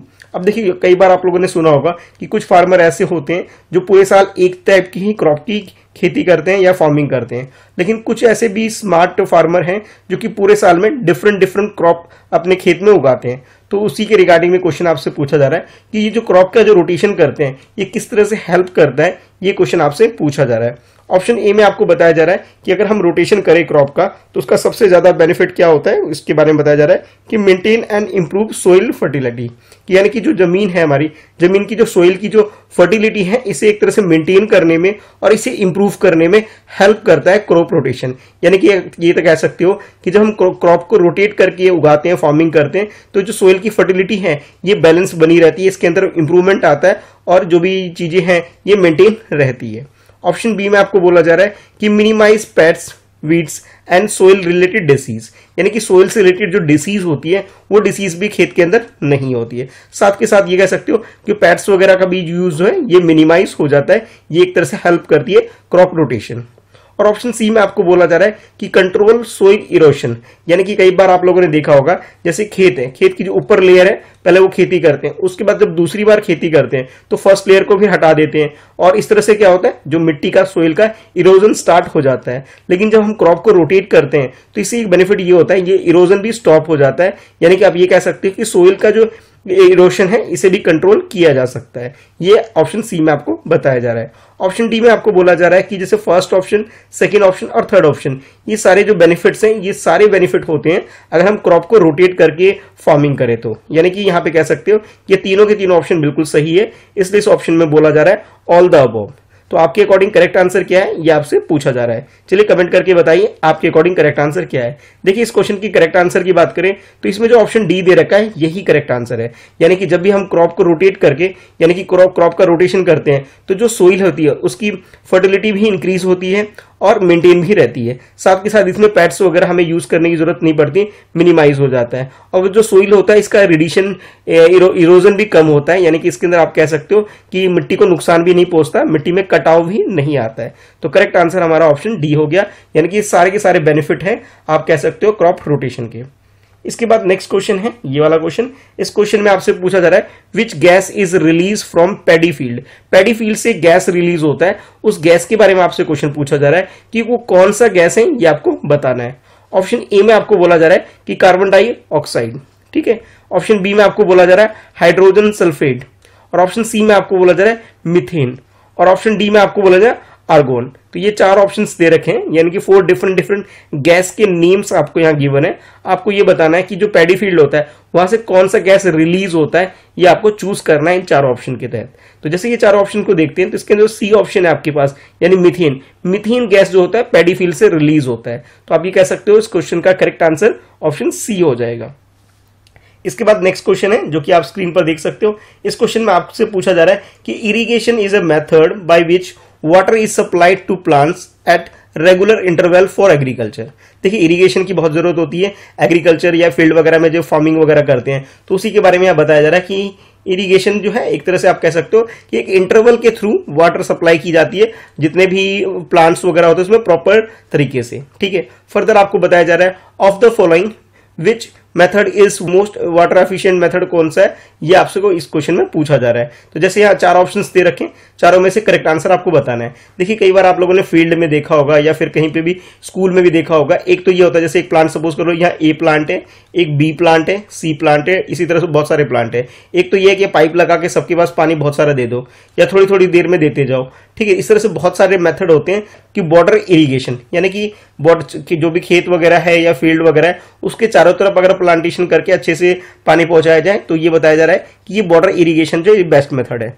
Option B में आपको बोला जा रहा है ड्रिप इरिगेशन। ड्रिप इरिगेशन में क्या होता है कि पाइपलाइन बिछा दी जाती है और उसमें अंदर पाइप के अंदर हल्का सा छेद कर दिया जाता है जिससे क्या होता है ड्रॉप ड्रॉप ड्रॉप पानी एक एक बूंद गिरता रहता है। ऑप्शन सी में आपको बताया जा रहा है कि स्प्रिंकलर इरिगेशन। स्प्रिंकलर जो इरिगेशन होता है इसके अंदर क्या होता है कि जैसे आप लोगों ने पार्क वगैरह में देखा होगा एक रोटेट करने वाला इस तरह से फुव्वारा घूमता रहता है और उसमें क्या होता है कि पानी वगैरह कभी इस वाले हिस्से में कभी इस वाले हिस्से में अलग अलग हिस्से में पानी पहुंचता रहता है, धीरे धीरे धीरे धीरे चारों तरफ पानी गिरता रहता है, यानी कि रोटेट होता रहता है और पानी हर तरफ जाता रहता है, ये आपको बताया जा रहा है। और फोर्थ ऑप्शन डी में आपको बोला जा रहा है कि फ्लड इरिगेशन। फ्लड इरिगेशन का मतलब ये होता है कि पानी को एक तरह से बहुत सारा पानी एक बार में बहा दो ताकि सब जगह पानी चलता चला जाए और पहुंच जाए। ठीक है, तो ये 4 मेथड आपको बता दिए गए। इसमें से बेस्ट मेथड कौन सा है ये आपको चूज करना है। देखिए, इस क्वेश्चन की करेक्ट आंसर की बात करें तो जो ड्रिप इरिगेशन है, जिसमें बूंद बूंद पानी एक थोड़ा थोड़ा जाता रहता है और एक पर्टिकुलर इंटरवल के बाद पानी पहुंचता रहता है, ये सबसे बेस्ट मेथड होता है। इसमें जो वाटर की जो रिक्वायरमेंट होती है प्लांट्स वगैरह को, ये भी प्रॉपर तरीके से मिल जाता है। एक तो ये बेनिफिट होता है, और दूसरा होता है कि पानी का कोई वेस्टेज वगैरह भी नहीं होता है। जैसे फार्मर वगैरह तो उनका इलेक्ट्रिसिटी का कोई बिल वगैरह भी ज्यादा नहीं आएगा। ठीक है, तो पानी का वेस्टेज भी नहीं होगा, इलेक्ट्रिसिटी का बिल भी बहुत ज्यादा नहीं आएगा अगर वो लोग मोटर यूज करते हैं तो। और इसके अलावा सबसे आसान ये होता है कि जब पाइपलाइन एक बार आप सेट कर दे तो ये अपने आप थोड़ी थोड़ी देर में पानी अपने आप पहुंचता रहता है। तो आप ये कह सकते हो कि इसका बेस्ट आंसर यानी कि मोस्ट एफिशिएंट वाटर प्रोवाइड करने का जो मेथड है वो आप कह सकते हो ड्रिप इरिगेशन है। तो करेक्ट आंसर हमारा ऑप्शन बी हो जाएगा। ठीक है, अब आप लोग कमेंट करके बताइए कि आपने कितने क्वेश्चंस के आंसर बिल्कुल सही करे हैं। वीडियो को लाइक कर दीजिए ताकि ऐसी और वीडियो मैं आपके लिए चैनल पर लेकर आ सकूं। ठीक है, और चैनल फ्रेंड्स @प्रिपरेशन को सब्सक्राइब कर लीजिए। साथ के साथ मिस्टर कृष्णा शाह चैनल को भी सब्सक्राइब कर लीजिएगा ताकि जब भी मैं वीडियो अपलोड करूं तो उसकी नोटिफिकेशन आपको रिसीव हो सके। देखिए, मैंने अब व्हाट्सएप पे भी एक ग्रुप क्रिएट कर दिया है जिसका लिंक मैंने नीचे डिस्क्रिप्शन में आपको दे देता हूं ताकि आप लोग मेरा व्हाट्सएप ग्रुप भी ज्वाइन कर सकते हैं। नीचे आपको डिस्क्रिप्शन में लिंक मिल जाएगा, उसे क्लिक करके आप ज्वाइन कर सकते हैं। बाकी कोई डाउट है, कुछ पूछना चाहते, कोई आपकी क्वेरीज हैं तो आप लोग मुझे इंस्टाग्राम पे फॉलो कर लो। मेरी आईडी है @Mr. कृष्णा शाह, जहां मैसेज करके आप डायरेक्टली मुझसे अपने डाउट्स वगैरह पूछ सकते हैं। अभी के लिए इतना ही है। बाकी ग्रीन ओलंपियाड से रिलेटेड एक प्लेलिस्ट भी है जहां जाकर के आप प्लेलिस्ट में सारी वीडियोस देख सकते हैं ग्रीन ओलंपियाड से रिलेटेड, ताकि एक अच्छी प्रिपरेशन आप कर सके। चलिए फिर आज के लिए इस वीडियो में इतना ही है। Thanks for watching, bye bye.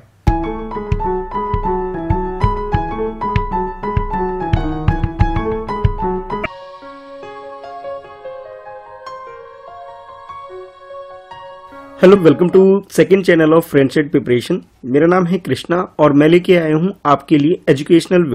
इस वीडियो में मैं डिस्कस करने वाला हूं ग्रीन ओलंपियाड से रिलेटेड कुछ क्वेश्चंस।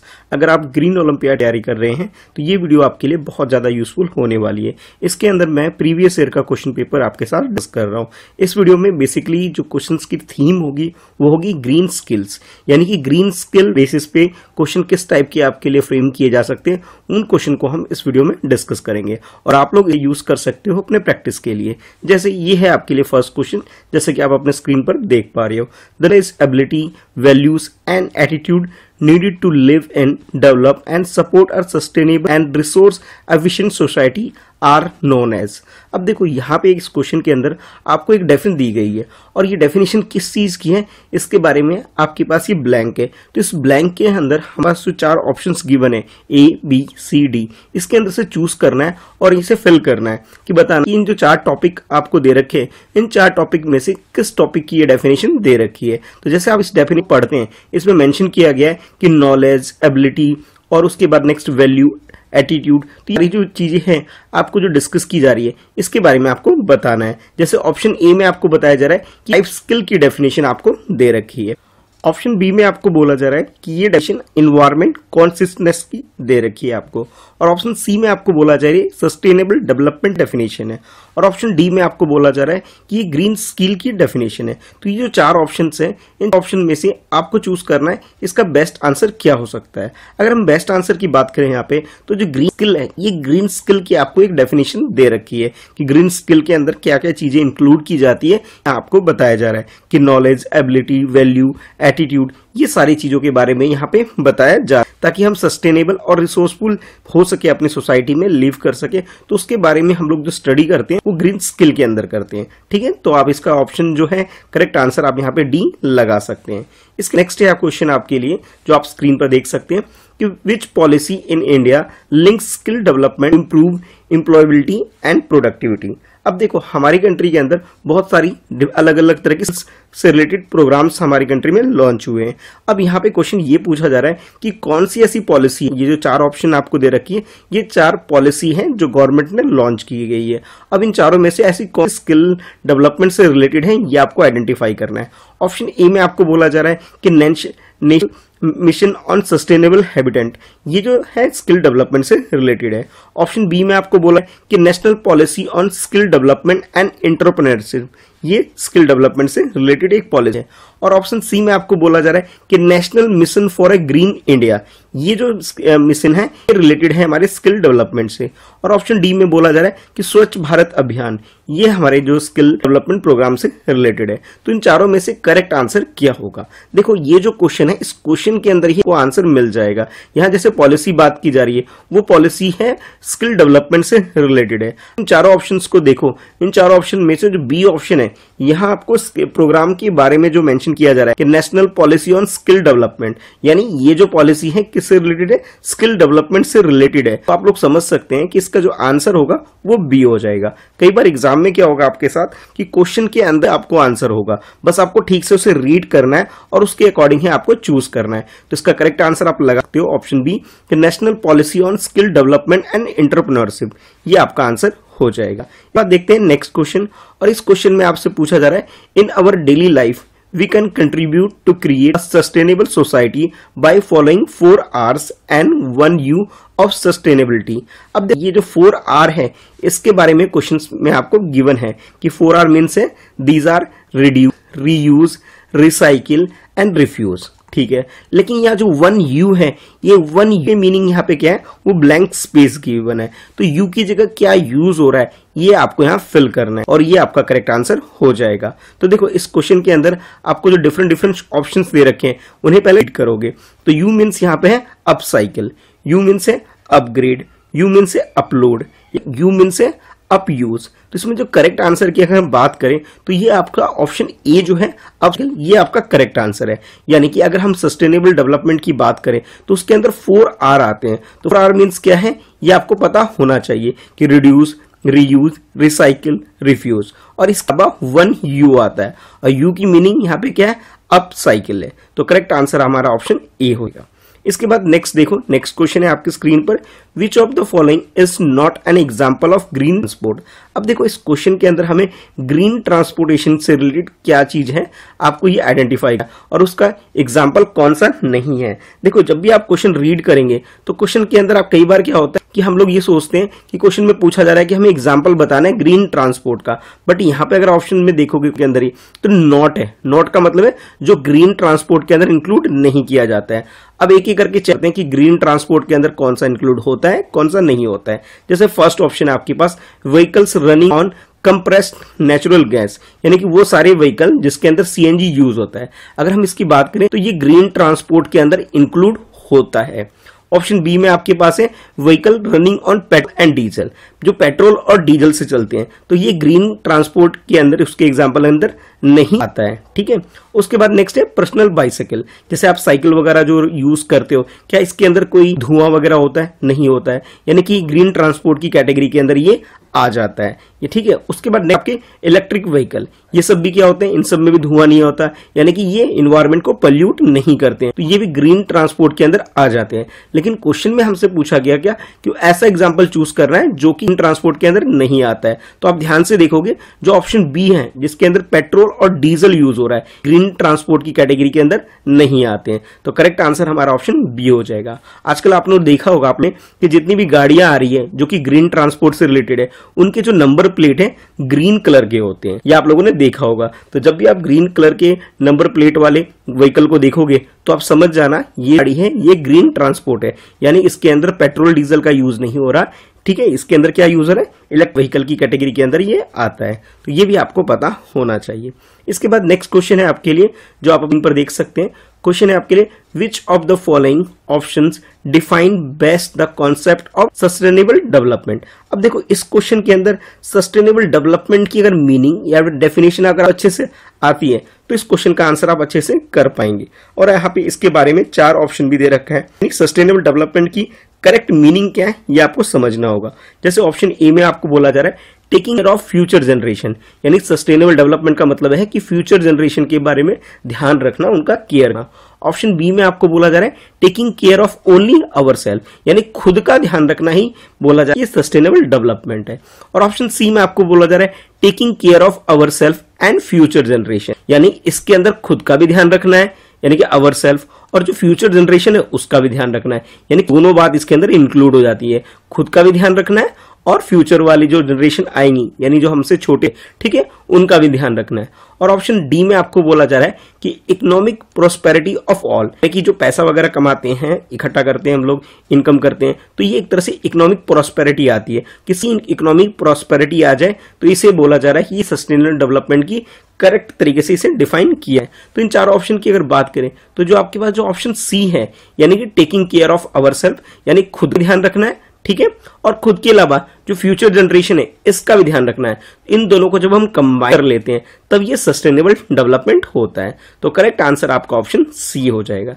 आई होप आपको ये क्वेश्चंस अच्छे से समझ में आ गए होंगे। अब आप लोग नीचे कमेंट में लिखकर बताओ कि वीडियो आपको कैसी लगी और आपने कितने क्वेश्चंस के आंसर सही कर लिया, ठीक है। तो ऐसी और वीडियो देखने के लिए चैनल जो कि मेरे नाम से ही है मिस्टर नशा, इसे सब्सक्राइब कर लीजिए और हाँ, बेल आइकन जरूर प्रेस करिए ताकि आने वाली वीडियो की नोटिफिकेशन आपको हो सके। इसके अलावा जो मेरा मेन चैनल है मिस्टर कृष्णा शाह के अलावा friends@प्रिपरेशन, जरूर सब्सक्राइब कर लेना ताकि जब भी मैं वीडियो अपलोड करूं तो आपके पास नोटिफिकेशन आ सके, ठीक है। तो वीडियो को लाइक कर दो ताकि ऐसी और वीडियो मैं आपके लिए लेके आऊं, ठीक है। तो थैंक्स फॉर वॉचिंग, मिलते हैं फिर नेक्स्ट वीडियो में, बाय।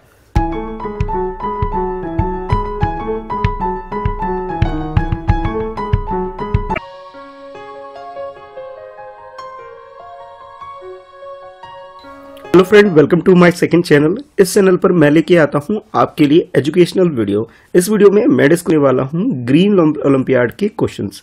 अगर आप ग्रीन ओलंपियाड की तैयारी कर रहे हैं तो ये वीडियो आपके लिए बहुत ज़्यादा बेनिफिशियल होने वाली है। बेसिकली इस वीडियो के अंदर हम लोग जो क्वेश्चन डिस्कस करेंगे उनका थीम है एनवायरनमेंट एंड सस्टेनेबल डेवलपमेंट, यानी इसके अंदर हम लोग एनवायरनमेंट से रिलेटेड और सस्टेनेबल डेवलपमेंट से रिलेटेड क्वेश्चन डिस्कस करने वाले। चलिए वन बाय वन क्वेश्चन को हम डिस्कस कर लेते हैं। जैसा कि फर्स्ट क्वेश्चन आपके स्क्रीन पर ये आपको दे रहा है। इस क्वेश्चन में आपसे पूछा जा रहा है कि commonly known as rain forest of sea corals are now under massive bleaching which is attributes to which of the following reason। देखिए सबसे पहले इस क्वेश्चन के अंदर कोरल रीफ क्या होता है इसकी मीनिंग आपको क्लियर पता होना चाहिए। इसके बाद नेक्स्ट जो टर्म आपके लिए रेन फॉरेस्ट ऑफ सी, ठीक है, इसके बारे में पता होना चाहिए। कोरल रीफ बेसिकली होता क्या है कि जब समुद्र वगैरह होते हैं, ठीक है, समुद्र के अंदर जो छोटे छोटे जो जीव वगैरह होते हैं उसे हम कोरल रीफ बोलते हैं, ठीक है, जो कि कह सकते हो डीप इन द सी आप कह सकते हो, ये देखने को हमें मिलते हैं। जैसे इस क्वेश्चन में आपसे पूछा गया कि क्या रीजन है जो कोरल रीफ वगैरह है उसके अंदर ये जो रेन फॉरेस्ट सी जो क्रिएट होता है ये ब्लीचिंग क्रिएट करता है और इनके लिए प्रॉब्लम क्रिएट करता है। देखो जब भी टेम्परेचर इंक्रीज होता है, ठीक है, तो पानी वगैरह का जो लेवल है वो कम होता चले जाएगा और जब वहां टेम्परेचर इंक्रीज हुआ, ठीक है, तो उसके अंदर जो भी प्लांट्स वगैरह हैं उनके लिए प्रॉब्लम क्रिएट होगी और जो टेम्परेचर बढ़ने की वजह से या फिर कार्बन डाइऑक्साइड का जो लेवल है वो बहुत ज्यादा होने की वजह से उनके लिए प्रॉब्लम क्रिएट हो जाती है। तो इस वजह से क्वेश्चन की अगर हम आंसर की बात करें तो जैसे यहाँ CO2 यानी कि कार्बन डाइऑक्साइड का जो लेवल राइज हो रहा है ये एक हो सकता है। दूसरा रीजन ये जो आपको गिवन है कि राइज इन टेम्परेचर ऑफ सी, कि सी का जब टेम्परेचर इंक्रीज होता है तो वजह से भी ऐसा होता है। तो ये दोनों ही जो ऑप्शन ए और बी है दोनों करेक्ट है। तो इस तरह से आप जो करेक्ट आंसर इसमें लगा सकते हो ऑप्शन सी लगा सकते हो, जिसके अंदर आपको जो बोथ दे रखा है इसे आप चूज कर लोगे, ठीक है। अब डिस्कस करते हैं नेक्स्ट क्वेश्चन। तो नेक्स्ट क्वेश्चन में आपसे पूछा जा रहा है which flightless birds are found on the continent of Antarctica. अब अंटार्कटिका जो कॉन्टिनेंट है यहाँ पे कौन सा बर्ड पाया जाता है ये क्वेश्चन आपसे पूछा जा रहा है। तो जैसे आपके पास ये ऑप्शन भी गिवन है कि मास्क्ड बॉडी, ठीक है, ऑप्शन के अकॉर्डिंग। सेकंड ऑप्शन आपको गिवन है ब्राउन हेडेड गर्ल्स और ऑप्शन सी के अंदर आपको गिवन है पेन और ऑप्शन डी में आपको गिवन है क्रैक्स। तो इन चारों ऑप्शन में से जो पेंगुइन है ये अंटार्कटिका कॉन्टिनेंट के ऊपर हमें देखने को मिलता है। तो करेक्ट आंसर आप यहाँ पे सी लगा सकते हैं, ठीक है। इसके बाद नेक्स्ट है आपके लिए, इस क्वेश्चन में आपसे पूछा जा रहा है कि mercury occurs naturally on the earth chest, it is released into the environment by volcano activity, warping of rock, also human activity. The neurological disorder is caused by mercury point. अब देखो इस क्वेश्चन के अंदर ना, जैसे इस question के अंदर अर्थ क्रस्ट है, तो जब भी आप ये ना ग्रीन ओलंपियाड की तैयारी है तो अर्थ के जितने भी लेयर्स होते हैं इसके बारे में आपको पता होना चाहिए, ठीक है, जिसमें से एक लेयर क्या क्रस्ट होता है। तो क्रस्ट के अंदर ही क्या होता है कि जब भी वॉल्केनो वगैरह आता है, यानी कि जैसे आपने देखा होगा ये अर्थ है, ठीक है, ये सरफेस है, और जब वॉल्केनो आता है तो यहाँ पे कुछ इस तरह से ये पहाड़ जैसा बन के आता है, और इसके से जो लार्वा है ये सब चीजें यहाँ से बाहर निकलती है, ठीक है। जब ये बाहर निकलती है और इस वजह से कई सारी क्रिएट होती है हमारे इन्वायरमेंट के अंदर। तो जो मरकरी है जो कि अर्थ के बिल्कुल नीचे है, नीचे इसके क्रस्ट के अंदर है, ये मरकरी भी इसके थ्रू ही बाहर निकल जाती है। तो जैसे इस क्वेश्चन में आपसे पूछा जा रहा है कि भाई इस क्वेश्चन में which neurological disorder is cause by mercury poisoning, जो मरकरी जो एक तरह से लोगों के लिए नुकसान करती है, हार्मफुल है, तो ये कौन सा डिसऑर्डर यानी डिसीज बना देती है, क्रिएट करती है, उस डिसीज में आइडेंटिफाई करना है। तो जैसे इस क्वेश्चन के अंदर 4 ऑप्शन आपको दे रखे हैं। जैसे फर्स्ट ऑप्शन आपके ब्राइट्स डिसीज, सेकंड ऑप्शन आपको गिवन है हिरोशिमा डिसीज, नेक्स्ट ऑप्शन आपको गिवन है कि मीमांता डिस, और डी ऑप्शन में गिवन है आपके पास ओसोस्लेरिसिस, ठीक है। तो ये जो आपके पास ऑप्शंस गिवन है, जैसे अगर करेक्ट ऑप्शन की बात करें, करेक्ट आंसर की बात करें, तो मीमांता डिसीज जो है ये क्रिएट होती है यह मरकरी की वजह से। तो करेक्ट आंसर आप सी पर लगा सकते हैं।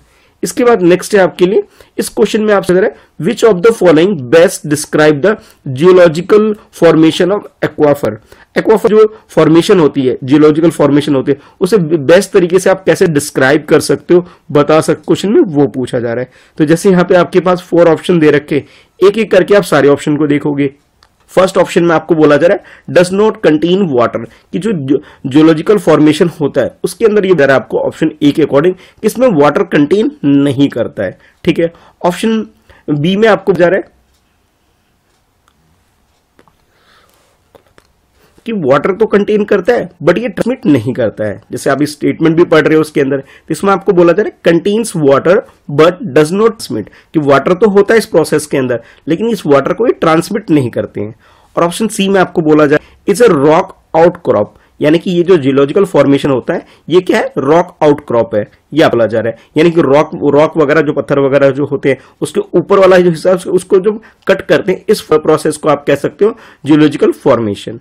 और ऑप्शन डी में आपको बोला जा रहा है कि कंटेन एंड ट्रांसमिट वाटर, कि इस प्रोसेस में वाटर भी कंटेन करता है और वाटर को ट्रांसमिट भी किया जाता है। तो ये 4 ऑप्शन हमारे पास गिवन है, इन 4 ऑप्शन में से हमें करेक्ट आंसर हमें चूज करना है। देखिए जब भी हम जियोलॉजिकल फॉर्मेशन की बात, तो इस प्रोसेस के अंदर जो एक्वाफर के बारे में आपको बोला जा रहा है, इसे बेस्ट तरीके से अगर हमें डिस्क्राइब करना है तो ये जो सी ऑप्शन आपके पास है अ रॉक आउटक्रॉप, ये इसका करेक्ट आंसर हो जाएगा, ठीक है।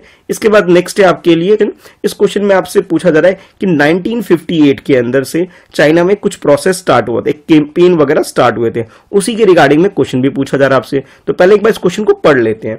The 4 pest campaign of China was initiated in 1958 as a hygienic campaign aimed eliminating the 4 common pests, 3 of which were rat, flies and mosquitoes। देखो के अंदर पेट्स से रिलेटेड एक कैंपेन स्टार्ट हुआ था जिसके अंदर 3 के बारे में तो आपको गिवन है, ठीक है, जैसे आप क्वेश्चन को रीड कर रहे हैं क्वेश्चन में आपको गिवन है, लेकिन 4th के बारे में आपसे क्वेश्चन में कुछ इस तरह से पूछा जा रहा है कि the extermination of 4th had upset the ecological balance and enable crop eating insect to proliferate, identify the 4th paste. तो जो 4th पेस्ट है इसे आपको आइडेंटिफाई करना है जिसने चाइना का जो इकोलॉजिकल बैलेंस है इसको डिस्टर्ब कर दिया, अपसेट कर दिया था।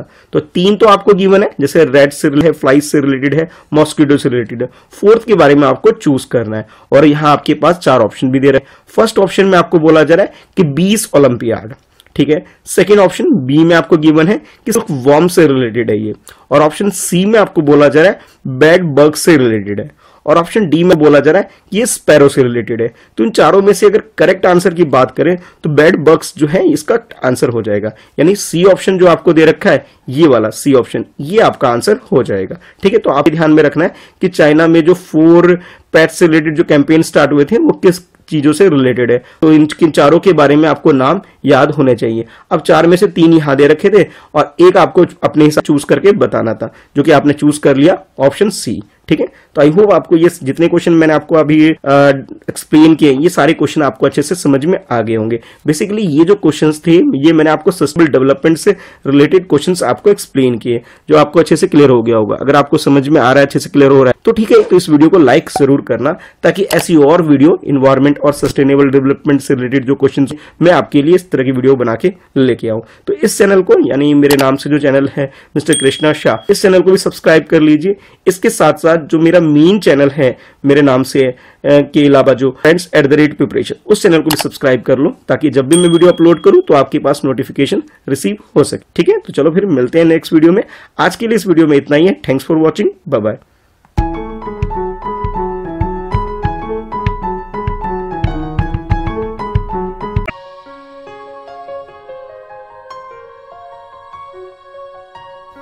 Hello friend, welcome to my second channel. इस चैनल पर मैं लेके आता हूं आपके लिए एजुकेशनल वीडियो। इस वीडियो में मैं डिस्कस करने वाला हूं आपके साथ ग्रीन ओलंपियाड के क्वेश्चंस। अगर आप केंद्रीय विद्यालय के स्टूडेंट हैं, ग्रीन ओलंपियाड की प्रिपरेशन कर रहे हैं, तो ये वीडियो आपके लिए बहुत ज़्यादा बेनिफिशियल होने वाली है। इस वीडियो के मैं environment and sustainable development theme के ऊपर कुछ क्वेश्चन आपके साथ डिस्कस करने वाला हूं। चलिए बाय वन सारे क्वेश्चन को हम सॉल्व करते हैं, देखते हैं कि किस टाइप से आप प्रिपरेशन कर रहे हैं। और इसमें से जो भी क्वेश्चन मैं आपको करवाऊं, इसका स्कोर जरूर मेंशन करना नीचे कमेंट में कि आपने कितने क्वेश्चंस के आंसर सही कर लिए। और जो भी टॉपिक आप पढ़ते हैं, इसे थोड़ा रिवाइज भी आपको करना है घर पे। तो देखिए, जैसे ये क्वेश्चन है आपके लिए, a rain forest has layers, which layer lies between the emergent layer. अब देखो, इस क्वेश्चन के अंदर आपसे बोला जा रहा है कि रेन फॉरेस्ट की अगर हम बात करें तो इसके अंदर 4 लेयर्स होते हैं, और इसके अंदर से जो एक लेयर है इसका नाम है इमर्जेंट लेयर। इस लेयर के नीचे कौन सा लेयर आता है, ये आपसे क्वेश्चन पूछा जा रहा है। ऑप्शन ए में बोला जा रहा है फॉरेस्ट फ्लोर, ऑप्शन बी में आपको बोला जा रहा है कैनोपी, ऑप्शन सी में आपको बोला जा रहा है अंडर स्टोरी, और ऑप्शन डी में आपको बोला जा रहा है there is no layer beneath the emergent layer. तो इनमें करेक्ट आंसर क्या है, ये आपको चूज करना है। तो इस क्वेश्चन की अगर करेक्ट आंसर की बात करें तो इसमें जो ऑप्शन बी आपको दे रखा है, ये इसका करेक्ट आंसर हो जाएगा।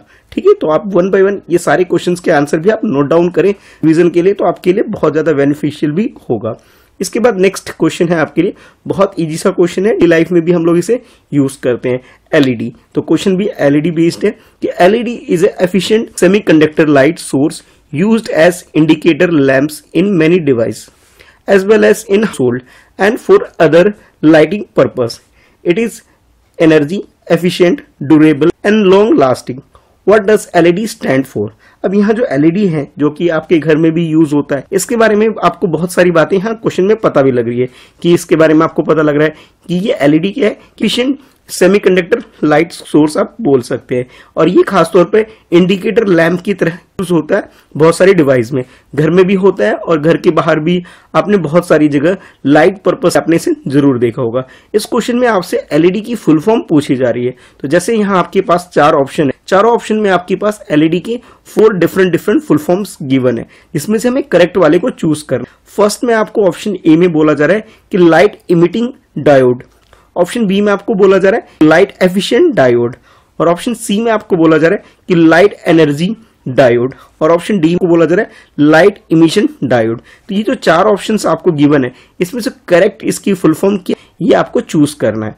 तो इस क्वेश्चन की अगर करेक्ट आंसर की बात करें यहाँ पे, तो इस क्वेश्चन का करेक्ट आंसर सी हो जाएगा। सी यानी कि लाइट एनर्जी डायोड, ये इसका करेक्ट आंसर है। देखिए, एलईडी के बारे में तो आप सभी जानते होंगे, लेकिन क्वेश्चन में कई बार एलईडी की फुल फॉर्म भी पूछी जा सकती है, इस बात का आपको ध्यान रखना है। बाकी इसके बारे में कुछ और फैक्ट भी आपको पता होना चाहिए कि ये जो एलईडी होता है वो किस टाइप का होता है, एफिशिएंट कंडक्टर कह सकते हो, लाइट सोर्स का होता है। और खासतौर पे इसका यूज कहाँ होता है, जितने भी लाइटिंग पर्पस वाली डिवाइस होती है उसके अंदर इंडिकेटर के रूप में से यूज होता है, घर में भी होता है और बाकी बाहर भी आपने देखा होगा। तौर पर जहां पे भी लाइटिंग पर्पस होता है वहां इसे यूज ज्यादा किया जाता है, वो सिर्फ इसलिए क्योंकि ये जो एनर्जी का बहुत एफिशिएंट ड्यूरेबल सोर्स आप कह सकते हो। तो इस तरह से करेक्ट आंसर आपका सी हो गया। बाकी एलईडी के बाद जो चीजें आपने इस क्वेश्चन में सीखा, इसे भी आपको नोट डाउन करके थोड़ा रिवीजन भी कर लेना है। अब मूव करते हैं नेक्स्ट की तरफ। तो नेक्स्ट क्वेश्चन है अब आपके लिए, जैसे एलईडी के बारे में आपने यहाँ जाना, तो एलईडी के बाद नेक्स्ट आपके पास है ये, इस वाले क्वेश्चन को हम पढ़ते हैं। This ornamental invasive plants south America has spread all over the globe because of human action.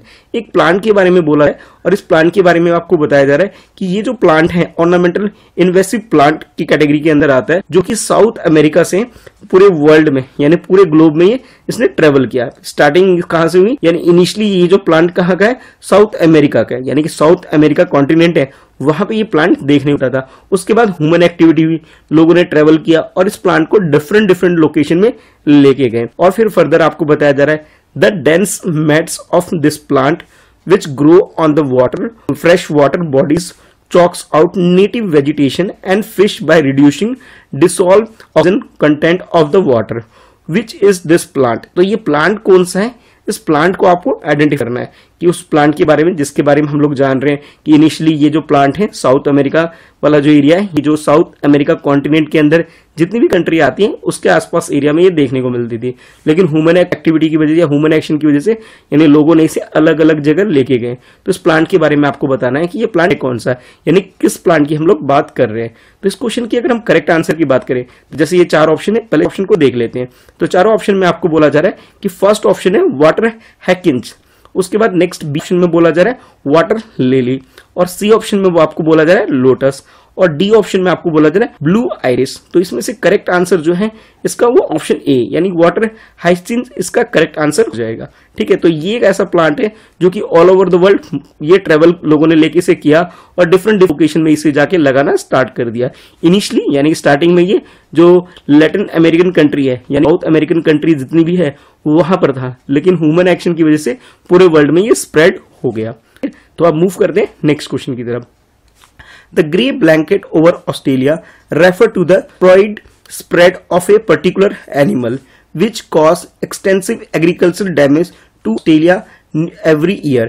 Which is this animal? एक एनिमल है ऑस्ट्रेलिया के अंदर जो कि हर साल वहां पे जो भी एग्रीकल्चर होता है यानी खेती होती है उसे वो डैमेज करता रहता है। तो ये किस एनिमल के बारे में बात की जा रही है जिसे ग्रे ब्लैंकेट के नाम से भी एक तरह से आप बोल सकते हो जाना जाता है। कौन सा ऐसा एनिमल है ऑस्ट्रेलिया के अंदर जो कि वहां पे जब भी खेती वगैरह होती है हर साल उसे डिस्ट्रॉय करता है, उसे नुकसान पहुंचाता रहता है। तो जैसे ऑप्शन ई में आपको बोला जा रहा है कि ये जो एनिमल है वो रैट की बात की जा रही है, ऑप्शन बी में आपको बोला जा रहा है कि ये रैबिट के बारे में बात की जा रही है, ऑप्शन सी में आपको बोला जा रहा है कंगारू की बात आ रही है, और ऑप्शन डी में आपके ऑप्शन दे रखा है आपको डी के अंदर कि कोलाला बियर के बारे में इसमें बात की। तो इस क्वेश्चन की अगर करेक्ट आंसर की बात करें तो ऑप्शन सी इसका करेक्ट आंसर है यानी कंगारू की बात की जा रही है। अगर क्रिकेट फॉलो करते हैं तो ऑस्ट्रेलियन प्लेयर को कंगारू भी बोला जाता है। वो इसलिए बोला जाता है क्योंकि उनकी कंट्री में कंगारू है बहुत ज्यादा नंबर्स में होते हैं। ठीक है, ये कंट्री कंगारू के लिए जाना भी जाता है और वहां जो एग्रीकल्चर वगैरह जो डैमेज भी होता है इनकी वजह से भी होता है। तो इस वजह से आप इस तरह से लिंक करके भी इसे याद कर सकते हैं कि जो ऑस्ट्रेलिया है किससे बिलोंग कर, ऑस्ट्रेलिया से कौन सा एनिमल बिलोंग करता है, कंगारू बिलोंग करता है। तो आपको ध्यान रखना है कि वहां भी एग्रीकल्चरल डैमेज होता है, किसकी वजह से होता है, कंगारू की वजह से होता है। ये आप याद कर सकते हैं। ठीक है, इसके बाद नेक्स्ट क्वेश्चन है आपके लिए। इस क्वेश्चन में आपसे बोला जाए permafrost is a permanently frozen soil and occurs mostly in high altitude storing a massive amount of a particular element. As a result of climate change, permafrost is at the risk of melting and releasing the stored element in form of a gas. Identify the gas. एक gas की बात आ रही है और उस gas के बारे में ये बोला जा रहा है कि ये गैस रिलीज होता है किसी पर्टिकुलर मेल्ट होने की वजह से। जब वो मेल्ट होता है, मेल्ट होने के बाद एक गैस फॉर्म के रूप में रिलीज होता है। तो वहां फॉरेस्ट के बारे में ये क्वेश्चन पूछा जा रहा है जो कि एक फ्रोजन सॉइल होता है और मोस्टली ये जो पाया जाता है हाई एल्टीट्यूड वाला जो एरिया होता है वहां पे पाया जाता है एक तरह से फ्रोजन कंडीशन के अंदर। लेकिन आजकल जैसे टेम्परेचर वगैरह इंक्रीज हो रहा है जिसकी वजह से ये मेल्ट होना स्टार्ट हो गया है, और जब मेल्ट होता है तो मेल्ट होने की ये जो है इसके अंदर से एक गैस भी रिलीज होती है। वो कौन सा गैस रिलीज करता है उस गैस के बारे में इसके अंदर आपसे पूछा जा रहा है। तो ऑप्शन ए में आपको बोला जा रहा है ओजोन, ऑप्शन बी में आपको बोला जा रहा है हाइड्रोजन, और सी में आपको बोला जा रहा है नाइट्रोजन ऑक्साइड, और ऑप्शन डी में आपको बोला जा रहा है कार्बन डाइऑक्साइड। तो ये 4 ऑप्शन आपको दे रखे हैं जिसमें से आपको करेक्ट ऑप्शन चूज करना है। तो इस क्वेश्चन की अगर करेक्ट आंसर की बात करें यानी उस पर्टिकुलर गैस में बात करें तो वो डी ऑप्शन आपका ही है यानी कि कार्बन डाइऑक्साइड इसका करेक्ट आंसर हो जाएगा। तो ये क्वेश्चन था। इस क्वेश्चन के अकॉर्डिंग आप यहाँ पे जो डी ऑप्शन आपको दे रखा है जिसमें कार्बन डाइऑक्साइड के बारे में आपको बताया जाए, तो कार्बन डाइऑक्साइड इसे आप चूज कर सकते हैं अपने आंसर के लिए। ठीक है, ये वाला ऑप्शन। तो इस तरह से आप मेंशन कर सकते हैं, इसका आंसर डी हो जाएगा। अब आप लोग मुझे कमेंट करके बताइए कि आप लोगों ने कितने क्वेश्चंस के आंसर बिल्कुल सही किए हैं। ठीक है, और वीडियो आपको कैसी लगती है कमेंट करके जरूर बताना। वीडियो को लाइक करना ताकि ऐसी वीडियो मैं आपके लिए लेके आ सकूं। और चैनल, ये मेरा जो सेकंड चैनल है जो कि मेरे नाम से है मिस्टर कृष्णा शाह, इनको सब्सक्राइब कर लीजिए ताकि ऐसी वीडियो जब भी मैं अपलोड करूं तो आपके पास नोटिफिकेशन रिसीव हो सके। बाकी जो मेन चैनल है friends@प्रिपरेशन उसे भी सब्सक्राइब कर लेना ताकि जब भी मैं वहां वीडियो अपलोड करूं तो आपके पास नोटिफिकेशन आ सके। तो आज की इस वीडियो में इतना ही है, मिलते हैं फिर नेक्स्ट वीडियो में। Thanks for watching, bye bye.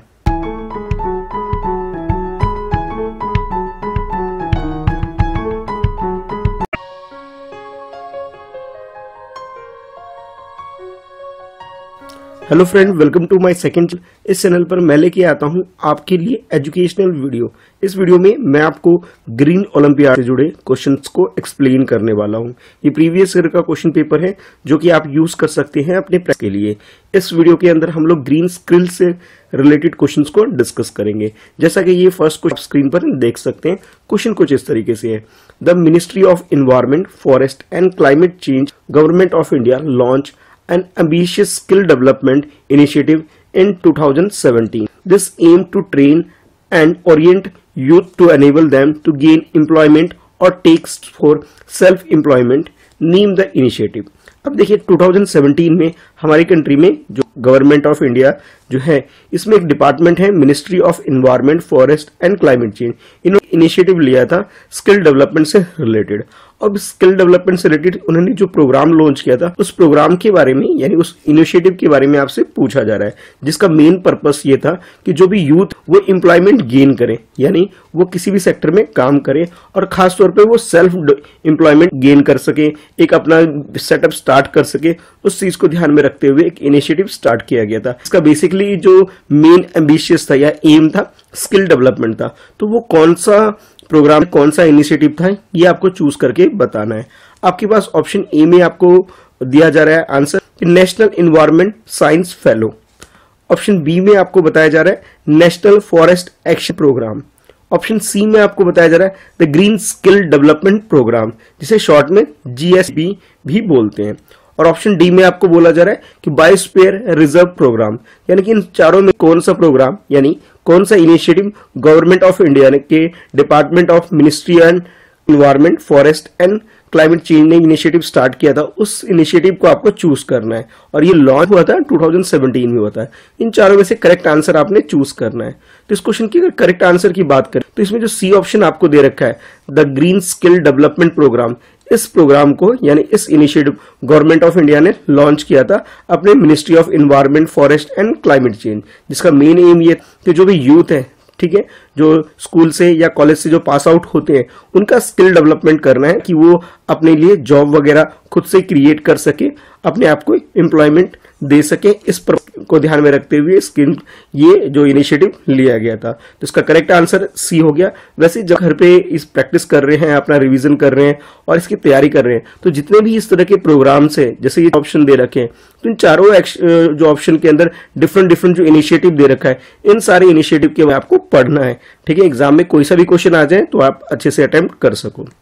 इसके बाद नेक्स्ट है test consist of environment friendly method of farming that allow the production of agricultural crop or livestock without damage to human or natural system. It also involve preventing the use of chemical so as to avoid adverse effect of soil, water and biodiversity.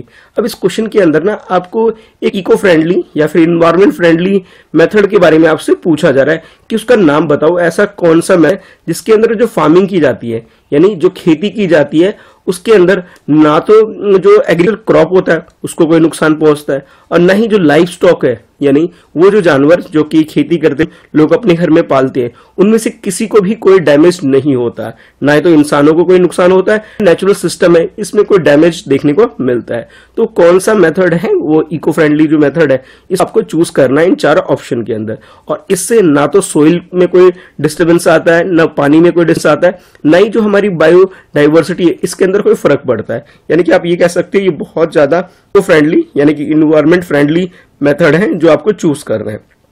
Option A में आपको बताया जा रहा है organic farming, option B में आपको बोला जा रहा है सस्टेनेबल एग्रीकल्चर, और ऑप्शन सी में आपको बोला जा रहा है सस्टेनेबल डेवलपमेंट, और ऑप्शन डी में आपको बोला जा रहा है सस्टेनेबल लाइफस्टाइल। तो इन चारों में से करेक्ट आंसर है ये आपने चूज करना है।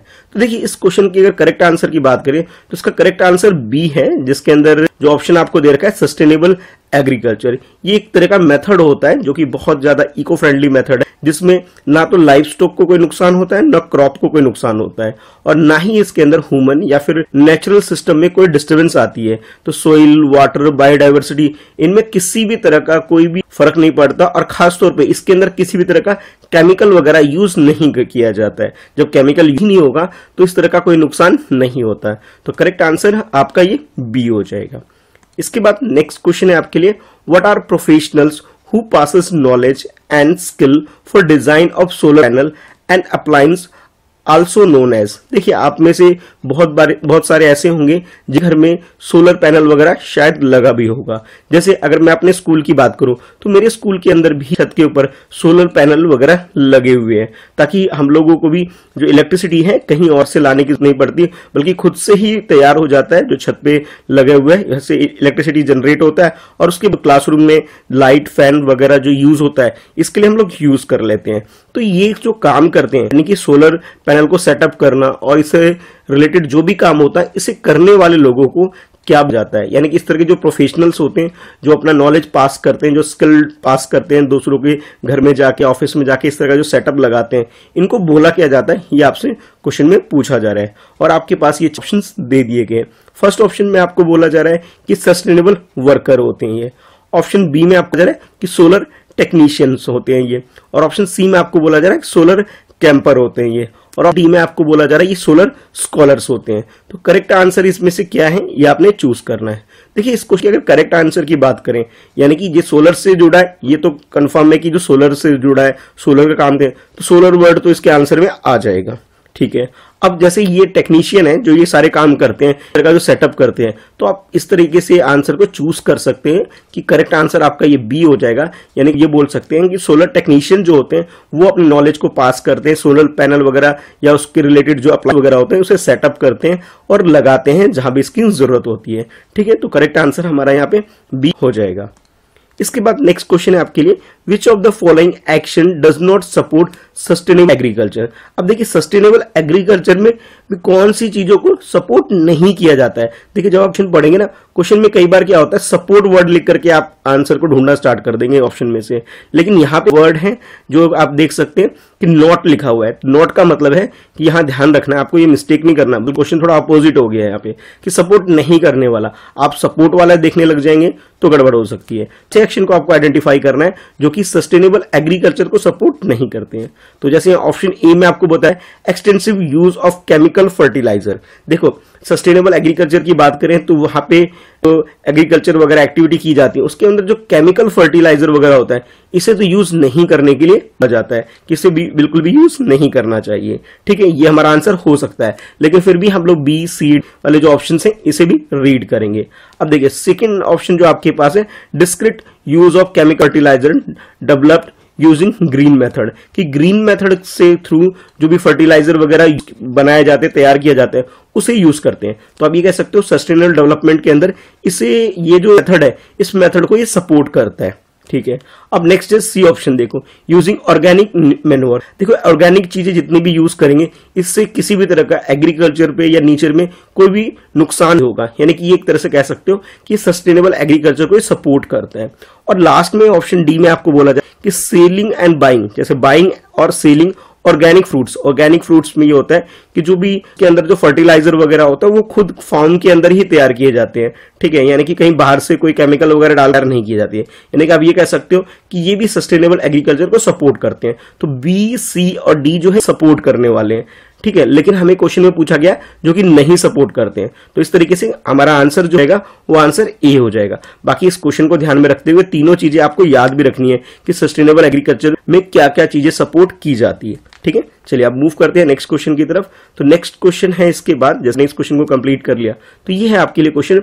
और क्वेश्चन में आपसे पूछा जा रहा है कि there are different entrepreneur activity related to society, which of the following activity is primarily related to the marketing and production of input and products used in agriculture activities. हमारी सोसाइटी के अंदर अगर हम बात करें बहुत सारी एक्टिविटी होती है जिसके थ्रू लोग अपनी जो लाइवलीहुड जो इनकम वगैरह जनरेट करते हैं। ठीक है, तो बहुत सारी होती है, उनमें से आप यहाँ पे जो क्वेश्चन आपसे पूछा जा रहा है कि कौन सी प्राइमरीली एक्टिविटी है या कौन सी है एक्टिविटी जिसके अंदर जो मार्केटिंग एंड प्रोडक्शन वर्क जो होता है, ठीक है, और जो इसके इनपुट्स से रिलेटेड है वो एग्रीकल्चर एक्टिविटी के अंदर हम डाल सकते हैं, उसके अंदर इन कर सकते हैं। देखिए बेसिकली अगर हम इकोनॉमिक एक्टिविटी की कहेंगे इसे 3 पार्ट्स में डिवाइड किया जाए, फर्स्ट पार्ट, सेकंड पार्ट और थर्ड पार्ट।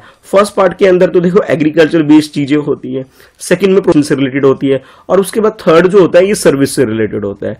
अब जो एग्रीकल्चर एक्टिविटी होती है फर्स्ट कैटेगरी की एक्टिविटी आप कह सकते हो। अब इस क्वेश्चन में आपको ना डिफरेंट एक्टिविटीज दे रखी है और आपको चूज करना है कौन सी एक्टिविटी एग्रीकल्चर एक्टिविटी से रिलेटेड है, जिसके अंदर की मार्केटिंग एंड प्रोडक्शन वर्क होता है, एग्रीकल्चर से रिलेटेड जो भी काम होते हैं। तो यहाँ आपको 4 ऑप्शंस दे दिए गए हैं। ऑप्शन ए में आपको बोला जा रहा है कि सोशल एंटरप्रेन्योरशिप से रिलेटेड जो काम होता है वो एग्रीकल्चर एक्टिविटी के अंदर आता है।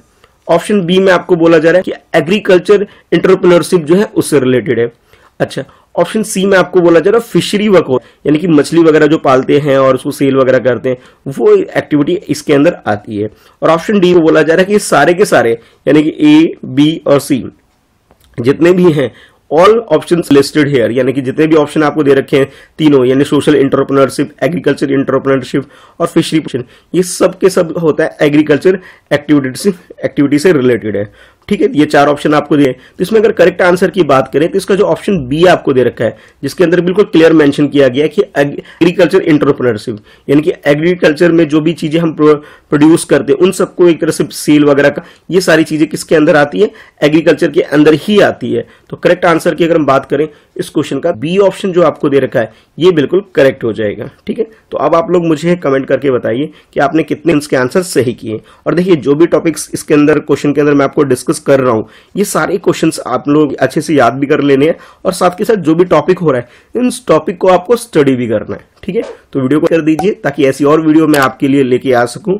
और हाँ, चैनल जो मेरे नाम से ही है मिस्टर कृष्णा शाह, इस चैनल को सब्सक्राइब कर लीजिए, बेल आइकन प्रेस करिए ताकि जब न्यू वीडियो आए तो आपके पास इसकी नोटिफिकेशन रिसीव हो सके।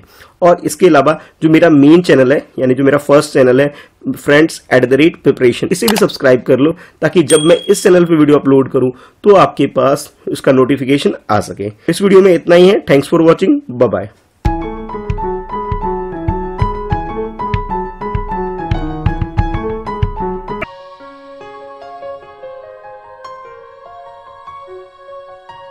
Hello friend, welcome to my second channel. इस चैनल पर मैं लेके आता हूं आपके लिए एजुकेशनल वीडियो। इस वीडियो में मैं डिस्कस करने वाला हूं ग्रीन ओलंपियाड के क्वेश्चंस। प्रीवियस ईयर में ये क्वेश्चन ग्रीन ओलंपियाड के अंदर आ चुके हैं, जिसकी प्रैक्टिस आपको जरूर करनी चाहिए ताकि आप ग्रीन ओलंपियाड में मार्क्स स्कोर कर सको। तो चलो फिर स्टार्ट कर लेते हैं। इस सीरीज का यह 6 वीडियो, इससे पहले मैंने आपके लिए 5 ऑलरेडी प्रिपेयर करके आपके लिए अपलोड कर दिया है। उम्मीद करता हूं आपने वो सारी वीडियोस जरूर देखा होगा। डिस्क्रिप्शन में जरूर चेक करना, बाकी वीडियो की लिंक आपको मिल जाएगी। तो इस वीडियो में हम लोग इन्वायरमेंट और सस्टेनेबल डेवलपमेंट से रिलेटेड क्वेश्चंस को डिस्कस करने वाले हैं। चलिए स्टार्ट कर लेते हैं। Which one of the following global agreement aim to conserve migratory species of wild animal. इस क्वेश्चन के अंदर इंटरनेशनल लेवल पर यानी ग्लोबल लेवल पर जो एग्रीमेंट होते हैं उसके बारे में क्वेश्चन पूछा जा रहा है, जिसके अंदर जो माइग्रेटरी बर्ड्स या स्पीसीज होते हैं जो कि एक जगह से दूसरी जगह माइग्रेट होकर के जाते हैं, वाइल्ड एनिमल, और रिलेटेड जो एग्रीमेंट यानी कि इंटरनेशनल लेवल पे ग्लोबल लेवल पे होते हैं उसके बारे में क्वेश्चन पूछा जा रहा है। यानी कि इंटरनेशनल लेवल पर ग्लोबल लेवल पे कौन सा ऐसा एग्रीमेंट है जो कि माइग्रेटिव स्पीसीज या फिर वाइल्ड एनिमल से रिलेटेड है। तो इस क्वेश्चन के अकॉर्डिंग आपके पास ये 4 ऑप्शंस दे दिए गए हैं, जिसे हमें चूज करना है करेक्ट आंसर कौन सा है। फर्स्ट ऑप्शन में आपको बोला जा रहा है कि रामसर कन्वेंशन। सेकेंड ऑप्शन में आपको बोला जा रहा है कार्टाजेना प्रोटोकॉल। ऑप्शन सी में आपको बोला जा रहा है बोन कन्वेंशन और ऑप्शन डी में आपको बोला जा रहा है वियना कन्वेंशन। तो ये जो चारों जो एग्रीमेंट आपको दे रखे हैं, इसके अंदर अगर हम स्पीसीज की बात करें, खासतौर पर माइग्रेटिव स्पीसीज की बात करें जो कि वाइल्ड एनिमल से रिलेटेड है, तो उसके रिगार्डिंग में बोन कन्वेंशन यहाँ पे एग्रीमेंट साइन किया गया। तो बोन एक सिटी का नाम है जहां पे ये कन्वेंशन साइन किया गया था। एक एग्रीमेंट इंटरनेशनल लेवल पे बहुत सारी कंट्री ने इस पे साइन किया था कि जितनी भी इस तरह की बर्ड्स या फिर कोई भी एनिमल या किसी भी तरह की जो स्पीसीज होंगी जो माइग्रेटिव नेचर की है, उनके सेव के लिए, उनको सेव करने, उन्हें प्रोटेक्ट करने के लिए वो लोग काम करेंगे। तो ये एग्रीमेंट साइन हुआ था और इस एग्रीमेंट के नाम को ही बोन कन्वेंशन बोला जाता है। तो करेक्ट आंसर जो आपका हो जाएगा वो ऑप्शन सी हो जाएगा। इस क्वेश्चन में आपसे fluorinated gases such as hydrofluorocarbon, perfluorocarbons, sulphur hexafluoride and nitrogen trifluoride also contribute to green house effect. What is fluorinated gases. इस क्वेश्चन में आपसे फ्लोरो ओरिएंटेड गैसेस के बारे में क्वेश्चन पूछा जा रहा है और इसके कुछ एग्जाम्पल भी आपको इस क्वेश्चन के अंदर रखा है। जैसे फर्स्ट एग्जाम्पल आपको दे रखा है हाइड्रोफ्लोरोकार्बन, सेकेंड एग्जाम्पल दे रखा है आपको फ्लोरोकार्बन और नेक्स्ट एग्जाम्पल आपको सल्फर हेक्साफ्लोराइड। तो इसके अंदर जो फ्लोरो ओरिएंटेड गैसेस कौन से होते हैं ये आपसे क्वेश्चन में पूछा जा रहा है और इसके अकॉर्डिंग आपके पास ये कुछ ऑप्शंस दिए गए हैं जिसमें से हमें करेक्ट आंसर पिक करना है। ऑप्शन ए का अंडर आपको बताया जा रहा है कि फ्लो ओरिएंटेड गैसेस जो होते हैं वो मैन मेड गैसेस को बोला जाता है। ऑप्शन बी में आपको बोला जा रहा है कि नॉन हाउस गैसेस को ही फ्लोरो ओरिएंटेड गैसेस बोला जाता है और ऑप्शन सी में आपको बोला जा रहा है आरएफ गैसेस कंटेनिंग फ्लोराइन, कि फ्लोराइन को कंटेन करने वाले गैस को ही फ्लोरो ओरिएंटेड गैसेस बोला जाए। और ऑप्शन डी में आपको बोला जा रहा है कि ए और सी के अंदर जो ऑप्शन के अंदर आपको आंसर दे रखा है यानी कि मेड गैसेस भी होता है ये और इसके साथ नॉन ग्रीन हाउस गैसेस भी होता है, ये आपको बताया जा रहा है। तो आपके करेक्ट आंसर क्या है ये आपसे पूछा जा रहा है। तो इस क्वेश्चन की अगर करेक्ट आंसर की बात करें तो जिसमें ऑप्शन बी आपको क्या है यानी नॉन ग्रीन हाउस गैसेस को ही फ्लोरो ओरिएंटेड गैसेस बोला जाता है और इसके कुछ एग्जांपल जो आपको लर्न भी कर लेने चाहिए। तो करेक्ट आंसर यहां पे हमारा हो जाएगा ऑप्शन बी। इसमें आपसे पूछा जा रहा है कि which branches under entomology deals with the scientific study of butterfly and moths, यानी कि बटरफ्लाई और मोथ्स की स्टडी के लिए इनकी साइंटिफिक स्टडी के लिए किस ब्रांचेस के अंदर इसकी स्टडी की जाती है ये आपसे पूछा जा रहा है। तो एटोमोलॉजी के अंदर ये स्टडी की जाती है तो ब्रांच का नाम आपसे पूछा जा रहा है। ऑप्शन ए में आपको बोला जा रहा है कि सेंटोलॉजी, ऑप्शन बी में आपको बोला जा रहा है एपिलॉजी और ऑप्शन सी में आपको बोला जा रहा है लेपिडोप्टेरोलॉजी और ऑप्शन डी में आपको बोला जा रहा है टोपोलॉजी। तो इस चारों में से करेक्ट आंसर क्या है जिसके अंदर बटरफ्लाई और मोथ से रिलेटेड साइंटिफिक स्टडी की जाती है। तो इस क्वेश्चन की अगर करेक्ट आंसर की बात करें यानी कि लेपिडोप्टेरोलॉजी जो होती है जिसके अंदर बटरफ्लाई से रिलेटेड स्टडी वगैरह की जाती है यानी इनके डिफरेंट स्पीसीज के बारे में और इनके डिफरेंट जो एक्टिविटी होती है इससे रिलेटेड जो स्टडी होती है इस ब्रांच के अंदर की जाती है। तो करेक्ट आंसर जो हमारा होगा वो ऑप्शन सी हो जाएगा। ठीक है, अब मूव करते हैं नेक्स्ट क्वेश्चन की तरफ। तो नेक्स्ट क्वेश्चन में आपसे पूछा जा रहा है can rain water comes in contact with the dry earth that means containing a certain bacteria it let's our a pleasant earth outdoor, which word is used to describe this smell of iron। तो यहाँ पे ये जो word है आपके पास जो given है कि this pleasant smell of iron, ठीक है, इसके लिए डिस्क्राइब करने के लिए कौन सा बेस्ट वर्ड आप यूज कर सकते हो। ऑप्शन जो आपको दे रखे इसमें से आपको पिक करना है। ऑप्शन ए में आपको बोला जा रहा है कि इसके लिए नेक्टर वर्ड का यूज किया जाता है। ऑप्शन बी में आपको बोला जा रहा है पेट्रियोचर, इसके लिए वर्ड यूज किया जाता है और ऑप्शन सी को बोला जा रहा है एम्ब्रोसिया, इसके लिए यूज किया जाता है और ऑप्शन डी में आपको बोला जा रहा है इसके लिए डस्ट वर्ड किया जाता है। तो करेक्ट आंसर क्या है ये आपको चूज करना है। तो इस क्वेश्चन की अगर करेक्ट आंसर की बात करें तो ये ऑप्शन बी में आपको दे रखा है पेट्रियोचोर, ये इसका करेक्ट आंसर हो जाएगा। ठीक है, तो इस तरह से आप इसका आंसर चूज कर सकते हैं ऑप्शन बी से। इसके बाद नेक्स्ट क्वेश्चन आपसे पूछा जा रहा है the jog fall located in Karnataka is one of the highest plunges waterfall in India which river creates jog fall, यानी कि कर्नाटका जो कि हमारी कंट्री के अंदर एक प्लेस है इसके अंदर आपसे पूछा जा रहा है कि यहाँ पे जो वाटरफॉल जो है इसका एक हाईएस्ट पीक आप ये कह सकते हो। और क्वेश्चन ये है आपके लिए कि यहाँ पे जो वाटरफॉल है इसके अंदर कौन सी रिवर इसे क्रिएट करती है, उस रिवर का आपके से नाम पूछा जाए। यानी कि जो वाटरफॉल वगैरह होती है किसी न किसी रिवर से जरूर कनेक्टेड होती है और रिवर के वाटर से ही वो कहीं कहीं माउंटेन एरिया से वो फॉल वगैरह करती है। तो ये जॉगफॉल जो वाटरफॉल है ये किस रिवर से के द्वारा ही क्रिएट की गई है ये आपसे क्वेश्चन पूछा जा रहा है। तो यहाँ आपके पास ऑप्शंस दिए गए हैं। ऑप्शन ए में आपको चाहिए कि सारावती रिवर के द्वारा इसे क्रिएट किया गया है। ऑप्शन बी में आपको बोला जा रहा है मनदेवी के द्वारा इसे क्रिएट किया गया है और ऑप्शन सी में बोला जा रहा है कि कालिंदी नदी के द्वारा यानी कि इस रिवर के द्वारा इसे क्रिएट किया गया है और ऑप्शन डी में आपको बोला जा रहा है कि गंगावली रिवर जो है इसके थ्रू ये जॉग वाटरफॉल को क्रिएट किया गया है। तो इसका करेक्ट आंसर क्या है ये आपसे पूछा जा रहा है। अगर कर्नाटका के अंदर हम रिवर की बात करें तो जो सारावती जो रिवर है इसके द्वारा ही ये जॉगफॉल वाटरफॉल को क्रिएट किया गया है। तो करेक्ट आंसर हमारा ऑप्शन ए हो जाएगा। तो इस तरीके से आप लोग इस क्वेश्चन के जो आंसर को अटेम्प्ट कर सकते हैं। करता हूं आपको ये वीडियो अच्छी लगी होगी और इसके अंदर जिस जिस टॉपिक को हमने कवर किया है वो सारी चीजें आपको अच्छे से समझ में होगी। अब देखिए आपके लिए एक छोटा सा मैं होमवर्क देता हूं कि देखिए जितने भी स्टेट हमारी कंट्री में है, जैसे आप लोग जानते हैं 28 स्टेट है और 8 यूटी है, तो आप लोग क्या करिए एक पेपर पे आप जितने भी स्टेट है हर स्टेट के अंदर जितनी भी रिवर है उनके नाम लिख लीजिए, हर यूटी में जितनी रिवर है उन सबके नाम लिख लीजिए। तो इस तरह से आप लोग रिवर की एक लिस्ट क्रिएट कर लीजिए और कौन कौन सी रिवर है जिसके अंदर वाटरफॉल है, ठीक है, की भी एक लिस्ट तैयार कर लीजिए, ताकि जब आपका ये एग्जाम हो ग्रीन ओलंपियाड तो इससे रिलेटेड कोई भी क्वेश्चंस आए तो अच्छे से प्रिपेयर कर सको, उसका आंसर कर सको। तो आप लोग अभी मुझे कमेंट करके बताइए कि आप लोग किस स्टेट से बिलोंग करते हैं और आपके स्टेट के अंदर कौन कौन सी रिवर फ्लो करती है, और साथ के साथ ये भी बताना कि अगर आपके स्टेट कोई ना कोई वाटरफॉल है तो उस वाटरफॉल का नाम भी मुझे कमेंट करके बताना, ताकि मुझे पता लग सके कि हाँ आप लोग अच्छे से इस वीडियो को यूज करके प्रिपरेशन कर रहे हैं। ठीक है, तो चलिए फिर मिलते हैं नेक्स्ट वीडियो में। आज की इस वीडियो में नहीं है, वीडियो को लाइक कर दीजिए और चैनल जो कि मेरे नाम से ही है मिस्टर कृष्णा शाह, इसे सब्सक्राइब कर लीजिए और बेल प्रेस करिए, जब भी मैं वीडियो लेके आऊं तो आपके पास नोटिफिकेशन रिसीव हो सके। इसके अलावा जो मेरा फर्स्ट चैनल है friends@preparation, इस चैनल को भी सब्सक्राइब करके बेल आइकन प्रेस कर दीजिए, जब भी यहाँ मैं वीडियो डालूं तो आपकी नोटिफिकेशन आ सके। चलिए ठीक है, तो आज के लिए इतना ही है। Thanks for watching, bye bye.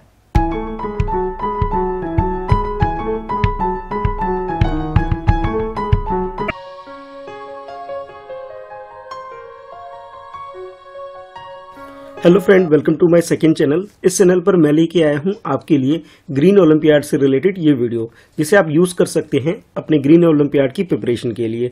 आज इसमें मैं environment and sustainable development related questions आपके साथ डिस्कस करने वाला हूं। चलिए स्टार्ट कर लेते हैं फर्स्ट क्वेश्चन के साथ। इस क्वेश्चन में आपसे पूछा जा रहा है कि limnology is a study of inland bodies of water and related ecosystem. Limnology divides lake into 3 zones: littoral, photoc and profundal. Which of the following zone receive the least light? यानी इस question में सबसे पहले आपको ये बताया गया कि जो निम्नोलॉजी है वो इनलैंड वाटर बॉडीज की स्टडी होती है, जिसके अंदर जो पानी वगैरह के जो सिस्टम होते हैं जैसे लेक, रिवर वगैरह, इसे 3 पार्ट्स में या 3 जोन में से डिवाइड किया जाता है और तीनों जोन के बारे में यहाँ आपको मेंशन किया गया है। क्वेश्चन आपके लिए ये है, इन तीनों में से सबसे कम लाइट कौन सा जोन रिसीव करता है, उस जोन को आपको आइडेंटिफाई करना है। तो फर्स्ट ऑप्शन आपको बोला जा रहा है कि फोटिक जोन, सेकेंड ऑप्शन में आपको बोला जा रहा है कि प्रोफंडल जोन, और थर्ड ऑप्शन आपके पास सी में पूछा जा रहा है कि लिटरल जोन, और लास्ट में आपको लिनेटिक जोन ये ऑप्शन दे रखे हैं। तो इन चारों जोन में से सबसे कम सनलाइट कौन रिसीव करता है ये आपको आइडेंटिफाई करना है। तो इस क्वेश्चन की अगर करेक्ट आंसर की बात करें तो इसमें जो ऑप्शन बी आपको दे रखा है जिसमें प्रोफंडल जोन जो है ये आपका करेक्ट आंसर है। यानी इन सब के अंदर प्रोफंडल जोन एक ऐसा एरिया होता है जहां पे सनलाइट कम पड़ पाती है, तो सबसे कम यानी लीस्ट लाइट रिसीव करने वाले जोन के अंदर ये कैटेगराइज हो जाता है। तो करेक्ट आंसर हमारा ऑप्शन बी हो जाएगा। इसके बाद नेक्स्ट है आपके लिए question, the term smoke was first used in 1905 to describe the conditions of fog that contains soot or smoke in it. Smoke is basically a combination of various gases with water vapor and dust. Which of the following person used the word smoke for the first time? देखिए सबसे पहले इस question में आपको एक information दी गई है कि 1905 में फर्स्ट टाइम जो वर्ड है या टर्म है स्मोक यूज किया गया था, ठीक है, जिसका मीनिंग भी आपको बताया गया था। इसे डिस्क्राइब किया गया एक कंडीशन का, जिसके अंदर होता यह है कि फॉग के अंदर जब भी सूट या फिर स्मोक कंटेन करता है, और ये बेसिकली होता क्या है कि जो भी गैसेस वगैरह होती है उन सबको ये कंटेन करता है, और इसके अलावा जो वाटर बॉडीज होती है और डस्ट होता है, इन सबको कंबाइंड करके हम स्मोक बोल देते हैं। तो फर्स्ट टाइम इसे किसने यूज किया था उस पर्सन को आपको यहाँ पे आइडेंटिफाई करने के लिए बोला जा रहा है। H.Wexford जिसके फर्स्ट पर्सन थे जिन्होंने ये टर्म यूज किया था। सेकेंड ऑप्शन आपको बोला जा रहा है कि ऑस्कर अब्रोबैक जो इसके फर्स्ट पर्सन थे जिन्होंने ये टर्म यूज किया था, और ऑप्शन सी में आपको बोला जा रहा है कि रॉबर्ट ओ बैकर फर्स्ट पर्सन थे जिन्होंने ये टर्म यूज किया था, और लास्ट ऑप्शन में आपको बोला जा रहा है कि रॉबर्ट एम जैकोबसन फर्स्ट पर्सन थे जिन्होंने ये टर्म यूज किया था। फर्स्ट टाइम यूज कब हुआ ये तो क्वेश्चन में आपको मेंशन कर दिया गया है, लेकिन किस पर्सन ने यूज किया था ये आपसे पूछा जा रहा है। तो इस क्वेश्चन की अगर करेक्ट आंसर की बात करें तो जो ऑप्शन ए आपको दे रखा है यानी HS डैश वेवैक्स, ये फर्स्ट पर्सन थे जिन्होंने फर्स्ट टाइम स्मोक जो वर्ड है ये टर्म यूज किया था। तो करेक्ट आंसर हमारा ऑप्शन ए हो जाएगा। इसके बाद नेक्स्ट क्वेश्चन है आपके लिए जिसमें आपसे पूछा जा रहा है a sink hole is a natural depression or hole in the earth surface underlying the soluble rock. It may refer to a collapse of ground into a void below caused by which of the following। देखिए सबसे पहले ये term है sink hole, इसके बारे में आपको यहाँ बताया जा रहा है कि ये एक नेचुरल तरीके से बनाया हुआ एक डिप्रेशन है जो कि एक होल के टाइप आप बोल सकते हो जो कि अर्थ के सरफेस पे होता है। अच्छा, क्वेश्चन आपसे ये पूछा जा रहा है ये किसकी वजह से क्रिएट होता है ये आपसे पूछा जा रहा है और आपको यहाँ पे 4 ऑप्शंस दे दिए गए हैं कि जब भी हम टनल वगैरह बनाते हैं यानी टनलिंग जब एक्टिविटी करते हैं तब ये होल क्रिएट हो जाता है। सेकंड ऑप्शन में आपको बोला जा रहा है कि जो वाटर की वजह से ये ऑप्शन क्रिएट हो जाता है, इस तरह का सिंक होल क्रिएट होता है। और ऑप्शन सी में आपको बोला जा रहा है कि वोल्केनो जब आता है तो उसकी वजह से ये क्रिएट होता है। और ऑप्शन डी में आपको बोला जा रहा है कि अर्थक्वेक की वजह से ये कंडीशन क्रिएट हो जाती है। तो इन चारों में से करेक्ट आंसर क्या है ये आपको बताना है। तो जैसे आप इस क्वेश्चन को ही देखेंगे तो इसमें पहले ही बताया गया कि ये नेचुरल डिप्रेशन है यानी कि एक तरह से होल है। तो नेचुरली जो काम होता है तो नेचुरली जब होगा जब नेचुरल प्रोसेस के थ्रू ये काम कंप्लीट हो। तो जब भी वाटर वगैरह के थ्रू जब कोई होल वगैरह क्रिएट होती है उसी को यहाँ पे सिंक होल बोल दिया जाता है जो कि अपने आसपास की जितनी भी चीजें हैं उसे अपने अंदर ले लेती है। तो यानी कि ऑप्शन बी जो आपको दे रखा है यानी कि वाटर की वजह से ही ये ग्राउंड के अंदर जो क्रिएट होल होता है उसी को हम सिंक होल बोल देते हैं। तो करेक्ट आंसर हमारा ऑप्शन बी हो जाएगा। This book written by former US vice president AI Gore in 2009 is a sequel to his famous documentary and book An Inconvenient Truth. The name the book। अब इस question के अंदर आपसे US के जो vice president थे पुराने time पर उसके द्वारा लिखी हुई एक किताब के बारे में पूछा जा रहा है कि उनकी एक बुक थी जो कि एक फेमस डॉक्यूमेंट्री थी और ये रिगार्डिंग थी इनकन्वीनियंट ट्रूथ के ऊपर। तो उस बुक का नाम आपको यहाँ पे बताना है, चूज करना है इन 4 ऑप्शन में से। तो फर्स्ट ऑप्शन जो है जिसमें आपको बताया जा रहा है कि our choice a plan to solve the climate crisis. Second option में आपको बोला जा रहा है कि earth in the balance. Third option दे रखा है द रिवर कीपर्स। और फोर्थ ऑप्शन डी में आपको बोला जा रहा है कि क्लाइमेट कैपिटलिज्म। तो ये 4 ऑप्शंस आपको दे दिए गए हैं। उस बुक का जो टाइटल है इसे आपको आइडेंटिफाई करना है। तो इस क्वेश्चन के आंसर की अगर बात करें यानी कि जो फॉर्मर US के जो वाइस प्रेसिडेंट थे उन्होंने जो एक बुक लिखी थी उस बुक का नाम है our choice a plan to solve the climate crisis. ये करेक्ट आंसर हो जाएगा क्योंकि ये बुक इनके द्वारा लिखी गई थी 2009 में। ठीक है, तो आप ये ऑप्शन ए चूज कर सकते। This indicator is a measure of human demand on earth ecosystem. यानी कि एक इंडिकेटर के बारे में आपसे क्वेश्चन पूछा जा रहा है जो कि 4 ऑप्शन में आपको इंडिकेटर दे रखे हैं और इसमें ये पूछा जा रहा है कि ये जो इंडिकेटर है ये ह्यूमन की डिमांड्स जो होती है इकोसिस्टम के बारे में उसे इंडिकेट करता है। It represent the amount of biological productive land and the sea area necessary to supply the resources a human population consume and to assimilate associated waste. Identify the term given in the indicator।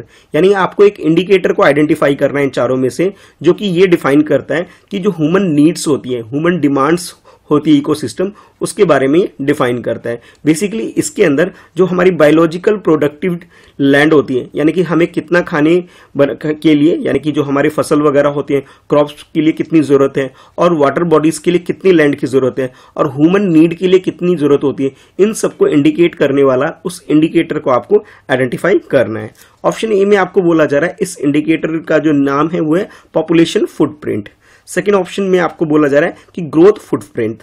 Third option आपको बोला जा रहा है sustainable footprint और last option में आपको बोला जा रहा है इकोलॉजिकल फुटप्रिंट। यानी कि इन चारों जो इंडिकेटर है उसमें से करेक्ट इंडिकेटर आपको चूज करना है अपने आंसर के लिए। तो इस क्वेश्चन की अगर करेक्ट आंसर की बात करें तो यहाँ ऑप्शन डी जो आपको दे रखा है इकोलॉजिकल फुटप्रिंट, ये इंडिकेट करता है ह्यूमन डिमांड्स को इकोसिस्टम में उन्हें कितने लैंड की जरूरत है और उस लैंड में रहने के लिए हमें कितनी लैंड की जरूरत पड़ेगी, और रहने के अलावा बाकी जो काम है जैसे क्रॉप यानी कि फार्मिंग एक्टिविटी के लिए कितनी जरूरत पड़ती है, उन सब चीजों को, इसके अलावा जो वाटर बॉडीज हैं उनको कितने लैंड की जरूरत पड़ती है, उन सारी चीजों को डिफाइन करता है इकोलॉजिकल फुटप्रिंट। तो करेक्ट आंसर जो होगा हमारा ऑप्शन डी हो जाएगा। आई होप आपको ये वीडियो अच्छी लगी होगी, तो वीडियो को लाइक जरूर करना ताकि ऐसी और वीडियो मैं आपके लिए लेके आ सकूं, और चैनल फ्रेंच एट प्रिपरेशन को सब्सक्राइब कर लीजिएगा जो कि मेरा मेन चैनल है। इसके अलावा ये जो मेरा सेकंड चैनल है मेरे नाम से, इस चैनल को भी सब्सक्राइब कर लीजिए, जब भी मैं वीडियो अपलोड करूं तो आपके पास एक नोटिफिकेशन रिसीव हो सके। एक कमेंट के बारे में बात करते हैं, वीडियो के नीचे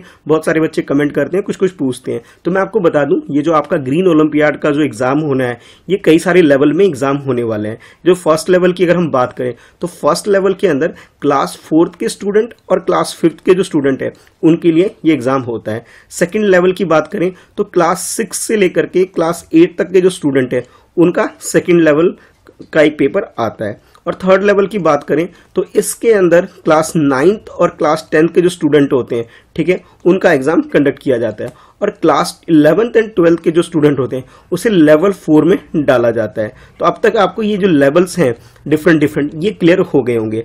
अब कुछ बच्चे समझ नहीं पा रहे होंगे कि ये सारे क्वेश्चन जो आप हमें बता रहे हो सर ये सारे लेवल में आएंगे। देखिए बच्चों, अब ना आप सारी वीडियो अगर आप देखेंगे तब आपको टॉपिक क्लियर हो पाएगा कि आपको कौन कौन से टॉपिक पढ़ने हैं, और जब भी क्वेश्चंस आते हैं चाहे वो लेवल 1 की हो, लेवल 2 की हो, या लेवल 3 की हो, या लेवल 4 की हो, उन सब में जो पॉइंट्स होते हैं वो सेम होते हैं। हाँ, ये हो सकता है जो लेवल 1 के जो स्टूडेंट है उनके लिए थोड़ा आसान होगा, और लेवल 4 के जो स्टूडेंट है उनके लिए क्वेश्चन पेपर थोड़ा टफ होगा। लेकिन जो लेवल 4 वाले स्टूडेंट हैं अब वो सोचेंगे कि सर हम लेवल 1 का पेपर क्यों देखें, या लेवल 1 वाले जो बच्चे हैं वो सोच रहे होंगे कि हम लेवल 4 का स्टूडेंट के पेपर क्यों देखें। वो इसलिए आपको देखना जरूरी है ताकि उन टॉपिक्स को आप समझ पाएं, जो बेसिक कॉन्सेप्ट है वो समझ पाएं।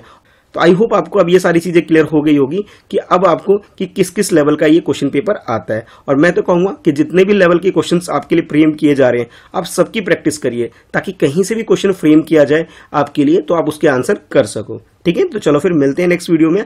आज की इस वीडियो में इतना ही है। Thanks for watching, bye bye.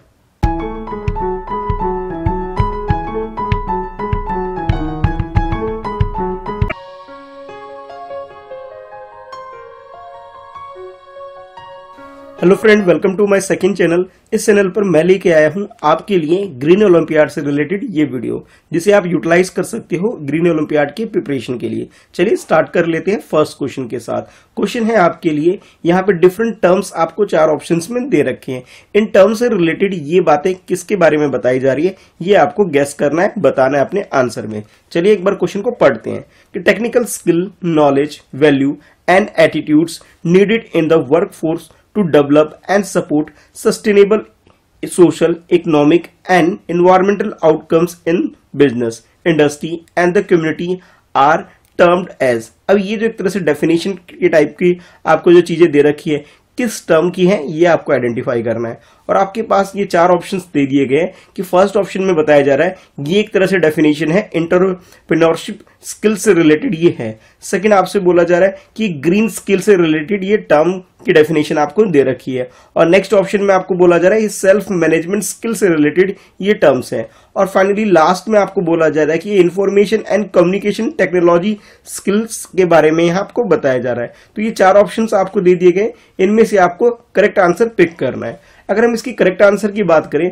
तो यहाँ जो बी ऑप्शन दे रखा है जिसके अंदर ग्रीन स्किल्स आपको दे रखा है ये इसका करेक्ट आंसर है। यानी कि ये ग्रीन स्किल के बारे में यहाँ पे आपको एक तरह से डेफिनेशन बता रखी है कि ग्रीन स्किल के अंदर technical skills, knowledge, value, attitudes ये सारी चीजें रिक्वायर होती है अगर हम किसी भी वर्क फोर्स पर डेवलप करना चाहते हैं एक बेटर सस्टेनेबल इकोनॉमिक या इन्वायरमेंटल आउटकम्स किसी भी बिजनेस के अंदर। ठीक है, तो करेक्ट आंसर हमारा ऑप्शन बी हो जाएगा। इसके बाद है आपके लिए नेक्स्ट क्वेश्चन, और इस क्वेश्चन में आपसे पूछा जा रहा है the core skills identify as necessary for the green worker include which of the following. देखिए पहले हमने ग्रीन स्किल के बारे में जाना था और इस क्वेश्चन के अंदर आपसे पूछा जा रहा है कि ग्रीन स्किल की बेसिस पर जो ग्रीन वर्कर होते हैं उनके अंदर कौन कौन सी स्किल्स आइडेंटिफाई की गई है, ये आपसे पूछा जा रहा है। और यहां आपसे 4 ऑप्शंस दे दिए गए हैं।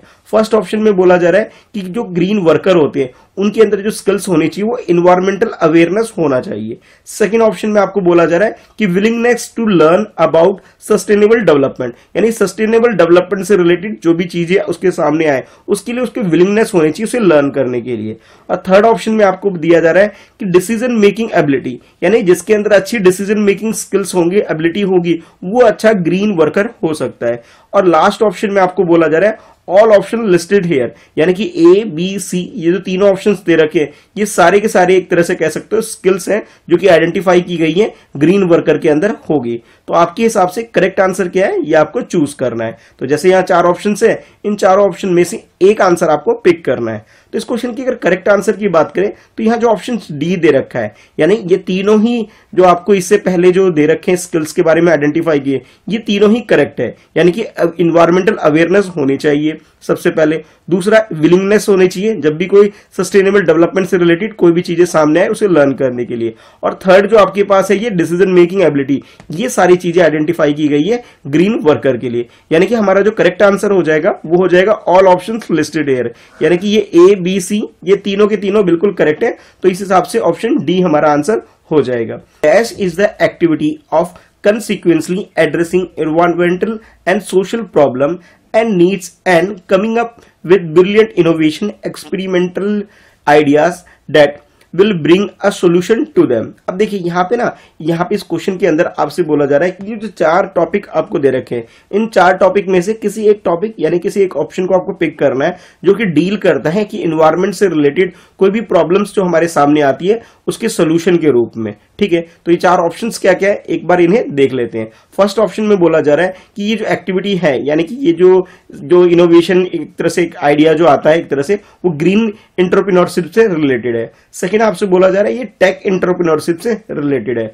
और थर्ड ऑप्शन में आपको बोला जा रहा है कि इको एंटरप्रेन्योरशिप से रिलेटेड है। और फोर्थ ऑप्शन में आपको बोला जा रहा है ये सोशल एंटरप्रेन्योरशिप से रिलेटेड है। इन 4 ऑप्शन में से आपको करेक्ट आंसर पिक करना है। देखिए इस क्वेश्चन की अगर बात करें कि यहाँ पे जो इन्वायरमेंट से रिलेटेड है तो इन्वायरमेंट से रिलेटेड यहाँ पे 2 चीजें आपके सामने आ रही है, एक इको और यहाँ पे एक ग्रीन, ये दोनों ऑप्शन आपको करेक्ट लग रहे होंगे। ठीक है, बी ऑप्शन या फिर डी ऑप्शन तो हो नहीं सकता, लेकिन यहाँ पे जो इको एंटरप्रेन्योरशिप सी वाला ऑप्शन है ये इकोनॉमिक्स से रिलेटेड है, तो इसलिए ये वाला ऑप्शन भी कट हो जाएगा। यानी कि हम ये कह सकते हैं इन्वायरमेंट से रिलेटेड जो ग्रीन एंटरप्रेन्योरशिप है ये हमारा करेक्ट आंसर हो जाएगा, यानी कि ए इस क्वेश्चन का आंसर हो जाएगा।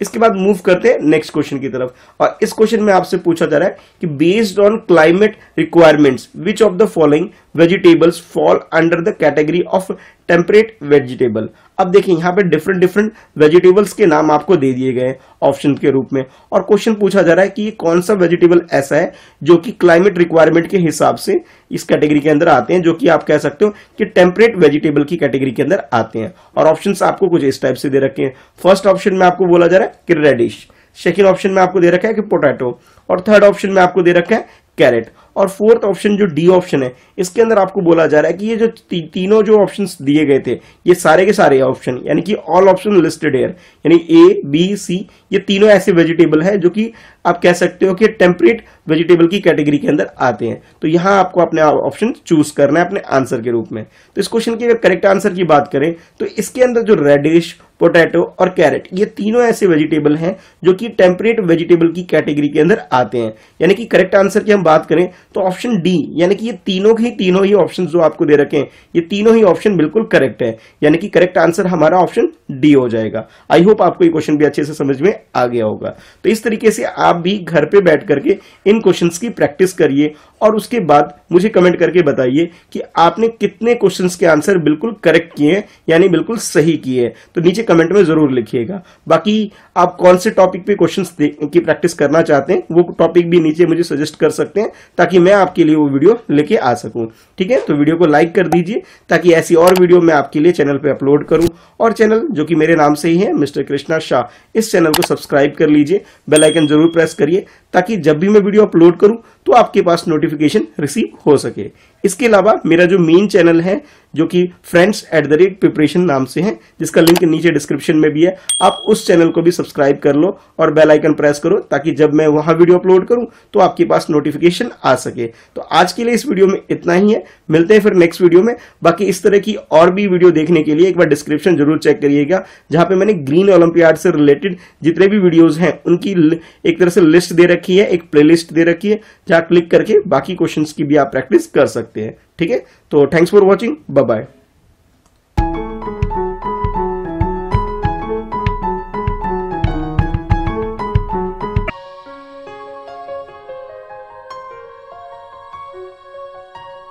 Hello friend, welcome to my second channel. इस चैनल पर मैं लेके आया हूं आपके लिए ग्रीन ओलंपियाड से रिलेटेड ये वीडियो। अगर आप ग्रीन ओलंपियाड की प्रिपरेशन कर रहे हैं तो ये वीडियो आपके लिए बहुत ज़्यादा बेनिफिशियल होने वाली है।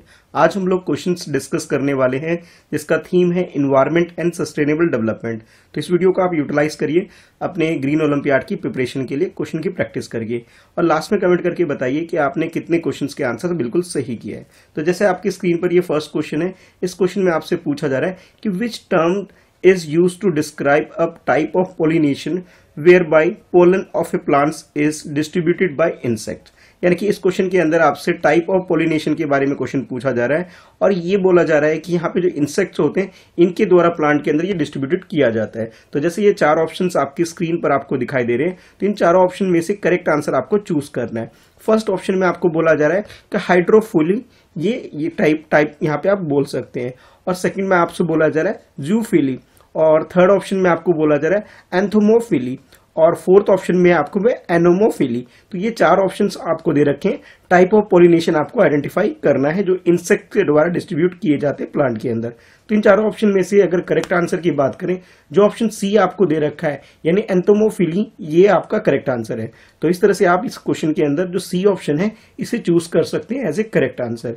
इसके बाद नेक्स्ट क्वेश्चन है आपके लिए, which crop is immerse in water during its growing period leading to the emission of large quantities of methane into the atmosphere. इस क्वेश्चन के अंदर आपसे एक क्रॉप के बारे में पूछा जा रहा है जो कि जो वाटर वगैरह होते हैं उसके अंदर ये ग्रो करता है, और जब इनका पीरियड होता है ग्रो करने का उस टाइम पे ये मीथेन गैस इन्वायरमेंट में बहुत सारा रिलीज करते हैं, यानी कि इमिशन इनका होता है। तो वो कौन सा क्रॉप है, उस क्रॉप को आपको आइडेंटिफाई करना है। तो यहाँ चार ऑप्शंस आपको दे दिए गए।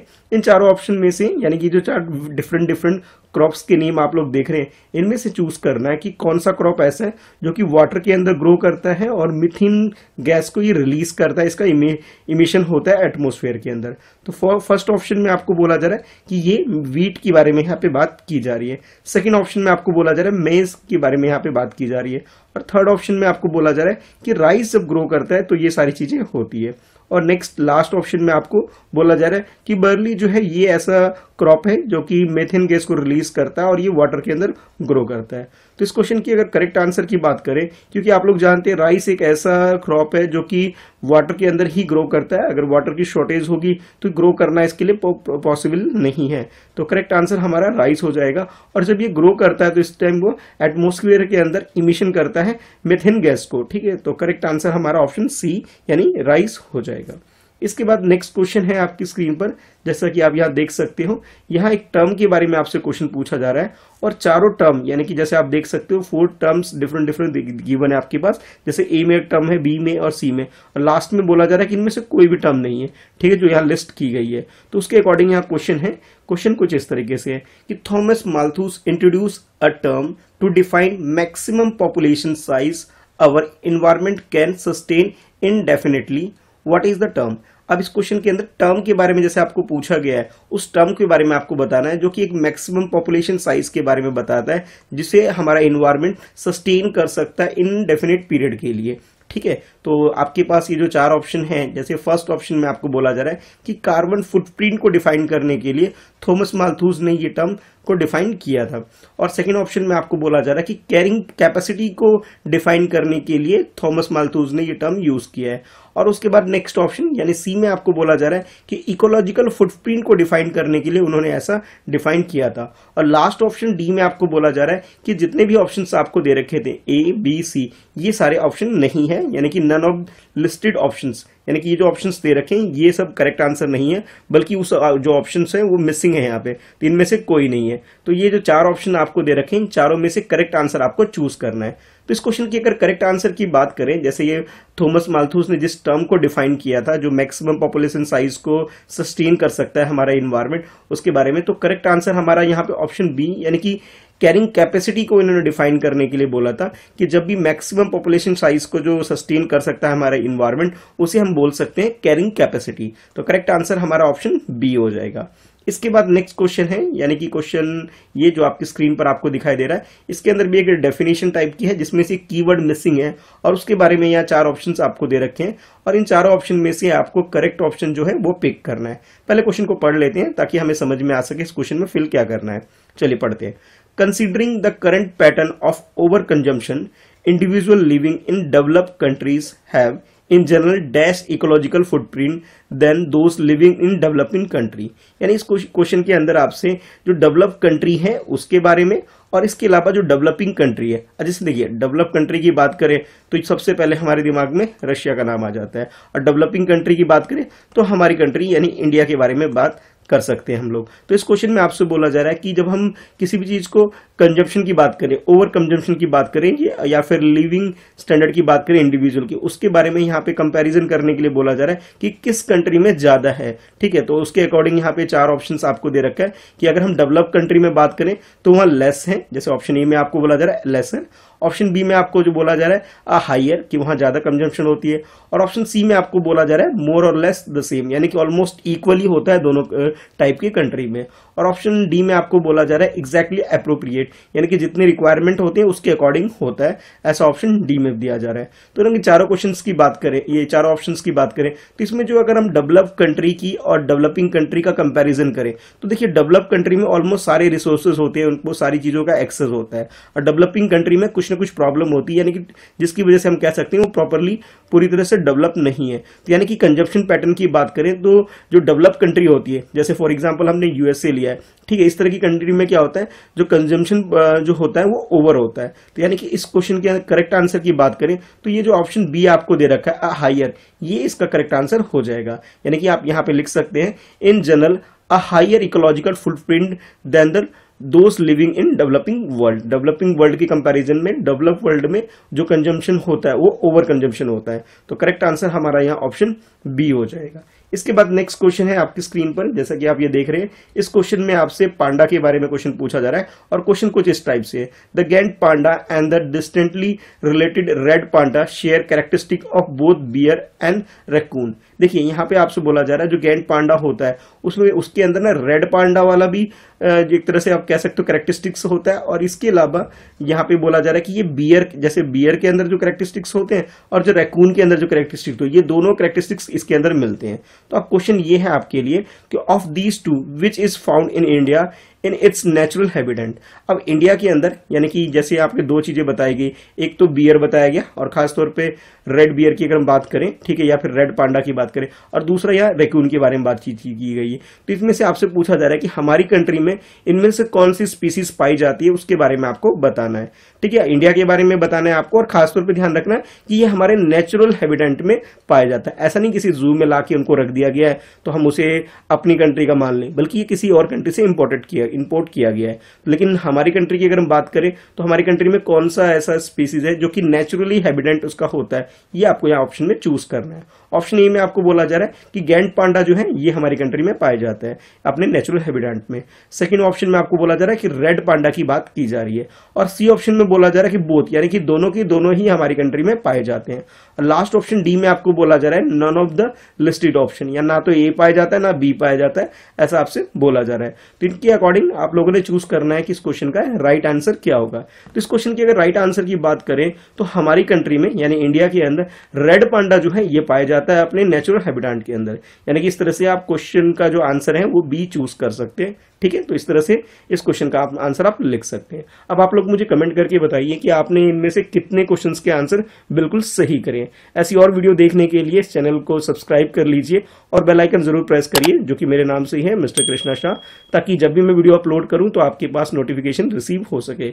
और मेरा जो मेन चैनल है friends@preparation, इसे भी सब्सक्राइब कर लीजिए, ताकि जब भी मैं यहाँ वीडियो अपलोड करूं तो आपके पास उसका भी नोटिफिकेशन आ सके। हाँ, वीडियो अच्छी लगी है तो वीडियो को लाइक जरूर करना और अपने दोस्तों में इस वीडियो को शेयर जरूर करना। ठीक है, तो इस वीडियो में इतना ही है, मिलते हैं फिर नेक्स्ट वीडियो में। Thanks for watching, bye bye.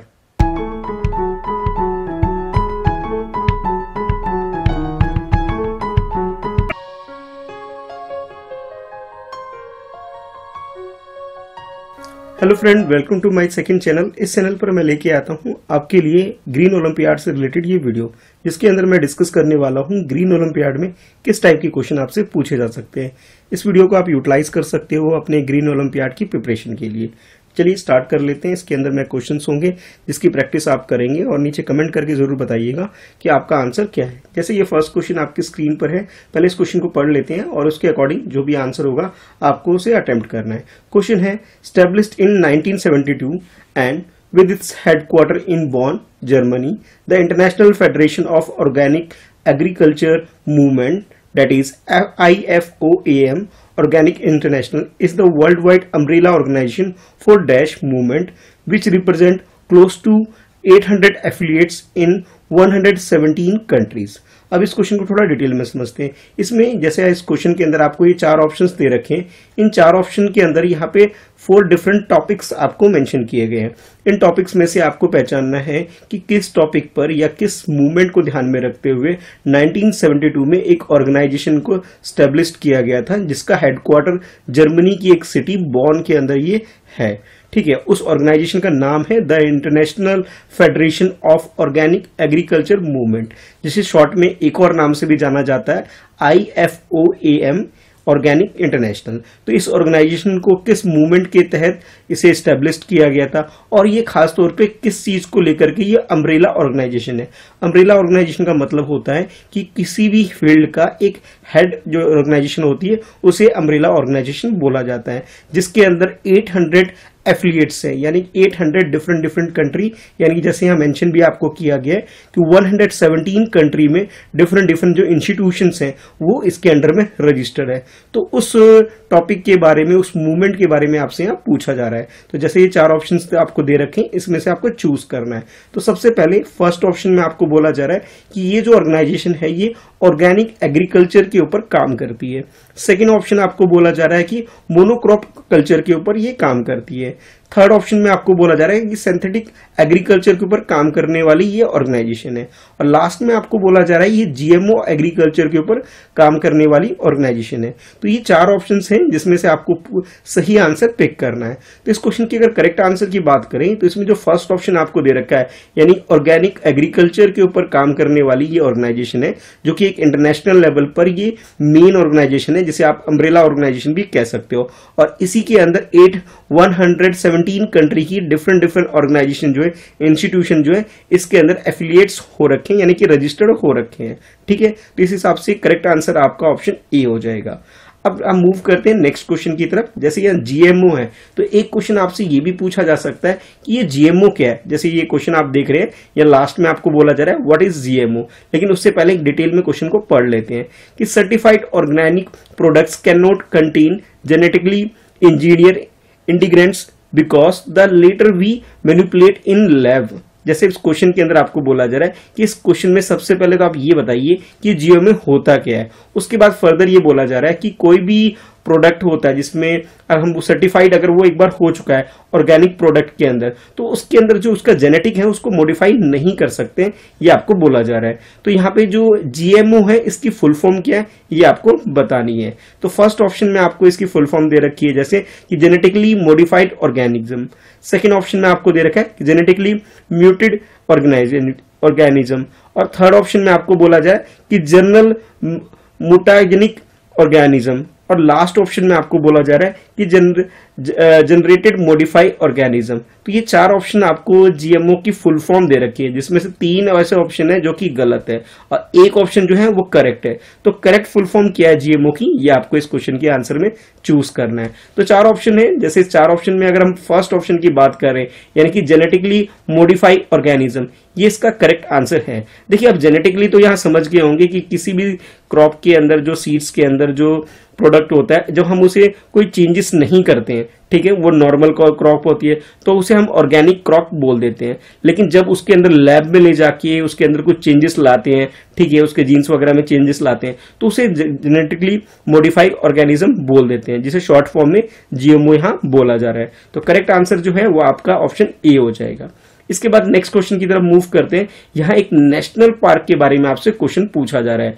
पहले यहाँ पे जैसे आप देखोगे यहाँ पे 4 ऑप्शंस दे रखे हैं और इन 4 ऑप्शंस के अंदर आपको 4 डिफरेंट नेशनल पार्क जो हमारी कंट्री में है उसके बारे में यहाँ आपको ऑप्शंस दे रखे हैं। डिटेल में एक बार क्वेश्चन को पढ़ते हैं, समझते हैं इस क्वेश्चन में आपसे पूछा क्या जा रहा है। तो जैसे आप क्वेश्चन को रीड करेंगे तो क्वेश्चन कुछ इस टाइप से स्टार्ट हो रहा है। An area is notified as a national park based on its ecological, faunal, floral, geomorphological or geological association or importance needed to for the purpose of protecting, propagating or developing wildlife therein on its environment. Which of the first national park of India earlier known as heli national park? देखिए national park जितने भी होते हैं वो एक तरह से जितने भी नेचुरल चीजों को प्रोटेक्ट करने के लिए इसे बनाए जाते हैं। इसमें एनिमल के लिए, स्पीसीज के लिए भी, फ्लोरा फ्लोना, इन सबको प्रोटेक्ट करने के लिए बनाया जाता है। इस क्वेश्चन में आपसे बोला जा रहा है कि इंडिया में एक ऐसा ही नेशनल पार्क है जिसे पुराने टाइम पे इसका जो नाम होता था वो नाम था हेली नेशनल पार्क, लेकिन अब ये जो नाम है वो चेंज कर दिया गया है। तो यहाँ 4 ऑप्शन आपको दे रखे हैं, इन 4 ऑप्शन में से आपको पिक करना है कि भाई उस नेशनल पार्क कौन सा है एट प्रेजेंट जिसे हम इस नाम से जानते हैं, लेकिन ओल्ड टाइम में यानी कि अर्लियर जो था इसका नाम वो क्या था, हेली नेशनल पार्क था। तो यहाँ 4 ऑप्शन है, आप इन 4 ऑप्शन में से चूज करेंगे। तो ऑप्शन में ए में जो है आपके पास बोला जा रहा है Hazaribagh national park, option A के अकॉर्डिंग। ऑप्शन बी के अकॉर्डिंग कि केलोंदो नेशनल पार्क, ये आपसे ऑप्शन दिया जा रहा है। और थर्ड ऑप्शन सी में आपको बोला जा रहा है कि कॉर्बेट नेशनल पार्क का अब जो नाम है ये पहले टाइम पे इसे हेली नेशनल पार्क इसे बोला जाता है। और फोर्थ ऑप्शन में आपको बोला जा रहा है कि बांदीपुर नेशनल पार्क जो एट प्रेजेंट है, पुराने टाइम पे इसे हेली नेशनल पार्क बोला जाता था। तो आप क्वेश्चन को अटेम्प्ट करिए। तो इस क्वेश्चन के अंदर जो सी ऑप्शन है आपके पास, जिसे कॉर्बेट नेशनल पार्क, और कभी कभी आपने सुना भी होगा कि कॉर्बेट नेशनल पार्क को जिम कॉर्बेट नेशनल पार्क भी बोल दिया जाता है, ठीक है। तो जिम कॉर्बेट नेशनल पार्क या फिर कॉर्बेट नेशनल पार्क, बात एक ही है। पुराने टाइम पे इसे हेली नेशनल पार्क बोला जाता था। तो करेक्ट आंसर आपके लिए ऑप्शन सी हो गया। आप लोगों के लिए एक छोटा सा होमवर्क में देता हूं कि जितने भी 4 नेशनल पार्क है आप मुझे कमेंट में बताइए ये किस स्टेट से बिलोंग करते हैं। वैसे अगर आप जैसे ग्रीन ओलंपियाड के लिए प्रिपरेशन कर रहे हैं तो मैं तो ये कहूंगा हमारी कंट्री यानी कि इंडिया के अंदर जितने भी नेशनल पार्क हैं उन सब की एक लिस्ट बना लीजिए, और लिस्ट बना के उसके बाद ये किस स्टेट से बिलोंग करते हैं उन स्टेट का आपको नाम पता होना चाहिए, और स्टेट के अंदर किस जगह पे लोकेटेड है ये भी आपको पता होना चाहिए, क्योंकि इसके बेसिस पे 1 या 2 क्वेश्चन तो 100% आएंगे। लेकिन ये क्वेश्चन आप जब अटेम्प्ट कर पाओगे जब आपको सारे नेशनल पार्क के बारे में पता हो, किस स्टेट से बिलोंग करते हैं, और इसके अलावा ये किस स्टेट के अंदर किस जगह यानी कि डिस्ट्रिक्ट वगैरह या जो लोकल एरिया जो भी जिस नाम से जाना जाता है उसके बारे में थोड़ा बहुत आपको पता होना चाहिए, ठीक है। चलिए मूव करते हैं नेक्स्ट क्वेश्चन की तरफ। लेकिन मैं चाहता हूं कि इस काम को करके आप लोग मुझे कमेंट में आंसर जरूर बताना, ये जो हजारीबाग नेशनल पार्क या केलोंदो नेशनल पार्क या कॉर्बेट नेशनल पार्क या बांदीपुर नेशनल पार्क किस स्टेट से बिलोंग करते हैं, ये आपके लिए छोटा सा होमवर्क रहेगा। इसके बाद नेक्स्ट क्वेश्चन है आपके लिए कि which pesticide is banned by India for agriculture sparking but is used against malaria. देखिए हमारी कंट्री में एक पेस्टिसाइड है जिसे आज के टाइम पे बैन कर दिया गया है, यानी कि जब हम इस पेस्टिसाइड को अगर हम क्रॉप को अगर फील्ड में यूज करेंगे तो ये इलीगल एक्टिविटी हो जाएगी, इसे यूज नहीं कर सकते। लेकिन मलेरिया जो कि एक डिसीज है इसको स्टॉप करने के लिए इसे यूज किया जाता है। तो अब आपके लिए क्वेश्चन ये है कि भी कौन सा पेस्टिसाइड है जिसे 4 ऑप्शंस में आपको दे रखा है, जिसमें से करेक्ट आंसर आपको पिक करना है। ऑप्शन ए के अकॉर्डिंग बोला जा रहा है कि डीडीटी जो है ये एक टाइप का पेस्टिसाइड है जिसे मलेरिया के लिए यूज किया जाता है। उसके बाद नेक्स्ट आपको बोला चाहिए एंसोफल एंड सल्फर जो है ये एक ऐसा पेस्टिसाइड है जिसे यूज किया जाता है मलेरिया के लिए, लेकिन हमारी कंट्री में बैन है एग्रीकल्चर यूज के लिए। उसके बाद नेक्स्ट आपको बोला जाए कि मेलाथियोन एक ऐसा आप पेस्टिसाइड बोल सकते हो। और लास्ट में आपको बोला जाए पायरेथ्रीन जो है ये इस टाइप का ये पेस्टिसाइड है। तो इन चारों ऑप्शन में से करेक्ट ऑप्शन आपका क्या है ये आपको पिक करना है।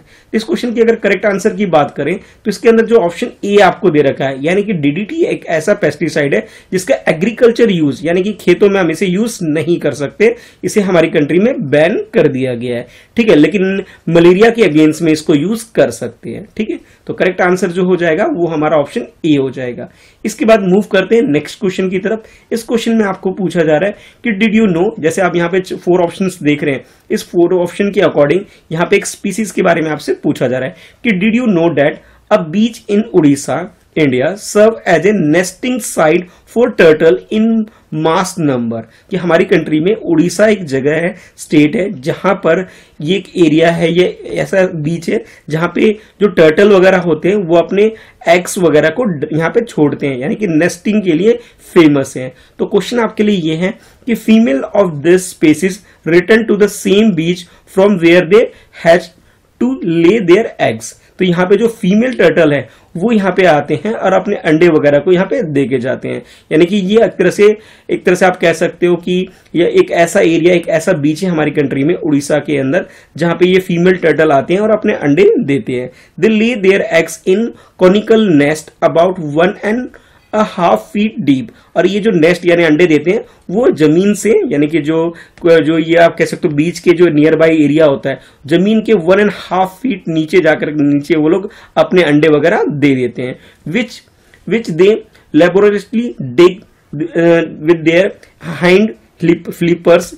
गैरी माता located along the northern Orissa coast host the largest known nesting concentration of which of these turtle species.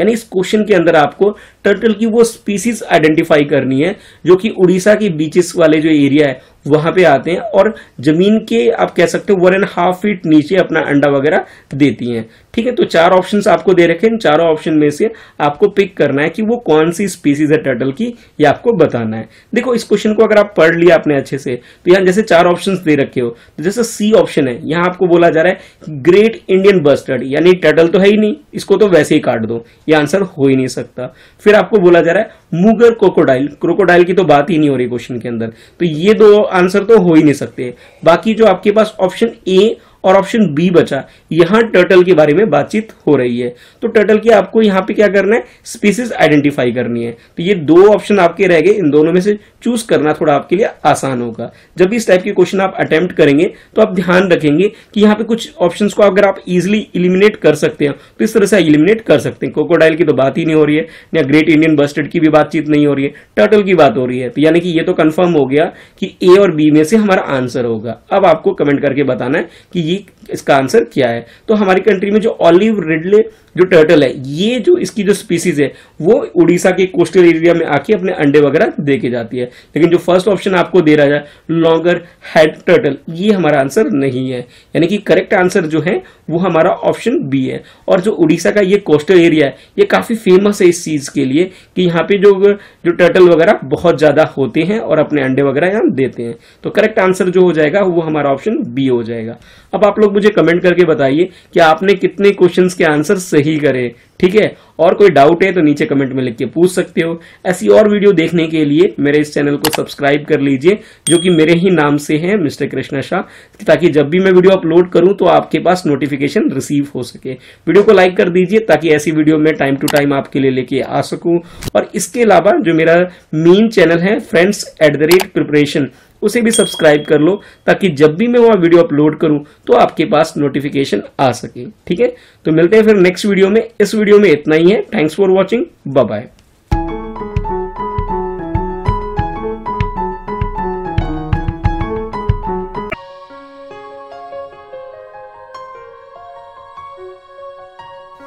Hello friend, welcome to my second channel. इस चैनल पर मैं लेके आया हूं आपके लिए एजुकेशनल वीडियो। इस वीडियो में मैं करने वाला हूं ग्रीन ओलंपियाड के क्वेश्चंस, जिसकी आप प्रैक्टिस कर सकते हैं ग्रीन ओलंपियाड की प्रिपरेशन के। चलिए स्टार्ट कर लेते हैं। इस वीडियो में बेसिकली हमारा थीम होगा ग्रीन स्किल, यानी ग्रीन स्किल पर किस टाइप के क्वेश्चन आपके लिए फ्रेम किए जाएंगे, वो सारे क्वेश्चन हम लोग इसके अंदर डिस्कस करने वाले हैं। जैसे ये स्क्रीन पर आप क्वेश्चन है, इसमें आपसे पूछा जा रहा है as a new concept to reduce wastewater generation, a system is constructed in green building to recreate it and reutilize them for secondary purpose. What is the term used for the people involved in planning and construction such system? यानी इस question के अंदर आपसे पूछा जा रहा है, जो भी हमारे पास वेस्ट वाटर होता है उसको दोबारा रीयूज करने के लिए, दोबारा से उसे यूटिलाइज करने के लिए जो एक सिस्टम क्रिएट किया जाता है, तो इस सिस्टम बनाने वाले जो काम करने वाले लोग होते हैं उन्हें क्या बोला जाता है, उसके लिए क्या टर्म यूज किया जाता है, ये इस क्वेश्चन में पूछा जा रहा है। जैसे आपके घर में भी अगर मान लो आरओ वगैरह लगा हुआ है, तो उसमें पानी जो होता है उस पानी को दोबारा यूज करने के लिए एक सिस्टम क्रिएट किया जाता है। तो सिस्टम में काम करने वाले लोगों को क्या बोला जाता है, उस टर्म के बारे में आपसे क्वेश्चन पूछा जा रहा है। और आपके पास यहाँ पे 4 ऑप्शंस दे दिए गए। इन 4 ऑप्शंस में से आपको करेक्ट ऑप्शन चूज करना है। फर्स्ट ऑप्शन में आपको बोला जा रहा है कि इन्हें बोला जाता है water treatment workers. Second option B में आपको बताया जा रहा है कि वाटर से related to waste treatment worker. Third option है आपके लिए ग्रीन बिल्डिंग वर्कर। और लास्ट ऑप्शन आपको बताया जा रहा है डी, इसमें वेस्ट वाटर ट्रीटमेंट वर्कर। यानी ये जो पानी वेस्ट हो रहा होता है इसको दोबारा से रीयूज करने के लिए, दोबारा से यूटिलाइज करने के लिए जो लोग काम करते हैं उन्हें बोला जाता है वेस्ट वाटर ट्रीटमेंट वर्कर। तो यानी कि यहाँ जो ऑप्शन डी आपको दे रखा है ये बिल्कुल करेक्ट ऑप्शन आपका हो जाएगा। यानी आप यहाँ पे इस क्वेश्चन के आंसर में डी ऑप्शन को चूज कर सकते हैं। इसके बाद नेक्स्ट क्वेश्चन है आपके लिए rising problem of scarcity of water, the need to build rainwater pits is increasing. There are specific cadre of people who are specialized to lay the plan and construct rainwater harvesting system, that is called RWHS, for collecting rainwater and reusing it in buildings. What are these people called? देखिए, जिस तरह से इस question में आपको एक problem बताई गई है कि आज के टाइम पे पानी की जो कमी है ये खास तौर पर फेस की जाती है, और इसको ध्यान में रखते हुए लोगों ने अब जो बिल्डिंग है उस हिसाब से बनाना स्टार्ट कर दिया है कि उसे जो बारिश का पानी है, रेन वाटर जो है उसे सेव कर सके, उसके लिए हार्वेस्टिंग सिस्टम क्रिएट कर लग गए, जिसे शॉर्ट में RWHS भी बोला जाता है, जहां पे जो रेन वाटर होता है इसे स्टोर कर लिया जाता है और उसे दोबारा से रीयूज किया जाता है बिल्डिंग में एक पर्टिकुलर जगह पे स्टोर करने के बाद। जो लोग इस तरह के काम करते हैं, यानी कि ये जो स्पेसिफिक कैडर है लोगों का जो इस सिस्टम में काम करते हैं, उन्हें क्या बोला जाता है उसके बारे में क्वेश्चन पूछा जा रहा है। और आपके पास यहाँ 4 ऑप्शंस दे दिए गए। इन चारों में से आपको करेक्ट ऑप्शन चूज करना है। फर्स्ट ऑप्शन में बताया जा रहा है आपको कि इलेक्ट्रिकल इंजीनियर जो हो वो ये काम करते हैं। सेकेंड ऑप्शन में आपको बोला जा रहा है जो मैकेनिकल इंजीनियर्स होते हैं वो ये काम करते हैं। थर्ड ऑप्शन में आपको बताया जा रहा है कि रेन वाटर हार्वेस्टिंग इंजीनियर्स जो होते हैं वो ये काम करते हैं। और लास्ट ऑप्शन में आपको बताया जा रहा है कि रिन्यूएबल एनर्जी इंजीनियर्स जो होते हैं वो ये काम करते हैं। देखिए, इस क्वेश्चन के अंदर ही आपको आंसर मिल जाएगा। जैसे कि यहाँ पे रेन वाटर से रिलेटेड क्वेश्चन पूछा जा रहा है, तो स्टूडेंट है कि आंसर के अंदर भी कुछ इस टाइप का ही मिलेगा आपको। तो इस तरह से सी ऑप्शन आप देखेंगे तो यहाँ आपको बताया जा रहा है कि रेन वाटर हार्वेस्टिंग इंजीनियर, यानी जो rain water harvesting system create करने वाले लोग होते हैं उन्हें हम कहते हैं रेन वाटर हार्वेस्टिंग इंजीनियर। यानी ऑप्शन सी जो आपको इस क्वेश्चन के आंसर में दे रखा है ये भी करेक्ट हो जाएगा। ठीक है, तो यहाँ पे आप ऑप्शन सी अपने आंसर के लिए चूज कर सकते हैं। इसके बाद मूव करते हैं इस क्वेश्चन की तरफ, और इस क्वेश्चन में आपसे पूछा जा रहा है which of the following is an agro ecologic zone in India where rice farming is practice. यानी हमारी कंट्री में ऐसे कौन से एरिया है जहां पे राइस फार्मिंग यानी चावल को उगाने का काम किया जाता है। तो उस जोन को, उस इकोलॉजिकल जोन को आपको आइडेंटिफाई करना है। ऑप्शन ए में आपको बताया जा रहा है irrigated rice ecosystem. Second option है आपके पास rain fed upland rice ecosystem. Third option है आपके पास rain fed lowland rice ecosystem. और लास्ट डी में आपको बताया जा रहा है कि ऑल ऑप्शन लिस्टेड हेयर, यानी फर्स्ट ऑप्शन, सेकंड ऑप्शन और थर्ड ऑप्शन, यानी तीनों ही ऑप्शन में जो आपको आंसर दे रखे हैं ये बिल्कुल करेक्ट है। ऑप्शन डी में बोला जा रहा है। हमारी कंट्री में जो नॉर्दर्न एरिया है नॉर्दर्न एरिया में जहां पे बारिश अच्छे से होती है, उन सारी जगह राइस वगैरह बहुत ज्यादा उगाया जाता है। तो जैसे यहाँ पे ऑप्शन में आपको दे रखा है कि जहां इरिगेटेड राइस इकोसिस्टम है, यहाँ पे भी राइस का क्रॉपिंग यानी फार्मिंग होती रहती है, और जहां पे अपलैंड है यानी ऊंची जगह पे बारिश वगैरह ज्यादा होती है तो वहां पे भी राइस की फार्मिंग होती है। और फिर लोलैंड एरिया जहां पे नीचे वाला है, जहां पे भी बारिश ज्यादा होती है, वहां पे भी राइस की फार्मिंग होती है। यानी ये तीनों ऑप्शन जो आपको दे रखे, ये तीनों ऑप्शन एग्रो इकोलॉजिकल जोन है जहां पे राइस फार्मिंग हमारी कंट्री में होती है। तो इसे आप जो आंसर चूज करेंगे इसका डी ऑप्शन चूज कर लेंगे, यानी ये तीनों ही ऑप्शंस बिल्कुल करेक्ट दे रखे हैं। जैसे यहाँ ऑल ऑप्शंस का जो आंसर दे रखा है आपको फोर्थ डी के अंदर ऑप्शन, तो ये आप चूज कर सकते हैं अपने आंसर के में। ठीक है, चलिए मूव करते हैं फिर नेक्स्ट क्वेश्चन की तरफ। नेक्स्ट क्वेश्चन में आपसे पूछा जा रहा है, when was the central pollution control board, जिसे शॉर्ट फॉर्म में हम सीपीसीबी बोल देते हैं, ऑफ इंडिया स्टेप, यानी ये जो इंस्टीट्यूशन है जो हमारी कंट्री के अंदर पॉल्यूशन को मेजर करती है कि उसका क्या लेवल है, और उसके अकॉर्डिंग ही बताती है कि हाँ भाई इस पर्टिकुलर सिटी के अंदर पॉल्यूशन बहुत ज्यादा है, इसे हमें कंट्रोल करने की जरूरत है। ठीक है, तो उस संस्था का, इस इंस्टीट्यूशन को स्टैब्लिश कब किया गया था, किस साल किया गया था, ये आपसे क्वेश्चन पूछ रहा है। और यहाँ आपके पास 4 ऑप्शंस दे दिए गए। फर्स्ट ऑप्शन में आपको बताया जा रहा है कि 1975 में इसे स्टैब्लिश किया गया था। सेकंड ऑप्शन के अकॉर्डिंग 1976 में इसे स्टैब्लिश किया गया था। और थर्ड में आपको बताया जा रहा है कि 1974 में इसे स्टैब्लिश किया गया था। और लास्ट ऑप्शन जो आपको दे रखा है, इसमें आपको बताया जा रहा है कि 1977 में इसे स्टैब्लिश किया गया था। तो ये 4 ऑप्शन हैं, इन 4 ऑप्शन में से आपको बताना है ये सीपीसीबी बोर्ड है। ठीक है, इस बोर्ड को कब स्टैब्लिश किया गया था ये आपको बताना है। तो जैसे ऑप्शन है, चलिए एक बार क्वेश्चन को अटेम्प्ट कर लीजिए। तो इस क्वेश्चन की अगर करेक्ट आंसर की बात करें तो यहाँ जो सी ऑप्शन आपको दे रखा है 1974, ये बिल्कुल करेक्ट आंसर है। यानी इस इंस्टीट्यूशन को हमारी कंट्री में 1924 के अंदर इसे स्टैब्लिश किया गया था। अच्छा, अब मैं आपके लिए छोटा सा क्वेश्चन आपको देता हूं करने के लिए, जो आप खुद घर पे कर सकते हैं गूगल वगैरह पे सर्च करके, कि आप मुझे ये बताइए ये जो बोर्ड है, ठीक है, इस किस डेट पे किया गया था, डेट बताइए। या इस क्वेश्चन में हम लोग ईयर डिस्कस कर रहे हैं, लेकिन एक पर्टिकुलर डेट भी तो होगी ना इसके आंसर की, तो उस डेट को आप सर्च करके मुझे कमेंट में नीचे बताइएगा, ताकि मुझे पता लगे कि हाँ आप लोग अच्छे से प्रिपरेशन कर रहे हैं अपने इस ग्रीन ओलंपियाड की। चलिए अब नेक्स्ट क्वेश्चन देखते हैं। ये क्वेश्चन जो है इसमें आपसे पूछा जा रहा है, which of the following policy will not support creation of green job. Green job को कौन सी पॉलिसी सपोर्ट नहीं करती है, ध्यान रखिएगा। कई बार क्वेश्चन में क्या होता है, आप सपोर्ट वर्ड से ही काम चलाएंगे और आगे बढ़ जाएंगे, लेकिन इस क्वेश्चन में आपसे जो सपोर्ट नहीं करती है उस पॉलिसी को हमें आइडेंटिफाई करनी है। फर्स्ट ऑप्शन में आपको बोला जा रहा है कि सब्सिडी जब हम देंगे तो ये सपोर्ट नहीं करेगी। सेकेंड ऑप्शन में आपको बोला जा रहा है कि कार्बन क्रेडिट जब देंगे तब जाकर के आप कह सकते हो कि ये ग्रीन जॉब को सपोर्ट नहीं करती है। और थर्ड ऑप्शन में बताया जा रहा है कि एनर्जी अल्टरनेटिव्स जो होंगे, ढूंढेंगे अलग तरीके से एनर्जी के लिए, ये ग्रीन जॉब को एक तरह से सपोर्ट नहीं करती है। और लास्ट ऑप्शन जो है डी ऑप्शन, इसके अंदर आपको बताया जा रहा है जो अनट्रेन्ड यंग वर्क फोर्स है, वो जो ट्रेंड नहीं जो बच्चे हैं जो जॉब में आ रहे हैं, युवा पीढ़ी, वो लोग हैं जॉब को सपोर्ट नहीं कर पाएंगे। तो इन चारों ऑप्शन में से करेक्ट ऑप्शन आपको चूज करना है। देखिए ग्रीन जॉब की बात करें तो स्पेसिफाई लोग होंगे जो कि अच्छे से ट्रेंड होंगे, वही लोग इसमें काम कर पाएंगे। बाकी गवर्नमेंट की जो पॉलिसी है जिसमें सब्सिडी प्रोवाइड करना, ये ग्रीन जॉब को सपोर्ट करती है। कार्बन क्रेडिट भी सपोर्ट करती है। एनर्जी अल्टरनेटिव यानी कि जैसे आप पेट्रोल से गाड़ी चल रही है, सीएनजी से चल रही है, आप कोई नया ऑप्शन चूज कर लोगे, जैसे सोलर से गाड़ी चलाने लग जाओ, तो इस तरह से ग्रीन जॉब के लिए ये क्या कर रही है, ये सपोर्ट कर रही है। लेकिन जो फोर्थ ऑप्शन है आपके पास, जहां पे ये बताया कि अनट्रेंड, जो कि ट्रेंड नहीं है, पढ़े लिखे नहीं है, ट्रेंड नहीं है, ऐसे यंग वर्क फोर्स है, ये सपोर्ट करेगी? ये बिल्कुल नहीं करेगी। बल्कि आज की जो युवा पीढ़ी है, अगर वो ट्रेंड होंगे, पढ़े लिखे होंगे, एजुकेटेड होंगे, स्किल्ड होंगे, तो वो क्या करेंगे, ग्रीन जॉब को सपोर्ट कर पाएंगे। तो फोर्थ ऑप्शन जो है डी, ये हमारा करेक्ट आंसर हो जाएगा, क्योंकि इस क्वेश्चन में ही आपसे पूछा गया जो सपोर्ट नहीं करेंगे उसे चूज करिए। तो यहाँ जो डी है ये बिल्कुल सही आंसर हो जाएगा। बल्कि अगर मैं यूं कहूं ट्रेंड यंग वर्कफोर्स होगी तो वो सपोर्ट करती, लेकिन यहाँ पे क्या दिया गया है आपको, अनट्रेंड दिया गया है, जो ट्रेंड नहीं है। ठीक है, तो इस चीज का ध्यान रखना है क्वेश्चन को पढ़ते टाइम।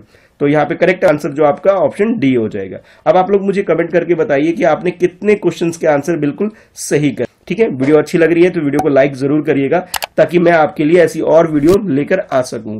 चैनल शेट प्रिपरेशन को, जो कि मेरा मेन चैनल है, उसे सब्सक्राइब कर लीजिएगा और बेल आइकन प्रेस करिएगा ताकि वीडियो की नोटिफिकेशन आप रिसीव कर सके। और मेरा ये जो सेकंड चैनल है जो मेरे नाम से ही है, मिस्टर कृष्णा शाह, इस चैनल सब्सक्राइब कर लीजिए ताकि जब भी मैं वीडियो अपलोड करूं इस चैनल पर तो आपके पास नोटिफिकेशन आ सके।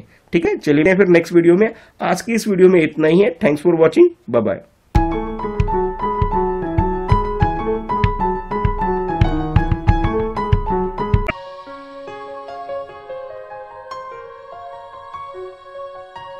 Hello friend, welcome to my second channel. इस चैनल पर मैं लेके आता हूं आपके लिए ग्रीन ओलंपियाड से रिलेटेड ये वीडियो, जिसे आप यूटिलाइज कर सकते हैं ग्रीन ओलंपियाड की प्रिपरेशन के लिए। इसमें आपको क्वेश्चंस अटेम्प्ट करने हैं और बाद में बताना है आपको कि आप कितने क्वेश्चंस के आंसर सही कर पा रहे हैं, ताकि आप ट्रैक कर सके अपनी प्रिपरेशन को ग्रीन ओलंपियाड से रिलेटेड। चलिए स्टार्ट करते हैं फर्स्ट क्वेश्चन के साथ। तो फर्स्ट क्वेश्चन है आपके लिए स्क्रीन पर, the earth's outer solid layer the lithosphere is made of rock. सबसे पहले आपको अर्थ के आउटर लेयर के बारे में बताया जा रहा है कि जिसका नाम लिथोस्फीयर होता है, और फर्दर आपको बताया जा रहा है कि rocks are mainly of 3 types, igneous, sedimentary and metamorphic. What is the study of the rock known as.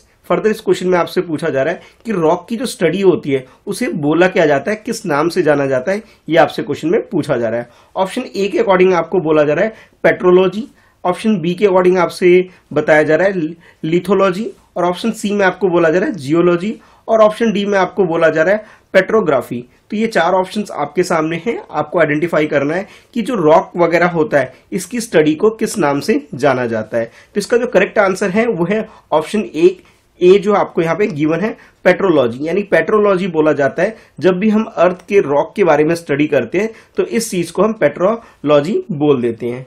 Next question है आपके लिए क्वेश्चन नंबर 2, और इस क्वेश्चन में आपसे एजेंडा 21 के बारे में क्वेश्चन पूछा जा रहा है। क्वेश्चन कुछ इस टाइप से है कि agenda 21 is a programme run by United Nation related to sustainable development. The agenda 21 was announced during the United Nations Conference on Environment and Development Earth Summit held in Rio de Janeiro on June 14, 1992. What does the number 21 of agenda 21 refer to. इस question में आपको बताया जा रहा है कि United state के द्वारा एक प्रोग्राम लॉन्च किया गया जिसका नाम है एजेंडा 21, और इसकी एक डेट भी आपको गिवन है कि इसे 14 जून 1992 में से स्टार्ट किया गया था, जब एक अर्थ समिट कंडक्ट की गई थी ब्राजील के कैपिटल रियो ड जनीरियो में।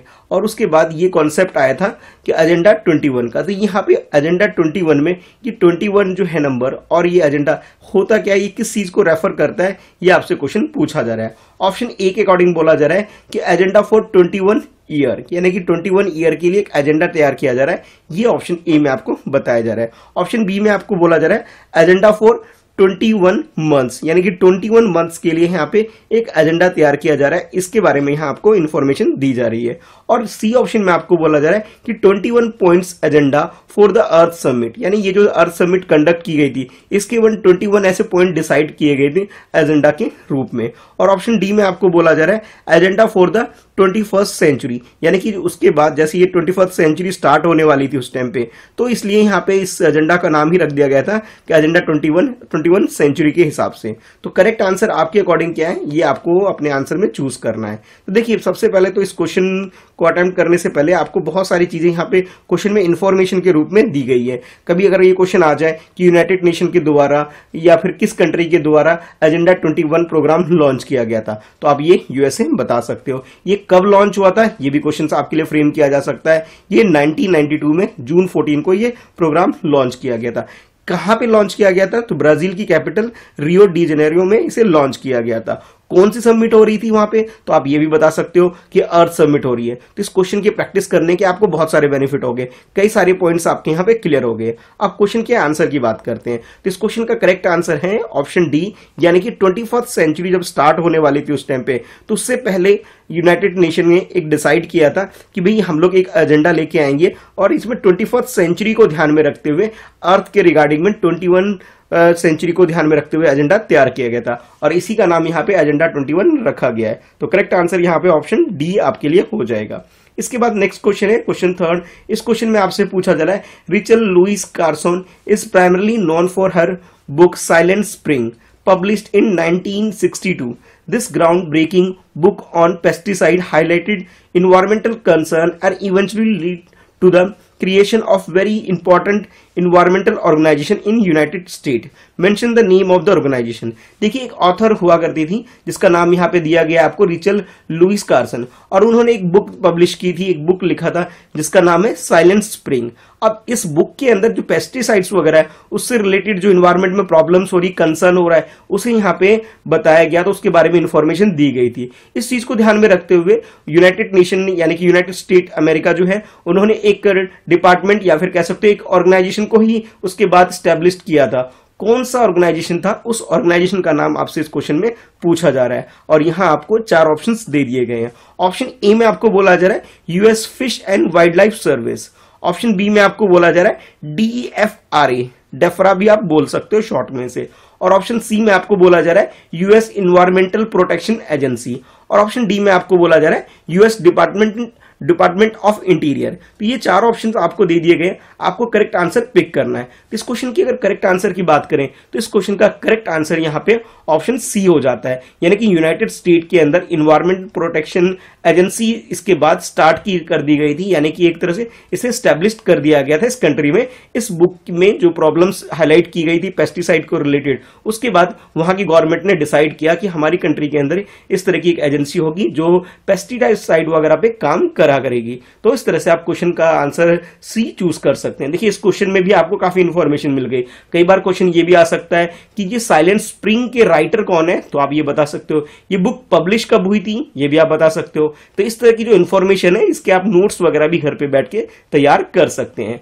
मूव करते हैं नेक्स्ट क्वेश्चन की तरफ। इस क्वेश्चन में आपसे पूछा जा रहा rapid flow of snow down a slope from either natural triggers or human activity is known as. आप लोग जानते हैं जो स्नो वगैरह है बहुत जल्दी फ्लो हो रहा है, कम हो रहा है, तो इसे नेचुरल तरीके से हो रहा है या फिर ह्यूमन एक्टिविटी की वजह से हो रहा है, इस टर्म को बोला क्या जाता है, ये आपसे क्वेश्चन पूछा जा रहा है। तो यहाँ आपको 4 ऑप्शंस दे दिए गए। पहला ऑप्शन में बोला जाएगा एवांचे, इसे बोल देते हैं। ऑप्शन बी में आपको बोला जा रहा है इसे स्नो स्लाइड्स बोल देते हैं, और ऑप्शन सी में आपको बोला जाए इसे मड स्लाइड बोलते हैं, और ऑप्शन डी में आपको बोला जाए स्लश स्लाइड बोलते हैं। तो ये 4 ऑप्शंस आपको दे दिए गए। इन चारों ऑप्शन में से आपको करेक्ट आंसर पिक करना है। तो इस क्वेश्चन की करेक्ट आंसर की बात करें तो फर्स्ट ऑप्शन जो आपको गिवन है एवांचे, ठीक है, ये इसका करेक्ट आंसर हो जाएगा, यानी ऑप्शन ए अपने आप करेक्ट आंसर के लिए आप चूज कर सकते हैं। इसके बाद नेक्स्ट क्वेश्चन है आपके लिए क्वेश्चन नंबर 5, और इस क्वेश्चन में आपसे पूछा जा रहा है if Richter scale means the magnitude of earth. ठीक है, आप लोग जानते हो कि अर्थक्वेक वगैरह आता है तो उसको मेजर करने के लिए रिक्टर स्केल को यूज किया जाता है। ठीक है, ये आपको क्वेश्चन में एक इंफॉर्मेशन मिल गई। अब आपसे क्वेश्चन ये पूछा जा रहा है कि व्हाट डज द साफिर सिमोन स्केल मेजर। ये एक और स्केल होता है जिसे साफिर सिमोन स्केल बोला जाता है, ये किस चीज को मेजर करती है ये आपको बताना है। ठीक है, तो इस क्वेश्चन के हिसाब से आपको भी 4 ऑप्शंस दे दिए गए हैं। फर्स्ट ऑप्शन में आपको बोला जा रहा है हुरिकेन, ये के बारे में यहाँ पे बताया जा रहा है कि हुरिकेन को मेजर करने के लिए स्केल का यूज किया जाता है। फिर बी ऑप्शन में आपको बोला जा रहा है फ्लड को यूज करने मेजर करने के लिए इस टर्म को यूज किया जाता है, और उसके बाद सी ऑप्शन में आपको बोला जा रहा है एटमॉस्फेरिक प्रेशर को मेजर करने के लिए इस स्केल का इस्तेमाल होता है, और लास्ट ऑप्शन डी में आपको बोला जा रहा है कि वाटर टेबल को मेजर करने के लिए एक तरह से स्केल आप बता सकते हैं कि साफिर सिमोन स्केल होता है। तो ये 4 ऑप्शंस आपको दे दिए गए, इन चारों में से करेक्ट ऑप्शन आपको पिक करना है। तो इस क्वेश्चन की करेक्ट आंसर की बात करें तो ऑप्शन ए जो है हुरिकेन, यहाँ पे ये करेक्ट आंसर आता है। जैसे हम लोग अपने कंट्री में आसपास में जैसे बोलते हैं ना कि जो कोस्टल एरिया है वहां पे तो सुनामी वगैरह आ जाता है, तो अमेरिका या फिर कनाडा और उसके आसपास यानी कि लैटिन अमेरिका के आसपास जब इस तरह की चीजें आती है तो उसे वहां पे हुरिकेन बोला जाता है, और इसी को मेजर करने के लिए साफिर सिमोन स्केल का यूज किया जाता है। देखिए इस क्वेश्चन में भी आपको 2 फैक्ट्स मिल गए। फर्स्ट फैक्ट आपको ये मिला कि अर्थक्वेक को मेजर करने के लिए जिस यूनिट का इस्तेमाल होता है उस यूनिट को हम लोग रिक्टर स्केल बोल देते हैं, और सेकंड ये पता लगा कि हुरिकेन मेजर करने के लिए साफिर सिमोन स्केल यूज किया जाता है। और एक बात और कि ये हरिकेन किस एरिया में आता है आपको ये भी पता लग गया कि कनाडा, अमेरिका, मैक्सिको वाला जो एरिया है उस एरिया में हुरिकेन वगैरह आते हैं। ठीक है, तो इस तरीके से आप क्वेश्चन को अटेम्प्ट भी कर सकते हैं और बहुत सारी इंफॉर्मेशन जो आपको पता लग रही है इसे आप नोट डाउन कर सकते हैं ताकि आप एग्जाम में अच्छे मार्क्स स्कोर कर सकें। चलिए आप कमेंट करके बताइए कि आपने कितने क्वेश्चंस के आंसर सही किए। वीडियो को लाइक कर दीजिए ताकि ऐसी और वीडियो मैं आपके लिए लेकर आऊं, और चैनल जो मेरे नाम से ही है मिस्टर कृष्णा शाह, इस चैनल को सब्सक्राइब करके बेल आइकन प्रेस कर दीजिए ताकि जब भी मैं न्यू वीडियो लाऊं तो आपके पास नोटिफिकेशन रिसीव हो सके। इसके अलावा जो मेरा मेन चैनल है friends@preparation, इसे भी सब्सक्राइब कर लीजिए ताकि जब भी यहाँ मैं वीडियो अपलोड करूं तो आपके पास नोटिफिकेशन आ सके। ठीक है, तो इस वीडियो में इतना ही है। थैंक्स फॉर वॉचिंग, मिलते हैं फिर नेक्स्ट वीडियो में। Bye bye.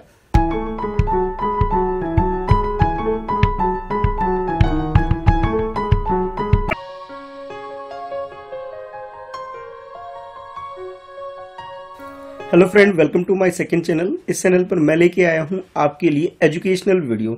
इस वीडियो में मैं डिस्कस करने वाला हूं ग्रीन ओलंपियाड के क्वेश्चंस। अगर आप ग्रीन ओलंपियाड की प्रिपरेशन कर रहे हैं तो ये वीडियो आपके लिए बहुत ज़्यादा बेनिफिशियल होने वाली है।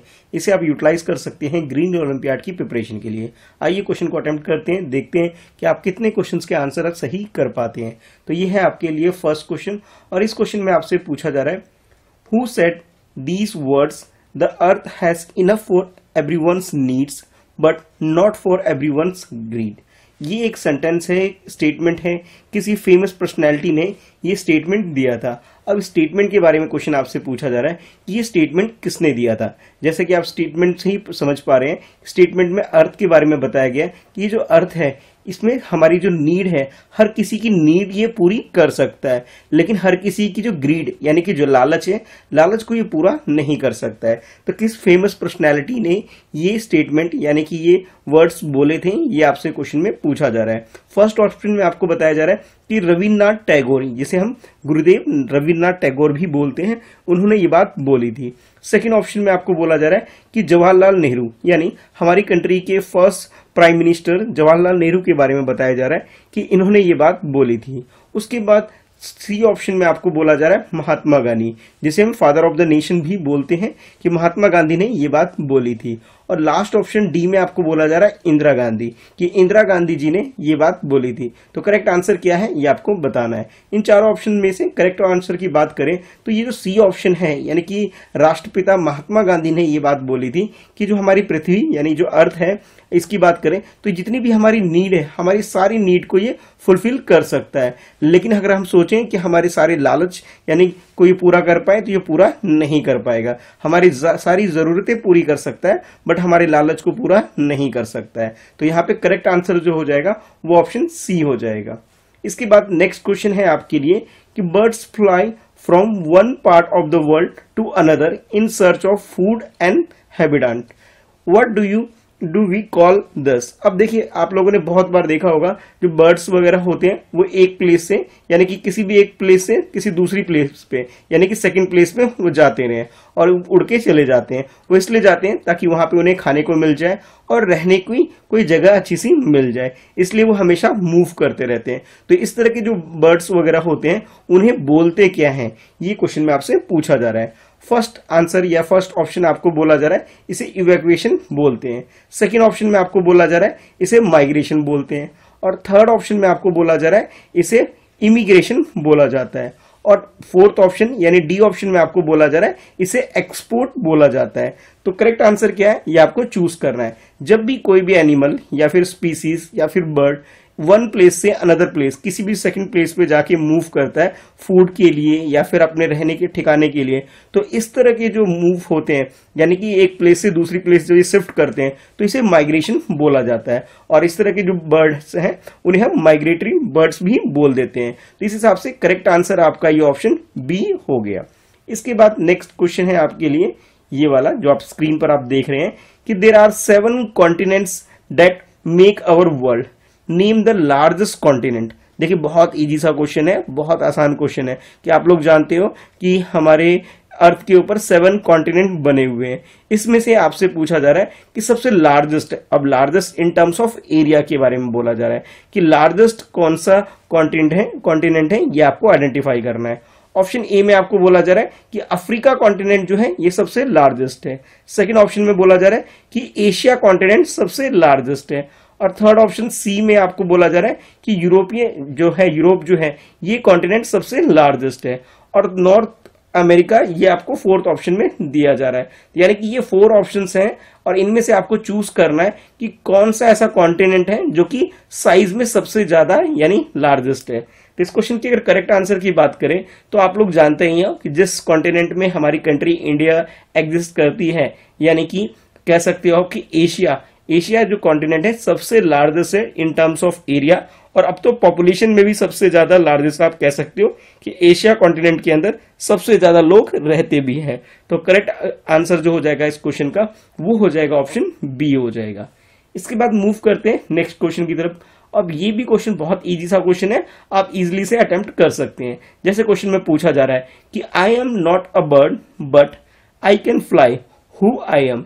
एक रिडल की तरह ये क्वेश्चन पूछा जा रहा है कि इसके अंदर बोला जा रहा है कि किसी पर्टिकुलर स्पीसीज के बारे में, एनिमल या बर्ड के बारे में आपको बताया जा रहा है, पूछा जा रहा है। वो अपने आप को इस तरह से डिफाइन कर रहा है कि मैं बर्ड नहीं हूं, यानी कि वो पक्षी तो नहीं है बट वो फ्लाई कर सकता है या कर सकती है। तो बताओ कौन है ये। ठीक है, तो आपको यहाँ 4 ऑप्शंस दे दिए गए हैं। जैसे फर्स्ट ऑप्शन में आपको बोला जा रहा है कि पेंगुइन जो है एक ऐसा स्पीसीज है जो कि फ्लाई कर सकता है लेकिन बर्ड की कैटेगरी में नहीं आता। सेकेंड ऑप्शन में आपको बोला जा रहा है ईगल ये काम कर सकता है, यानी कि बर्ड नहीं बोलते हैं इसको लेकिन ये फ्लाई कर सकता है। नेक्स्ट ऑप्शन सी में आपको बोला जा रहा है कि जो बैट है, ठीक है, ये बर्ड की कैटेगरी में नहीं आता बट ये फ्लाई कर सकता है। और लास्ट ऑप्शन आपके पास डी में आपको बोला हॉक के बारे में बोला जा रहा है कि जो हॉक है ये क्या कर सकता है, फ्लाई कर सकता है, बर्ड की कैटेगरी के अंदर नहीं आता। देखिए इस क्वेश्चन के अगर करेक्ट आंसर की बात करें तो इस क्वेश्चन में जो आपको आंसर दे रखा है सी ऑप्शन यानी बैट, जिसे हम हिंदी में चमगादड़ भी बोल देते हैं, ठीक है, इसको बर्ड की कैटेगरी में नहीं रखा जाता है लेकिन फिर भी ये फ्लाई कर पाते हैं। तो इस तरह से हमारा करेक्ट आंसर जो हो जाएगा वो ऑप्शन सी हो जाएगा। ठीक है, मूव करते हैं फिर अब नेक्स्ट क्वेश्चन की तरफ। और इस क्वेश्चन में आपसे पूछा जा रहा है कि milk contains calcium, calcium is essential for dash. अब देखो हम लोग जो दूध वगैरह पीते हैं तो इस दूध के अंदर क्या होता है, कैल्शियम होता है, ठीक है, इसलिए हम दूध पीते हैं। अब क्वेश्चन ये पूछा जा रहा है कि जो कैल्शियम है ये एसेंशियल क्यों है, यानी इसकी जरूरत हमें क्यों पड़ती है, किस चीज के लिए पड़ती है, ये आपसे क्वेश्चन में पूछा जा रहा है। ऑप्शन ए में आपको बोला जा रहा है कि गुड आई साइट, यानी हमारे आंखों की रोशनी के लिए हम अच्छे से देख सके इसलिए कैल्शियम की हमें जरूरत पड़ती है according to option A. Option B में बोला जा रहा है लूजिंग वेट, कि अगर हमें वेट लूज करना है तो हमें दूध पीना चाहिए क्योंकि इससे हमें कैल्शियम मिलता है, ऐसा ऑप्शन बी में आपको बताया जा रहा है। और ऑप्शन सी में आपको बोला जा रहा है कि स्ट्रॉन्ग बोन एंड टीथ, यानी हमारे हड्डी जो है उनको मजबूत करने के लिए और दांतों के लिए हमें कैल्शियम की जरूरत पड़ती है अकॉर्डिंग टू ऑप्शन सी। और लास्ट ऑप्शन डी में आपको बोला जा रहा है कि जो आप खेलते कूदते रहते हो भाई, यानी कि प्लेइंग के लिए, खेलने के लिए भी आपको कैल्शियम की जरूरत पड़ती है। तो ये 4 ऑप्शंस आपको दे दिए गए, इन चारों ऑप्शन में से आपको करेक्ट आंसर चूज करना है। तो कैल्शियम की अगर बात करें तो ये हमारे बोन के लिए, ठीक है, यानी हड्डियों के लिए, और जो हमारे टीथ यानी दांतों के लिए इसकी बहुत रिक्वायरमेंट होती है, इसी से हमारे दांत और हड्डी जो है वो स्ट्रांग बनते हैं। तो इस तरीके से हमारा जो करेक्ट आंसर इस क्वेश्चन का हो जाएगा वो ऑप्शन सी हो जाएगा। ठीक है, तो अब आप लोग दूध ज्यादा पीना शुरू कर दीजिए क्योंकि इससे आपके बोन्स और जो टीथ हैं ये स्ट्रांग बन जाएंगे। तो अब आप मुझे कमेंट करके बताइए कि आपने कितने क्वेश्चंस के आंसर बिल्कुल सही सही अटेम्प्ट किए हैं। ठीक है, और हाँ, वीडियो को लाइक कर दीजिए ताकि ऐसी और वीडियो मैं आपके लिए टाइम टू टाइम चैनल पर ला सकूं। मेरा ये चैनल जो कि मेरे नाम से ही है, मिस्टर कृष्णा शाह, ठीक है, इसे सब्सक्राइब कर लीजिए ताकि जब भी मैं वीडियो अपलोड करूं तो आपके पास नोटिफिकेशन आ सके। इसके अलावा मेरा जो मेन चैनल है, ठीक है, यानी फर्स्ट चैनल जो है French@preparation, इसे भी सब्सक्राइब कर लीजिए ताकि जब भी मैं वीडियो अपलोड करूं तो आपके पास नोटिफिकेशन आ सके। इस वीडियो में इतना ही है, मिलते हैं फिर नेक्स्ट वीडियो में। Thanks for watching, bye bye.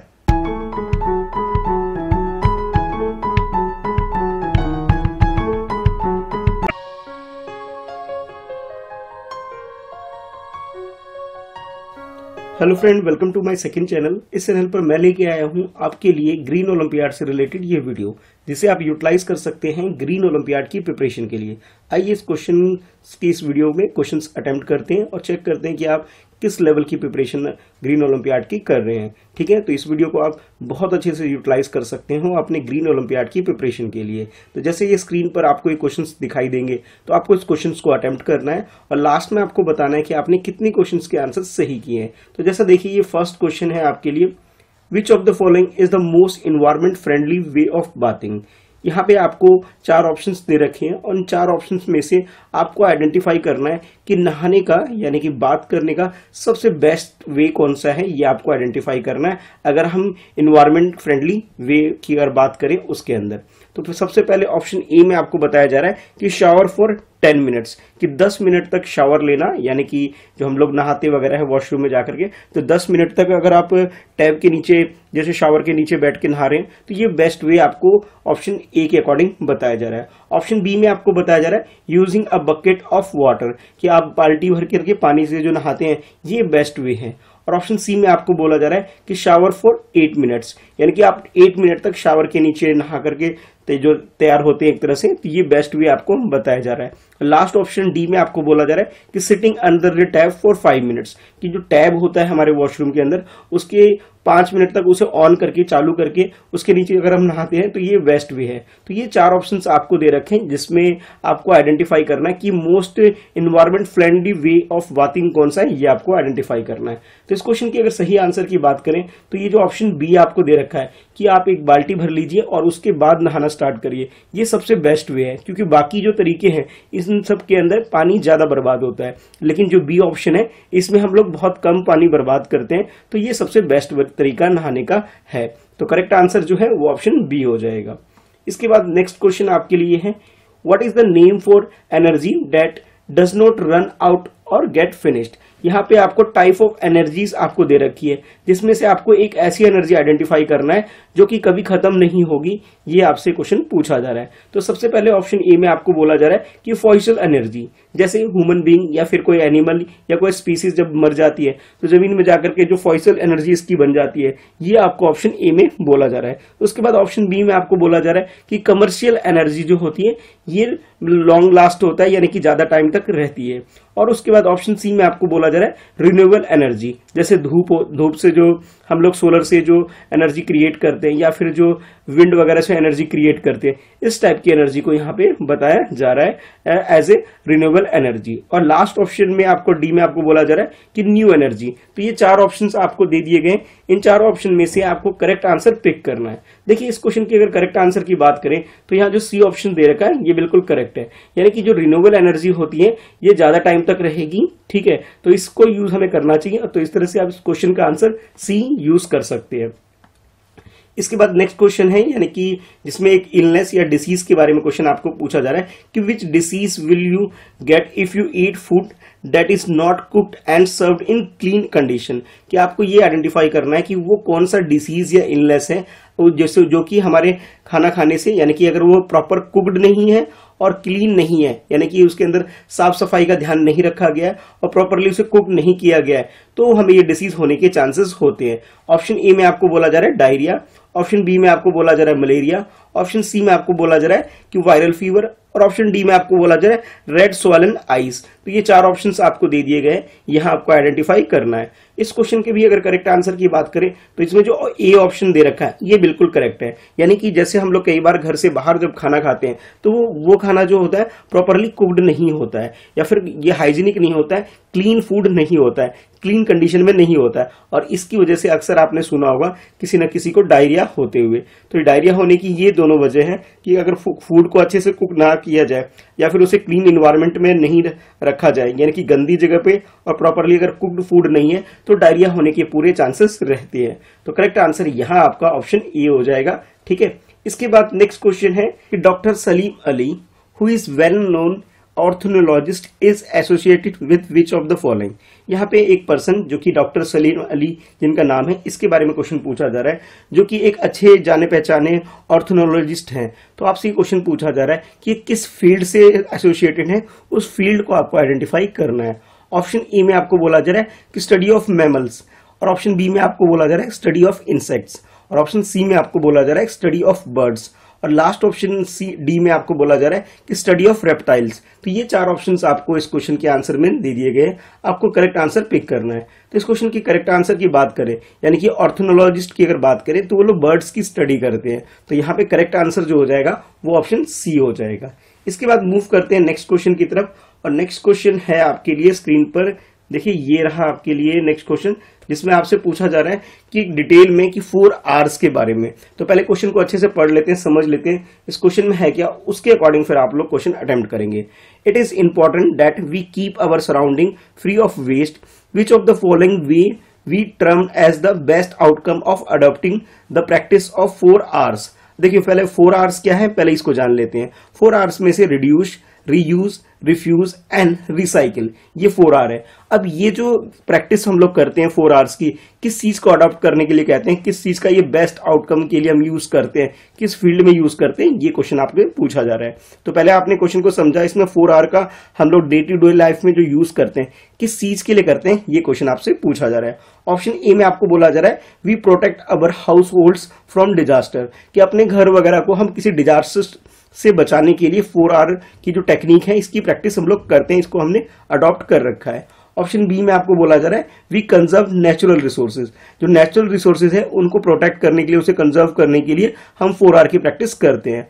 और ऑप्शन सी में आपको बोला जा रहा है कि we destroy the plant surrounding us, कि जो हमारे आसपास में जो प्लांट्स है उनको डिस्ट्रॉय करने के लिए हम 4 आवर टेक्निक का यूज करते हैं। और लास्ट ऑप्शन डी में आपको बोला जा रहा है we generate the waste that gets piled out, जो भी वेस्ट वगैरह है उसको जनरेट करने के लिए एक तरह से मेथड हम यूज करते हैं। तो ये 4 ऑप्शंस आपको दे दिए गए इस क्वेश्चन के अंदर। चारों में से आपको करेक्ट वो प्रैक्टिस यूज करने हैं जिसके लिए हम लोग 4 आवर की ये टेक्निक हम लोग यूज करते हैं। तो इस क्वेश्चन की अगर करेक्ट आंसर की बात करें तो यहाँ जो ऑप्शन बी दे रखा है आपको, ये ऑप्शन बिल्कुल करेक्ट है। यानी कि हम अपने नेचुरल रिसोर्स को प्रोटेक्ट करने के लिए, लॉन्ग टाइम तक यूज करने के लिए हम लोग 4 आवर की जो टेक्निक है इसकी हम प्रैक्टिस करते हैं, जिसके अंदर हम रिड्यूस, रीयूज, रिफ्यूज और रिसाइकिल के जो छोटे छोटे जो स्टेप्स हैं इसे हम फॉलो करते हैं, ताकि हम नेचुरल रिसोर्स को ज्यादा टाइम तक हम लोग यूज कर सकें। ठीक है, तो आई होप आपको यहाँ तक जितने भी क्वेश्चंस मैंने करवाए अच्छे लगे होंगे, आपने अच्छे से प्रैक्टिस की होगी। अब आप लोग मुझे कमेंट करके बताइए कि आपने कितने क्वेश्चंस के आंसर बिल्कुल सही किए। कोई डाउट है तो नीचे कमेंट में लिख करके भी आप पूछ सकते हो। वीडियो को लाइक कर दीजिए ताकि ऐसी और वीडियो मैं आपके लिए टाइम टू टाइम चैनल पर ला सकूं।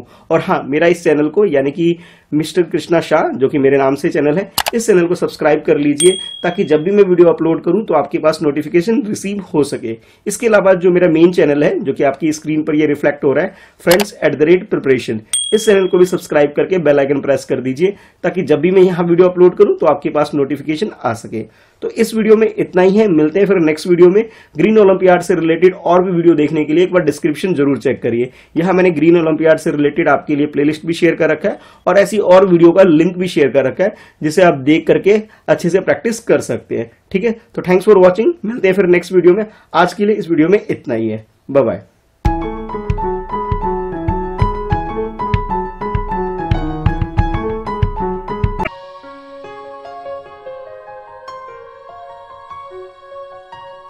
Hello friend, welcome to my second channel. इस चैनल पर मैं लेके आया हूं आपके लिए एजुकेशनल वीडियो। इस वीडियो में मैं डिस्कस करने वाला हूं ग्रीन ओलंपियाड से रिलेटेड क्वेश्चन, जिसकी आप प्रैक्टिस कर सकते हैं ग्रीन ओलंपियाड की प्रिपरेशन के लिए। इस वीडियो के अंदर हम लोग क्वेश्चंस डिस्कस करेंगे जिसे आप घर पे बैठ के अटेम्प्ट कर सकते हैं, और लास्ट में कमेंट करके जरूर बताइएगा कि आपने कितने क्वेश्चन के आंसर बिल्कुल सही किए। चलिए स्टार्ट कर लेते हैं। According to Darwin's theory of evolution, difference between species may be a result of which of the following? इस क्वेश्चन में आपसे डार्विन की थ्योरी से रिलेटेड एक क्वेश्चन पूछा जा रहा है। ये पूछा जा रहा है जितनी भी स्पीसीज होती है उनके अंदर जो डिफरेंट रिजल्ट आते हैं स्पीसीज के बीच में, उसके पीछे का रीजन क्या है। तो ये 4 ऑप्शंस आपको दे रखे हैं, इन 4 ऑप्शन में से करेक्ट आंसर आपको चूज करना है। फर्स्ट ऑप्शन में आपको बोला जा रहा है the disuse of body structure, जब बॉडी का प्रॉपरली यूज नहीं होता है यानी डिसयूज होता है तो इसकी वजह से स्पीसीज में डिफरेंसेस देखने को मिलते हैं। सेकेंड ऑप्शन में आपको बोला जा रहा है the transmission of acquired characteristics, यानी कि इन्वायरमेंट में जब इंटरेक्शन होता है उसके बाद जो भी कैरेक्टरिस्टिक्स एक्वायर की जाती है इसकी वजह से स्पीसीज में डिफरेंसेस हमें देखने को मिलता है। और थर्ड ऑप्शन जो है इसमें आपको बोला जा रहा है नेचुरल सिलेक्शन, कि नेचुरल सिलेक्शन की वजह से ये डिफरेंसेस देखने को मिलती है। लास्ट ऑप्शन में आपको बोला जा रहा है मोटाजेनिक एजेंट, जिसकी वजह से ये डिफरेंसेस हमें देखने को मिलती है। तो ये 4 ऑप्शन है, इन 4 ऑप्शन में से आपको करेक्ट ऑप्शन चूज करना है। तो इस क्वेश्चन की अगर करेक्ट आंसर की बात करें तो यहाँ पे जो सी ऑप्शन आपको दे रखा है, आप लोग जानते ही हैं जो डार्विन है उन्होंने नेचुरल सिलेक्शन से रिलेटेड एक थ्योरी भी डेवलप की थी, और यहाँ पे ये बोला था कि स्पीसीज वगैरह जितने भी होते हैं उनके अंदर जो डिफरेंसेस आते हैं और उसके पीछे का जो रीजन है वो है नेचुरल सिलेक्शन। तो इस तरह से आप करेक्ट आंसर जो है ऑप्शन सी चूज कर सकते हैं अपने आंसर के लिए। इसके बाद मूव करते हैं नेक्स्ट क्वेश्चन की तरफ। इस क्वेश्चन में आपसे पूछा जा रहा है the place where a earthquake originate inside the earth is called its focus. What is the point on the earth surface vertically above the focus called. अब देखिए, आप लोगों ने कई बार सुना होगा न्यूज में कि अर्थक्वेक आता है। तो अर्थक्वेक क्या होता है, जो अर्थ का सरफेस है उसके बिल्कुल नीचे आता है, कहीं पे कोई पर्टिकुलर किलोमीटर के अंदर, 5 किलोमीटर 10 किलोमीटर एक डिस्टेंस के नीचे जाकर के कहीं से अर्थक्वेक आता है। तो ये वाला जो होता है, जो पर्टिकुलर ये जो सेंटर है जिसे हम फोकस बोला जा रहा है इस क्वेश्चन के अंदर, इस फोकस के अकॉर्डिंग जो भी इसके वर्टिकली अपोजिट जो हमारी सरफेस के ऊपर, अर्थ के सरफेस के ऊपर ये जो पॉइंट होता है, इस पॉइंट के बारे में आपसे पूछा जा रहा है, इस पॉइंट को बोलते क्या है। और आपको यहाँ 4 ऑप्शंस दे दिए गए हैं। फर्स्ट ऑप्शन में आपको बोला जा रहा है इसे एपीसेंटर बोलते हैं, बी ऑप्शन में आपको बोला जा रहा है एपिक्स बोलते हैं, सी ऑप्शन में आपको बोला जा रहा है सेंटर बोलते हैं, और लास्ट ऑप्शन डी में आपको बोला जा रहा है नन ऑफ द अबव। यानी कि ये जो तीनों ऑप्शंस आपको ऊपर दे रखे हैं, इनमें से कोई नहीं। अगर आपने ध्यान से न्यूज सुना होगा तो आप लोगों ने सुना होगा कि इस किसी भी पर्टिकुलर अर्थक्वेक का एपिसेंटर पर्टिकुलर सिटी या पर्टिकुलर कंट्री है। तो यानी कि ऊपर वाला जो हिस्सा होता है, यानी कि जो सरफेस के ऊपर था, उसे बोल दिया जाता है एपिक सेंटर बोला जाता है। तो इस तरह से करेक्ट आंसर हमारा ऑप्शन ए हो जाएगा।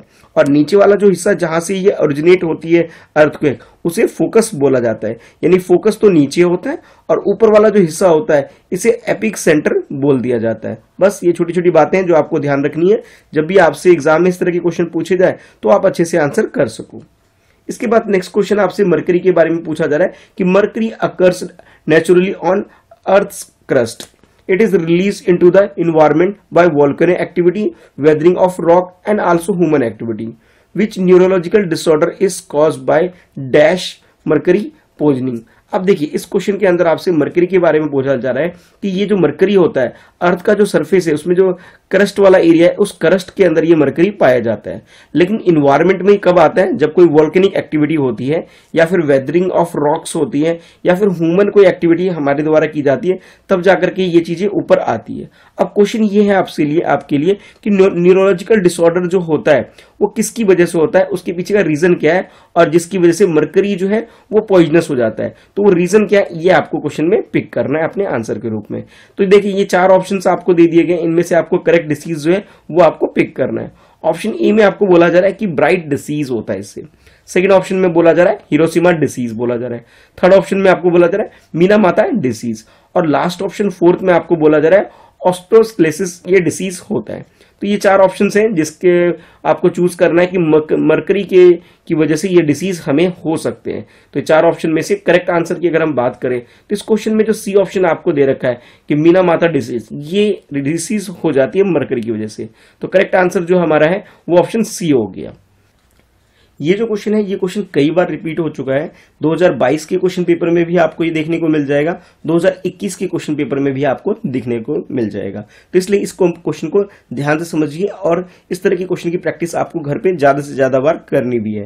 तो जैसे ये क्वेश्चन है, इस क्वेश्चन में आपसे पूछा जा रहा है the 4 pest campaign of China was initiated in 1958 as a hygienic campaign aimed at eliminating the 4 common pets, 3 of which were rats, flies and mosquito. इस क्वेश्चन में आपको बोला जा रहा है चाइना के अंदर 4 पेट्स से रिलेटेड एक कैंपेन स्टार्ट किया गया था, जिसके अंदर 4 इंसेक्ट्स या फिर स्पीसीज को एलिमिनेट करने का ध्यान रखा गया था, जिसमें रैट्स, फ्लाइज और मॉस्किटो 3 आपको यहाँ बता रखे हैं। फोर्थ के बारे में आपसे क्वेश्चन पूछा जा रहा है, और ये भी बताया जा रहा है कि the extermination of the 4th had upset the ecological balance and enable crop eating insect to proliferate, identify the 4th pest. यानी कि इस क्वेश्चन में आपको जो 4th जो पेस्ट है उसे आइडेंटिफाई करना है, वो कौन सा है जिसने क्रॉप ईटिंग जो है उसको अपसेट कर दिया था, एक तरह से खराब कर दिया था। ये आपसे क्वेश्चन पूछा जा रहा है। 4 में से 3 तो आपको दे रखा है, और 3 में से एक जो बच गया, जो इस क्वेश्चन में ऑप्शन के रूप में आपको गिवन है, जिसे आपको पिक करना है। फर्स्ट ऑप्शन में आपको बोला जा रहा है ये जो कैंपेन स्टार्ट किया गया था, जिसमें 4th जो स्पीसीज या फिर इंसेक्ट हम कहें वो बी, आपको ऑप्शन ए में बोला जा रहा है। ऑप्शन बी में आपको बोला जा रहा है कि ये सिल्क वॉर्म से रिलेटेड है, और ऑप्शन सी में आपको बोला जा रहा है कि बेड बग से रिलेटेड है, और ऑप्शन डी में आपको बोला जा रहा है ये स्पैरो से रिलेटेड है, जो कि इनके जो क्रॉप वगैरह है उनको वो खा जाते थे। ये 4 ऑप्शन में से एक ऑप्शन है आपके पास। तो इन 4 ऑप्शन में से इस क्वेश्चन की अगर बात करें करेक्ट आंसर की, तो इसमें जो 4th ऑप्शन आपको दे रखा है स्पैरो, ये बिल्कुल करेक्ट है। यानी कि चाइना के अंदर 1958 में जो 4 पेट्स कैंपेन स्टार्ट किया गया था, जिसमें से फर्स्ट तो आपका रेट हो गया, सेकंड फ्लाइस हो गया, थर्ड मॉस्किटो हो गया, और 4th जो है वो स्पैरो है। तो करेक्ट आंसर जो होगा हमारा ऑप्शन डी हो जाएगा। इसके बाद मूव करते हैं नेक्स्ट क्वेश्चन की तरफ। जैसे आपने इस क्वेश्चन को अटेम्प्ट किया है, उसके बाद नेक्स्ट क्वेश्चन ये है आपकी स्क्रीन पर, और इस क्वेश्चन में आपको पूछा जा रहा है which of the following best describe the geological formation of an aquifer. Aquifer के बारे में पूछा जा रहा है कि इसके बेस्ट तरीके से हम जियोलॉजिकल फॉर्मेशन के रूप में किस तरह से डिफाइन कर सकते हैं, ये क्वेश्चन है आपके लिए। और यहाँ 4 ऑप्शन आपको दे रखे हैं। फर्स्ट ऑप्शन में आपको बोला जा रहा है डज नॉट कंटेन वाटर, यानी कि इसके अंदर पानी वगैरह कंटेन नहीं करता है as per the option A. Option B में आपको बोला जा रहा है contain water but does not transmit, यानी कि इसके अंदर वाटर तो होता है बट ये ट्रांसमिट नहीं करता है। और ऑप्शन सी में आपको बोला जा रहा है इज ए रॉक आउटक्रॉप, ये क्या होता है, एक रॉक आउटक्रॉप होता है, ये आपको सी में बताया जा रहा है। और डी में आपको बोला जा रहा है कि कंटेन एंड ट्रांसमिट वाटर, इसके अंदर वाटर भी, जियोलॉजिकल फॉर्मेशन की बात करें तो इसके अंदर वाटर भी कंटेन करता है और इसे ट्रांसमिट भी करता है। तो इस क्वेश्चन के अगर करेक्ट आंसर की बात करें तो यहाँ ऑप्शन जो डी दे रखा है ये बिल्कुल करेक्ट है, यानी कि जियोलॉजिकल फॉर्मेशन जब भी एक्वाफर का होता है तो उसके अंदर वाटर भी कंटेन करता है और उसे ट्रांसमिट भी करता है। तो इस तरह से जो फोर्थ ऑप्शन डी है इसे आप चूज कर सकते हो अपने आंसर के रूप में। तो अब आप मुझे कमेंट करके बताइए कि आपने कितने क्वेश्चन के आंसर बिल्कुल सही अटेम्प्ट करे हैं, और इस वीडियो से रिलेटेड कोई और डाउट है आपके तो नीचे कमेंट में लिख करके पूछ सकते हैं। चैनल फ्रेंडशिप प्रिपरेशन जो कि मेरा मेन चैनल है उसे सब्सक्राइब कर लीजिए ताकि जब भी मैं वहां वीडियो अपलोड करूं तो आपके पास नोटिफिकेशन आ सके। इसके अलावा ये जो मेरा चैनल है मेरे नाम से मिस्टर कृष्णा शाह, इस चैनल को भी सब्सक्राइब कर लीजिए ताकि जब भी मैं आपके लिए ये ग्रीन ओलंपियाड या फिर कोई और एजुकेशनल वीडियो आपके लिए अपलोड करूं तो आपको उसका नोटिफिकेशन मिल सके। वीडियो को लाइक कर दीजिए ताकि ऐसी और एजुकेशनल वीडियो मैं आपके लिए टाइम टू टाइम ला सकूं। ठीक है, चलिए फिर मिलते हैं नेक्स्ट वीडियो में। इस वीडियो में इतना ही है। Thanks for watching, bye bye.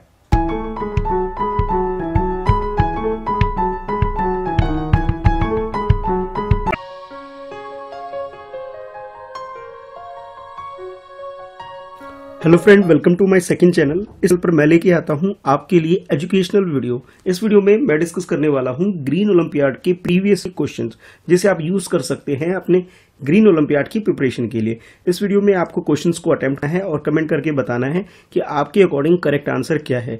और वीडियो को लास्ट में आप जरूर मेंशन करिएगा कि आप कितने क्वेश्चंस के आंसर बिल्कुल सही अटेम्प्ट किए। चलिए स्टार्ट कर लेते हैं। तो जैसे ये स्क्रीन पर आपको ये क्वेश्चन दिखाई दे रहा है, इस क्वेश्चन में आपसे पूछा जा रहा है कि why should we manage waste. अब आप लोग जानते ही हैं कि डे टू डे लाइफ में बहुत वेस्ट मटेरियल हमारे पास होता है और आज के टाइम पे ये बहुत ज्यादा हमारी रिक्वायरमेंट हो गई है कि जो भी वेस्ट मटेरियल है हम उसे अच्छे से मैनेज करें और हो सके तो उसे दोबारा से रिसाइकिल करके रीयूज करें ताकि जो इन्वायरमेंट को हम प्रोटेक्ट कर सके। उसी को ध्यान में रखते हुए ये क्वेश्चन है। इस क्वेश्चन में आपसे पूछा जा रहा है कि जो वेस्ट मटेरियल है इसे हमें मैनेज करने की क्या जरूरत है, ये आपसे क्वेश्चन पूछा जा रहा है। और आपके पास ये कुछ ऑप्शंस दे दिए गए हैं आंसर के रूप में और आपको करेक्ट आंसर चूज है। फर्स्ट ऑप्शन में आपको बोला जा रहा है to keep our environment clean. हमें वेस्ट का जो इसलिए करना की जरूरत है हमें ताकि हम इन्वायरमेंट को क्लीन कर सके, इसलिए हमें इसकी जरूरत होती है। सेकेंड ऑप्शन में बोला जा रहा है टू प्रोटेक्ट अवर हेल्थ, कि वेस्ट वगैरह से जो हमारी हेल्थ खराब होती है उस हेल्थ को प्रोटेक्ट करने के लिए हमें वेस्ट मटेरियल जितने भी होते हैं उन सबको मैनेज करने की जरूरत होती है। और थर्ड ऑप्शन सी में आपको बोला जा रहा है टू रिसाइकिल, किसी भी चीज को दोबारा यूज करने को हम रिसाइकिल बोलते हैं और वेस्ट मटेरियल को अगर हम दोबारा यूज सके इसलिए हमें वेस्ट मटेरियल का मैनेजमेंट करना पड़ता है। तो ये तीन ऑप्शन आपको यहाँ पे दे दिए गए हैं और तो ऑप्शन में आपको बोला जा रहा है कि ऑल द अबव, यानी ऑप्शन ए, ऑप्शन बी और ऑप्शन सी, इन तीनों के अंदर जितने भी बातें आपको बताई गई ये सभी के सभी करेक्ट है अकॉर्डिंग टू ऑप्शन डी। तो आपके अकॉर्डिंग करेक्ट आंसर क्या है? तो इसको अगर करेक्ट आंसर की बात करें तो यहाँ पे जो आपको डी ऑप्शन दे रखा है यानी ऑल द अबव, ये करेक्ट आंसर है। यानी वेस्ट मैनेजमेंट करने की जरूरत हमें इसलिए होती है ताकि भी हम इन्वायरमेंट को क्लीन कर सके, अपने हेल्थ को प्रोटेक्ट कर सके और साथ के साथ जो मटीरियल हम वेस्ट के रूप में उसे फेंक रहे हैं उसे हम दोबारा से इस्तेमाल कर सकें, उसका रिसाइकिल कर सकें। यानी कि इस क्वेश्चन का करेक्ट आंसर हमारा ऑप्शन डी हो जाएगा। इस क्वेश्चन में आपसे पूछा जा रहा है what is the official term for waste generated in hospital / clinic. अब देखो, आप लोग कभी ना कभी डॉक्टर के पास जरूर गए होंगे, तो जब डॉक्टर के हम जाते हैं अपने ट्रीटमेंट के लिए, कोई छोटी सी इंजरी हो जाती है उसके लिए भी या कोई मेजर ऑपरेशन हो जाता है उसके लिए भी, तो जब जाते हैं तो डॉक्टर के पास यानी कि उसके हॉस्पिटल में और क्लिनिक में जो हम लोग पट्टी वगैरह कराते हैं, ऑपरेशन कराते हैं, तो उसमें से बहुत सारा जो मटीरियल है वेस्ट के रूप में निकलता है। तो ये जो वेस्ट मटीरियल होता है जो कि हॉस्पिटल में जनरेट होता है या फिर क्लिनिक में जो जनरेट होता है, उस मटीरियल को यानी उस वेस्ट को ऑफिशियली बोला जाता है। ये क्वेश्चन आपसे यहाँ पूछा जा रहा है। ऑप्शन ए में आपको बोला जा रहा है कि जो हॉस्पिटल का जो वेस्ट होता है, जो ट्रीटमेंट वगैरह या ऑपरेशन या सर्जरी के थ्रू जो वेस्ट होता है, उस मटेरियल को बोला जाता है biomedical waste according to option A. Option B में आपको बोला जा रहा है इस तरह के वेस्ट को बोलते हैं फार्मा मेडिकल वेस्ट। और सी ऑप्शन आपको बोला जा रहा है कि इस तरह के वेस्ट को हम लोग बोल सकते हैं कि वेटरनरी मेडिकल वेस्ट बोल देते हैं। और ऑप्शन डी में आपको बोला जा रहा है कि हॉस्पिटल मेडिकल वेस्ट इसे बोला जाता है। तो ये चार ऑप्शन आपको यहाँ पे दे दिए गए। इन चारों ऑप्शन में से आपको चूज करना है कि जब भी हम हॉस्पिटल वगैरह में जाते हैं तो जो भी पट्टी वगैरह होती है, फिर जो भी डॉक्टर ट्रीटमेंट करता है और वहां जो वेस्ट मटेरियल बच जाता है उसे हम बोलते क्या है। तो इन चारों ऑप्शन में से अगर करेक्ट की बात करें तो यहाँ जो फर्स्ट ऑप्शन आपको दे रखा है यानी कि बायोमेडिकल वेस्ट, ये करेक्ट टर्म है जो कि यूज किया है हॉस्पिटल और क्लिनिक में जो भी वेस्ट मटेरियल वहां क्रिएट होता है। तो करेक्ट आंसर हमारा यहाँ पे ऑप्शन ए हो जाएगा। नेक्स्ट क्वेश्चन में आपसे पूछा जा रहा है if you are practising printing on both sides of you are. देखो कहीं ना कहीं आपने भी कभी ना कभी प्रिंट आउट तो जरूर निकाला होगा। इस क्वेश्चन में आपसे बोला जा रहा है कि आप प्रिंट आउट निकालते हैं, ठीक है। जब आप प्रिंट आउट निकालते हैं, जब कभी ने जैसे एक पेपर है, ये पेपर है और इस पेपर के साइड यानी कि इसके फ्रंट साइड में भी और फ्रंट साइड के बाद इसके बैक साइड में भी, यानी कि दोनों के दोनों साइड जब आप प्रिंट निकालते हैं तो ये जो काम आप कर रहे हैं इससे क्या फायदा है, इस टाइप से क्वेश्चन आपसे पूछा जा रहा है। और क्वेश्चन में बोला जा रहा है इस तरह की जो प्रैक्टिस होती है, जो लोग दोनों साइड यानी पेपर के दोनों साइड प्रिंट वगैरह निकालते हैं तो वो लोग क्या करते हैं, मतलब एक इन्वायरमेंट से रिलेटेड से ये क्वेश्चन पूछा जा रहा है। आपसे पूछा जा रहा है इस तरह की जो प्रोसेस है इसे हम कह सकते हैं रिड्यूसिंग। ऑप्शन बी में आपको बोला जा रहा है इस तरह की प्रोसेस को हम बोल सकते हैं रिसाइकलिंग। और ऑप्शन सी में आपको बोला जा रहा है कि इस तरह की प्रोसेस को हम रीफर्बिशिंग कह सकते हैं। और लास्ट ऑप्शन डी में आपको बोला जा रहा है कि नन ऑफ द अबव, यानी ऑप्शन ए, बी और सी, इसमें जो आंसर दे रखे इनमें से सही आंसर कोई भी नहीं है। देखिए जब आप ना देखिए, अब अगर आप दो पेपर ले रहे, एक फर्स्ट पेज का अगर आप प्रिंट निकालना है तो आपने एक पेपर पे प्रिंट निकाला और सेकंड आपने क्या किया, सेकंड पेज पे निकाला। लेकिन अगर लोग बहुत स्मार्ट हैं और आपने क्या किया कि एक ही पेज के फ्रंट साइड में फर्स्ट पेज पे जो लिखा था उसे प्रिंट निकाल लिया, उसके बैक साइड पे ही आपने क्या किया, जो सेकंड पेज पे उसे निकाल लिया। तो इस तरह से आपने क्या किया, जो पेपर वेस्ट हो रहा था बहुत सारा उसे आपने रोक लिया। यानी कि आपने क्या किया, जो पेपर दो पेपर लग सकते थे, दो की जगह आपने क्या किया, सिर्फ एक पेपर का ही किया आपने इस काम के लिए। यानी कि आप ये कह सकते हो ये जो ट्री वगैरह कट करके जो हम लोग पेपर बनाते हैं, ठीक है, ये जो प्रोसेस है इसको हम रिड्यूस कर रहे हैं, है ना। तो इस तरह से आप कह सकते हो कि इस क्वेश्चन का जो आंसर हो जाएगा वो ऑप्शन ए, यानी रिड्यूसिंग प्रोसेस को आप फॉलो कर रहे हो। दो पेपर में काम करने की जगह आपने क्या किया, एक ही पेपर में काम कर लिया। ठीक, इस तरह से हम कह सकते हैं कि इस क्वेश्चन का जो करेक्ट आंसर हो जाएगा वो ऑप्शन ए हो जाएगा। नेक्स्ट क्वेश्चन में पूछा जा रहा है कि one way to reduce individual solid waste is to.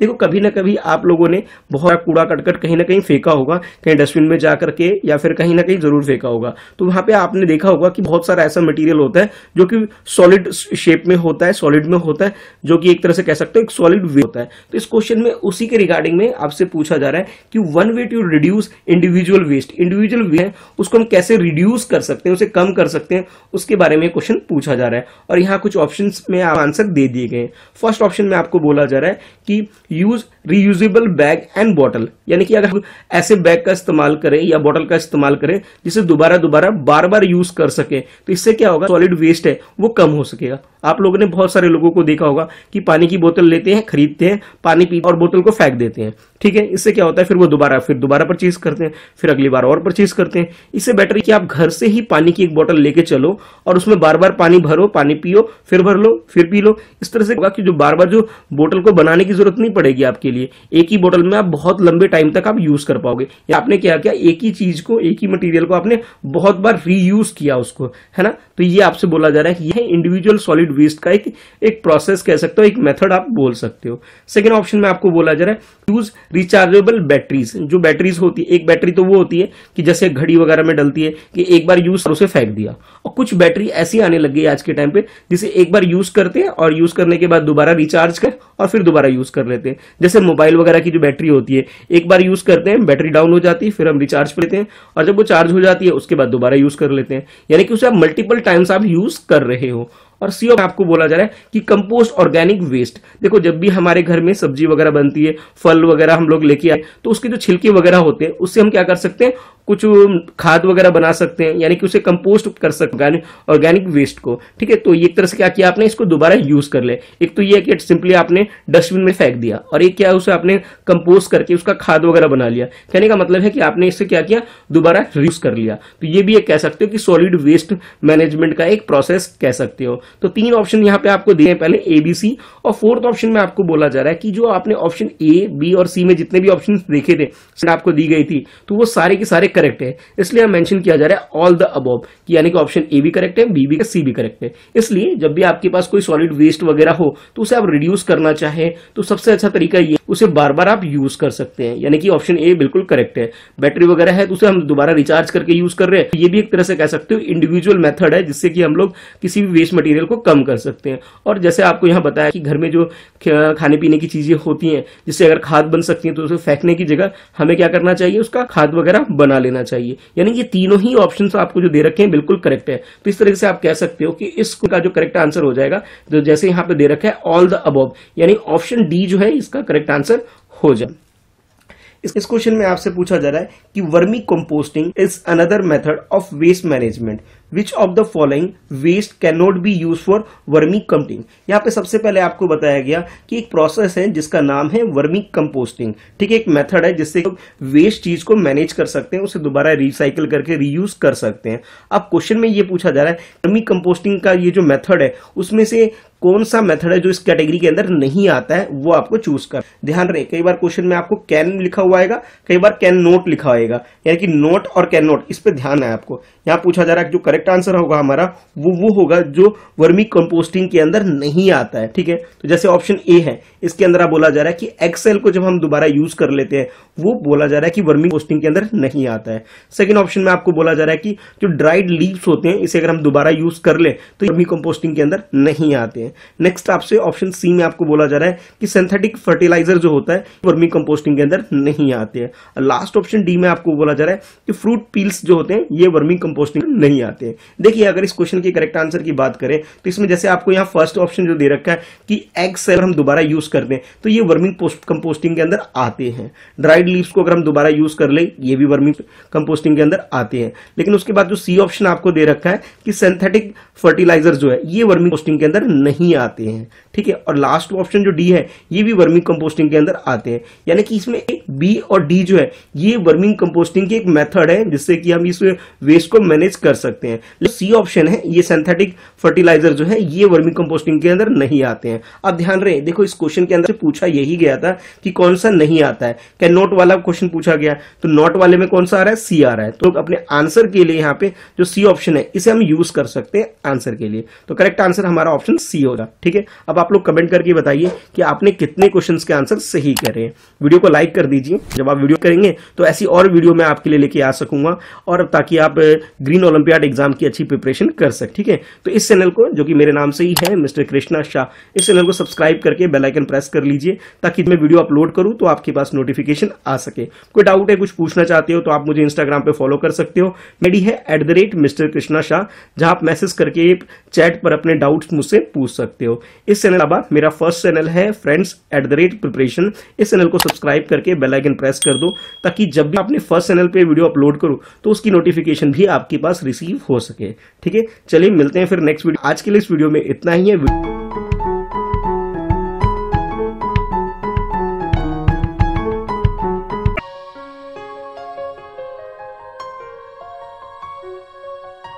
Hello friend, welcome to second channel of friends preparation. इस चैनल पर मैं लेके आया हूं आपके लिए एजुकेशनल वीडियो। इस वीडियो में हम लोग बेसिकली बात करने वाले हैं ग्रीन ओलंपियाड के प्रीवियस ईयर के क्वेश्चन पेपर को। इस वीडियो के अंदर मैं आपको डिटेल में एक्सप्लेन करूंगा कि किस टाइप के क्वेश्चन पेपर आपके लिए डिजाइन किए जाते हैं ग्रीन ओलंपियाड एग्जाम के अंदर। अगर आप लोगों ने भी अपने स्कूल में ग्रीन ओलंपियाड के लिए अप्लाई किया हुआ है तो ये वीडियो आपके लिए बहुत ज़्यादा यूजफुल होने वाली है। देखिए इसके अंदर जो क्वेश्चन मैं डिस्कस करूंगा आपके साथ वो environment and sustainable development theme based जो क्वेश्चन होंगे वो डिस्कस करेंगे, ठीक है। तो चलो वन बाय वन सारे क्वेश्चन देखते हैं, समझते हैं कि किस टाइप के क्वेश्चन आपके लिए फ्रेम किए जा सकते हैं, ठीक है। तो ये क्लास 4th और 5th के जो स्टूडेंट हैं उनके लिए तो बहुत ज़्यादा यूजफुल ये क्वेश्चन होने वाले हैं। इसके अलावा जो बड़ी क्लास के जो स्टूडेंट हैं उनके लिए भी एक आइडिया हो जाएगा उनको कि किस टाइप का क्वेश्चन पेपर आपके लिए डिजाइन किया जा सकता है और कौन कौन से टॉपिक आपको पढ़ने हैं अपने इस एग्जाम के लिए। तो जैसा कि ये टॉपिक है इन्वायरमेंट एंड सस्टेनेबल डेवलपमेंट, तो ये टॉपिक आज मैं आपको कवर करवाने वाला हूं। तो देखो इसमें जैसे फर्स्ट क्वेश्चन आपके लिए हो सकता है, a village is a place where members of community are involve in primary activity such as dash to earn their living. अब देखो विलेज के अंदर जो कम्युनिटी होती है उसके बारे में पूछा जा रहा है कि वहां पे जो प्राइमरी एक्टिविटी होती है उस एक्टिविटी को आपको आइडेंटिफाई करना है जिससे कि वो अपनी लिविंग के लिए अर्निंग गेन करते हैं। देखो ये सारी एक्टिविटी आपको गिवन है ऑप्शन के रूप में, बैंकिंग, फार्मिंग, बेकिंग और टीचिंग। तो ये कुछ एक्टिविटीज आप देख सकते हो, आपको विलेज के अकॉर्डिंग अपना आंसर बताना है। अगर हम बेसिकली बात करें इस क्वेश्चन के अंदर प्राइमरी एक्टिविटी की, तो इनमें सबसे जरूरी जो प्राइमरी एक्टिविटी है वो है फार्मिंग। तो आप ये कह सकते हो जो ऑप्शन बी आपको गिवन है ये आपका करेक्ट आंसर हो जाएगा। उसके बाद नेक्स्ट देखो question number second, this type of waste is biodegradable, it commonly include leftover food, fruits, vegetable peels and flower trimmings. This waste is classified as। अब देखो यहाँ पे जो भी हमारे पास कुछ वेस्ट बच जाता है, जो भी खाना खाते हैं खाने का वेस्ट हो गया, फ्रूट्स वगैरह हम लोग खाते हैं उसका वेस्ट हो गया, वेजिटेबल वगैरह होते हैं उन सब का वेस्ट हो गया। तो ये सारे जो वेस्ट होते हैं किस कैटेगरी के अंदर आते हैं हमें ये आइडेंटिफाई करना है। ऑप्शन ए में आपको गिवन है केमिकल वेस्ट, ऑप्शन बी में आपको गिवन है ऑर्गेनिक वेस्ट, और ऑप्शन सी में आपको गिवन है इंडस्ट्रियल वेस्ट, और ऑप्शन डी में आपको गिवन है ई वेस्ट। देखो ये सारी चीजें जो है ये ऑर्गेनिक वेस्ट के अंदर आते हैं, तो ऑप्शन बी जो है ये आपका करेक्ट आंसर हो जाएगा। तो आप लोग अपने एग्जाम में ऑप्शन बी चूज कर सकते हैं। उसके बाद नेक्स्ट देखो third question, there are 7 continents that make our world, name the largest continent. अब देखो हम लोग ज्योग्राफी के अंदर या फिर एसएसटी के अंदर हम लोग पढ़ते हैं कि कौन कौन से कॉन्टिनेंट होते हैं। तो यहाँ पे आपको 4 डिफरेंट कॉन्टिनेंट के नेम मेंशन किया गया है, और आपको सबसे लार्जेस्ट कॉन्टिनेंट कौन सा है एरिया वाइज ये आपको आइडेंटिफाई करना है। तो देखो सबसे पहले ऑप्शन ए में आपको गिवन है अफ्रीका, ऑप्शन बी में आपके पास है एशिया, ऑप्शन सी में आपके पास है यूरोप, और ऑप्शन डी में आपके पास नॉर्थ अमेरिका। तो सबसे अगर लार्जेस्ट अगर कॉन्टिनेंट की हम बात करें तो जो हमारा करेक्ट आंसर इसके अंदर हो जाएगा वो हो जाएगा एशिया, यानी कि एशिया जो है वर्ल्ड में सबसे लार्जेस्ट कॉन्टिनेंट है एरिया वाइज। ठीक है, तो आप आंसर में बी ऑप्शन टिक कर सकते हो। इसी तरह से आप लोग मुझे कमेंट करके बताओ कि वर्ल्ड वाइड अगर हम बात करें तो कौन सा कॉन्टिनेंट है जो कि सबसे स्मॉलेस्ट है एरिया वाइज। ठीक है, तो अपने आंसर को नीचे कमेंट में जरूर बताना ताकि मुझे पता लग सके कि हाँ आप लोग ठीक से पढ़ाई कर रहे हो। और उसके बाद नेक्स्ट क्वेश्चन है आपके लिए, I am not a bird but I can fly, who I am. अब यहाँ पे डिफरेंट एनिमल्स के नेम आपको गिवन है, एनिमल्स भी हो सकते हैं बर्ड्स भी हो सकते हैं। आपको ये आइडेंटिफाई करना है कि कौन सा ऐसा ऑप्शन है आपके पास जो कि फ्लाई कर सकता है बट वो बर्ड की कैटेगरी के अंदर नहीं आता है। ठीक है, 4 ऑप्शन आपको गिवन है। फर्स्ट ऑप्शन में आपको पेंगुइन गिवन है, ऑप्शन बी में आपको ईगल गिवन है, ऑप्शन सी में आपको बैट गिवन है, और ऑप्शन डी में आपको हॉक गिवन है। देखो अगर हम बात करें ऑप्शन ए बी और डी की तो ये सब क्या है बर्ड है, लेकिन अगर बैट यानी चमगादड़ जो होते हैं ये बर्ड की कैटेगरी में नहीं आते हैं, लेकिन फिर भी ये फ्लाई कर पाते हैं। तो करेक्ट आंसर हमारा ऑप्शन सी हो जाएगा। नेक्स्ट क्वेश्चन है आपके लिए, milk contains calcium, calcium is essential for. अब देखो मिल्क के अंदर ना कैल्शियम होता है। अब क्वेश्चन आपके लिए ये है, ये जो कैल्शियम होता है ये किस चीज के लिए यूजफुल है, किस चीज के लिए एसेंशियल है, ये आपको आंसर में चूज करना है। ऑप्शन ए में आपको बताया जा रहा है गुड आई साइट, कि आंखों की रोशनी के लिए कैल्शियम सबसे अच्छा है। उसके बाद ऑप्शन बी में आपको बोल रहा है लूजिंग वेट, कि अगर आप वेट लूज करना चाह रहे हो तो आप कैल्शियम ले सकते हो। और ऑप्शन सी में आपको बोला जा रहा है कि स्ट्रॉन्ग बोन एंड टीथ, यानी कि हमारी हड्डियों के लिए और हमारे दांतों के लिए कैल्शियम बहुत अच्छा जरूरत की चीज है हमारे लिए। या फिर प्लेइंग ओलंपियाड, कि ओलंपियाड खेलने के लिए आपको ये कैल्शियम की जरूरत पड़ती है। तो अगर मैं इन चारों ऑप्शन में से करेक्ट ऑप्शन अगर यूज करूं अपने आंसर के लिए तो वो ऑप्शन सी हो जाएगा, क्योंकि आप लोगों ने अपने साइंस की बुक में या ईवीएस की बुक में आप लोगों ने पढ़ा भी होगा कि कैल्शियम से हमें जो हमारे बोन्स होते हैं यानी हमारी हड्डी जो होती है वो स्ट्रांग हो जाती है और दांत भी स्ट्रांग होते हैं। ठीक है, तो करेक्ट आंसर हमारा ऑप्शन सी हो जाएगा। इसके बाद नेक्स्ट देखते हैं question number 6, which of the following is most environmental friendly way of bathing. जब भी हम लोग नहाते वगैरह हैं अपने घर के अंदर तो सबसे बेस्ट वे क्या है नहाने का, ये आपसे अपने आंसर में आपको चूज करके बताना है, जो कि इन्वायरमेंट फ्रेंडली हो, यानी कि उसमें वेस्टेज कम हो, पानी कम बर्बाद होता हो। तो जैसे ऑप्शन ए में आपको बोला जा रहा है कि शावर फॉर 10 मिनट्स, कि आप जो घर में नहाते हैं तो जो शावर आपके घर में होता है उसमें 10 मिनट अगर उसे यूज करेंगे तो सबसे बेस्ट वे है। और ऑप्शन बी में आपको बोला जा रहा है using a bucket of water, कि पानी की बाल्टी लेकर के पानी भर के अगर आप नहाते हैं तो ये बेस्ट वे है अकॉर्डिंग टू ऑप्शन बी। और ऑप्शन सी में आपको बोला जा रहा है कि शावर फॉर 8 मिनट, कि अगर 8 मिनट आप शावर लेते हैं तो ये बेस्ट वे है। और ऑप्शन डी में आपको बोला जा रहा है sitting under the tab for 5 minute, जो आपके घर में वॉशरूम के अंदर व बाथरूम के अंदर जो आपके टैब होते हैं उस टैब के नीचे अगर 5 मिनट आप बैठ जाते हैं तो ये सबसे बेस्ट वे है नहाने का, अगर हम इको फ्रेंडली वे बात करें तो करेक्ट आंसर की अगर हम बात करें तो अगर आप बकेट यूज करते हो तो इसमें क्या होता है कि लिमिटेड पानी वेस्ट होता है, ज्यादा पानी वेस्ट नहीं होता है। लेकिन अगर 10 मिनट या 8 मिनट या फिर 5 मिनट अगर आप इस तरह से वाटर वेस्ट करेंगे तो बहुत ज्यादा पानी वेस्ट हो सकता है। तो करेक्ट आंसर जो है यहाँ पे ऑप्शन बी हो जाएगा। इसके बाद देखते हैं next question number 7। What is the name of for energy that does not run out और गेट फिनिश्ड। अब देखो यहाँ पे ना डिफरेंट टाइप्स ऑफ एनर्जी के बारे में आपको मेंशन किया गया ऑप्शन के अंदर। आपको सबसे पहले इसके अंदर ये आइडेंटिफाई करना है कि कौन सी एनर्जी है जो कि कभी भी फिनिश नहीं होगी, यानी कि उसे दोबारा यूज करते जाओ आप लेकिन फिनिश नहीं होगी। तो इसमें 4 ऑप्शन आपको दे रखा है। जैसे ऑप्शन ए में आपको बोला जा रहा है कि फॉसिल एनर्जी, ऑप्शन बी में आपको बोला जा रहा है कि कमर्शियल एनर्जी, और ऑप्शन सी में आपको बोला जा रहा है रिन्यूएबल एनर्जी, और ऑप्शन डी में आपको बोला जा रहा है न्यू एनर्जी। तो ये जो 4 ऑप्शन है इन चारों ऑप्शन में से आपको वो वाला एनर्जी का टाइप आइडेंटिफाई करना है जिसे हम बार बार यूज कर सकते हैं और जो कि फिनिश नहीं होता हो। ठीक है, तो अगर हम रिन्यूएबल एनर्जी की बात करें तो ये जल्दी से फिनिश नहीं होता। ठीक है, बाकी जो फॉसिल एनर्जी है या फिर कमर्शियल एनर्जी है ये सब क्या है, लिमिटेड है, एक टाइम के बाद खत्म हो जाएगा। लेकिन अगर हम रिन्यूएबल एनर्जी की बात करें तो ये काफी टाइम तक चलता रहेगा। तो करेक्ट आंसर की अगर हम बात करें तो ऑप्शन सी हमारा इसके अंदर आंसर हो जाएगा। उसके बाद नेक्स्ट है आपके लिए question number 8। Which disease bracket में इलनेस गिवन है आपको will you get if you eat food that is not cooked and served in clean condition. देखो अब इस क्वेश्चन के अंदर आपसे पूछा जा रहा है उस डिसीज को आपको आइडेंटिफाई करना है जो कि हमें होता है अगर हमारा जो फूड है वो प्रॉपरली कुक्ड नहीं हो। अगर कच्चा खाना खाएंगे, ढंग से कुक्ड नहीं होगा तो कौन सी डिसीज हमें हो सकती है, ये 4 ऑप्शन आपसे पूछा जा रहा है। और अगर उसमें हम लोग मतलब जैसे ये 4 ऑप्शन है एक एक करके अगर हम देखें तो ऑप्शन ए में आपको बोला जा रहा है डायरिया, ऑप्शन बी में आपको गिवन है मलेरिया, ऑप्शन सी में आपको गिवन है वायरल फीवर, और ऑप्शन डी में गिवन है रेड स्वॉलन आई। जैसे अभी आजकल आई फ्लू भी चल रहा है तो अब ये भी ऑप्शन में आपको गिवन हो गया। इन चारों में से सही आंसर क्या है ये आपको चूज करना है। लेकिन अगर हम इसमें ऑप्शन ए की बात करें यानी डायरिया की बात करें, अगर हम ढंग से हमारा फूड कुक्ड नहीं होगा तो बहुत ज्यादा चांसेस हैं कि हमें डायरिया होने के चांस हो जाएंगे। तो करेक्ट आंसर हमारा ऑप्शन ए हो जाएगा। इसके बाद नेक्स्ट है आपके लिए क्वेश्चन नंबर 9, और इस क्वेश्चन में आपको गिवन है कि doctor Salim Ali who is a well known ऑर्थोनोलॉजिस्ट is associated with which of the following.